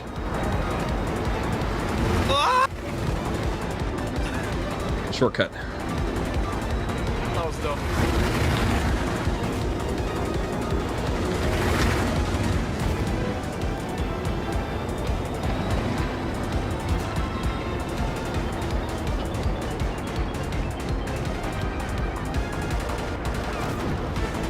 GG. Fresh with a 53-second lap in the Razor. Nice. Okay, this race was rigged from the start, so I'm sorry. Go. Push it, baby. There it is. It's not over yet. You are not in last. I'm not last? No. How? Just go. Don't worry about it. Push. It's about you. I'm pushing.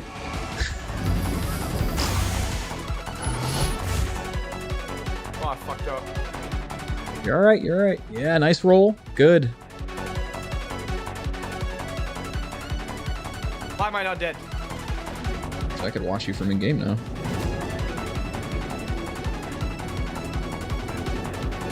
What? How am I not dead? Would have been faster if I died. True.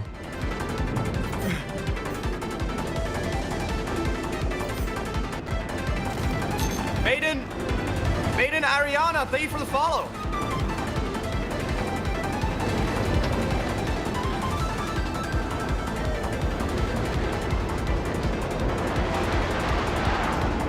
Beautiful. Is it over? It's over. At least for you. Oh, geez. I think we got a couple people still finishing, but there you go. Your fastest lap was a 107.19. Not bad, not bad. Remember that the Archimedes is slower than the Merlin by a couple seconds, so it's pretty good.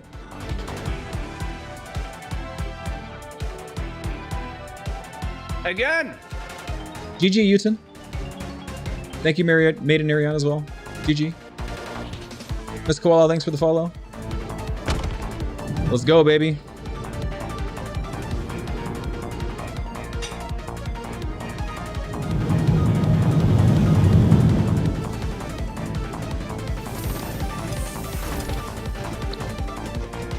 DJ Bunton, can you please put me on start finish at the beginning of the race this time?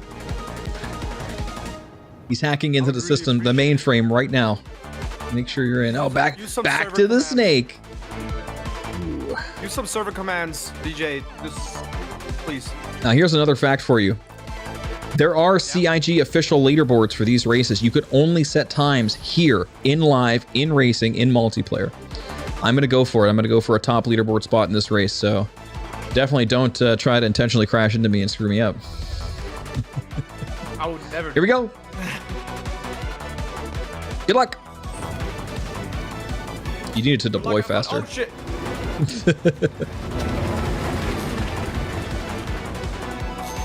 Then I immediately botched it. Too much pressure. There's some Czech people in here. There's some Czech people in here. I'm not kidding. Some checkpoints? Some Czech people. Oh. I'm Czech. No! Why am I not dead? I'm stuck. Skill issue. Hey!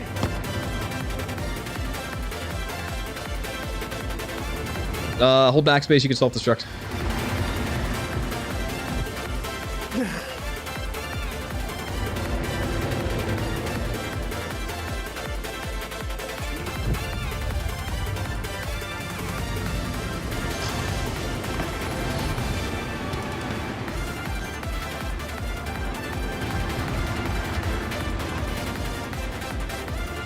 Snake Pit's fun to race. Oh yeah, Snake Pit's amazing. The OG, baby. This was the first XGR community track added to the game by CIG. Fuck.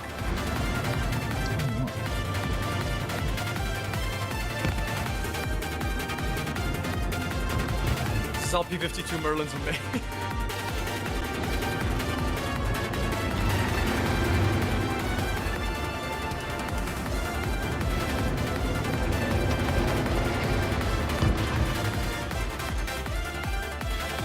No, Perdella, there's literally some Czech people in here. I swear to God, they're swearing in Czech.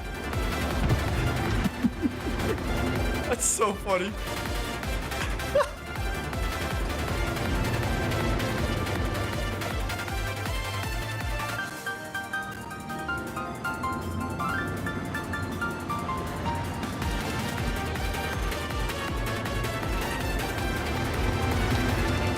Too tight. Be back to them.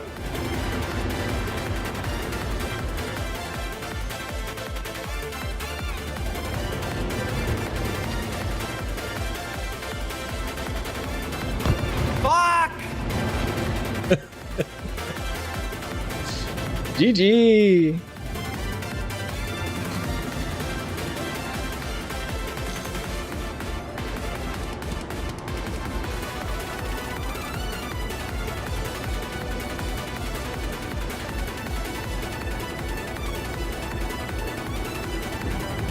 Řeřicha.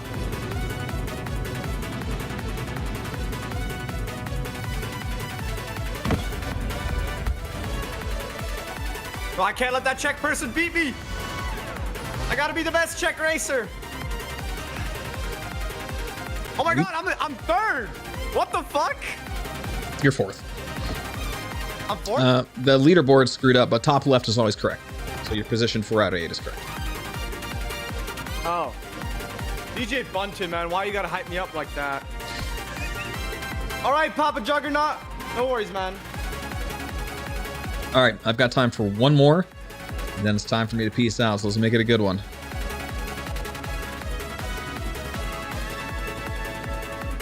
How long are you going today, Tom?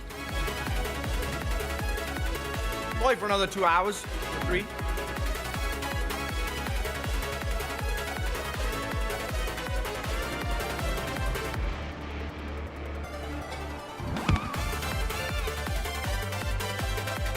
Probably more, actually.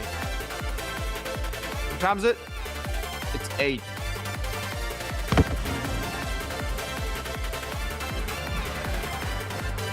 Baden Ariana, welcome to the channel. How are you? Maiden Ariana was at CitizenCon with us. I unfortunately didn't get the chance to talk to her like I wanted to, Really? but yep. There's just too much going on. Baden Ariana, did we meet? Did we speak or no?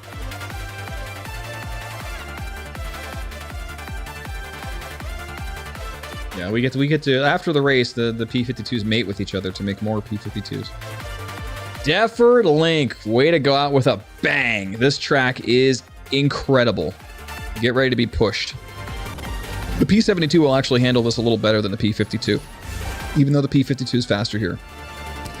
But the amount of hairpin turns in this track is just crazy. And there's enormous, huge spirals up and down portions of the track that are just going to push your Gs to the limit. So this will be good.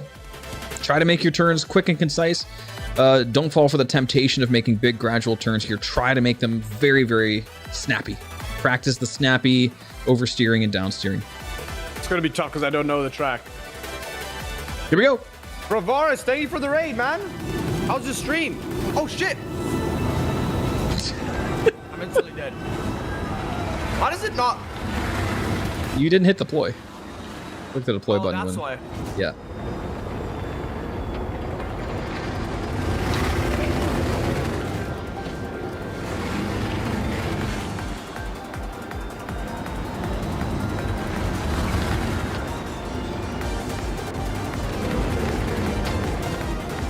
Oh wait, this is a super long one. It's about 3 minutes. Not bad. It's one lap, so. It's not much longer or shorter than the other ones. It's just less laps. No, I mean, like the one lap. Oh yeah, the track length is huge. Is massive. The only one bigger is Halloran Circuit. In my opinion, a track shouldn't be longer than 2 minutes. That's just me. That's close. Yeah, like I kind of agree with you. I think like for the entire match, it shouldn't go over like 3 to 5 minutes. So, you know, having this at one lap is appropriate. The match to me is like whatever. Do 10 laps, but like in order to remember the track and perfect the track, I think it should be. It shouldn't be longer than 2 minutes. This isn't that bad. That's basically what real life tracks are. Right. There are no tracks that are longer than 2 minutes. I mean, there are, but very, it's like very special, very rare. Like Nordschleife, for example, at Nürburgring, that's like a 10-minute lap, you know? Wow. The longest stream yet, Bravars? But that's like one in the world. Spa is quite long. I think Spa is 7 kilometers long. I mean, it makes sense to keep them short, so yeah, you have time to be able to learn them, you know? Yeah. Because the Formula 1 Grand Prix is always 300 kilometers long. All right, GG. Finally got a first place squeeze out with a 2:37 here. All right, guys, that's it for me today. We'll let Tom finish up his lap here, but we'll talk about it in the meantime because I gotta go. Hey, I hope you enjoyed yourself today, Tom. I hope you are ready to kind of start grinding this down and pushing it. You're already on almost top 10 for Miner's Lament. Like, the sky's the limit. I look forward to seeing you get on the global leaderboards. All right. Thank you so much. I actually learned a lot today. It was my pleasure. This is what I enjoy doing the most when it comes to Star Citizen, is teaching others how to race. So this is all I want to do. Maybe a few months down the line we can have a proper race. Sure, 100%. In fact, you better teach me how to do F3 racing, all right? I taught you. Now it's your turn to teach me. Okay, give me a ride in that thing. I'll strap myself to the back. That's gonna be expensive, dude. I know. We'll need to rent a track and rent a car. That's right. Thank you, Maiden Ariana. Thank you guys so much for being here. We're gonna go ahead and send everyone over to Tom. Even though I think a lot of us are at both streams. Tom, send them off to a good raid at the end of yours. And we'll see you guys later. Absolutely. Thank you, man. Have a wonderful day. It was a pleasure. And we'll see you on the track. See you. Bye, Splen.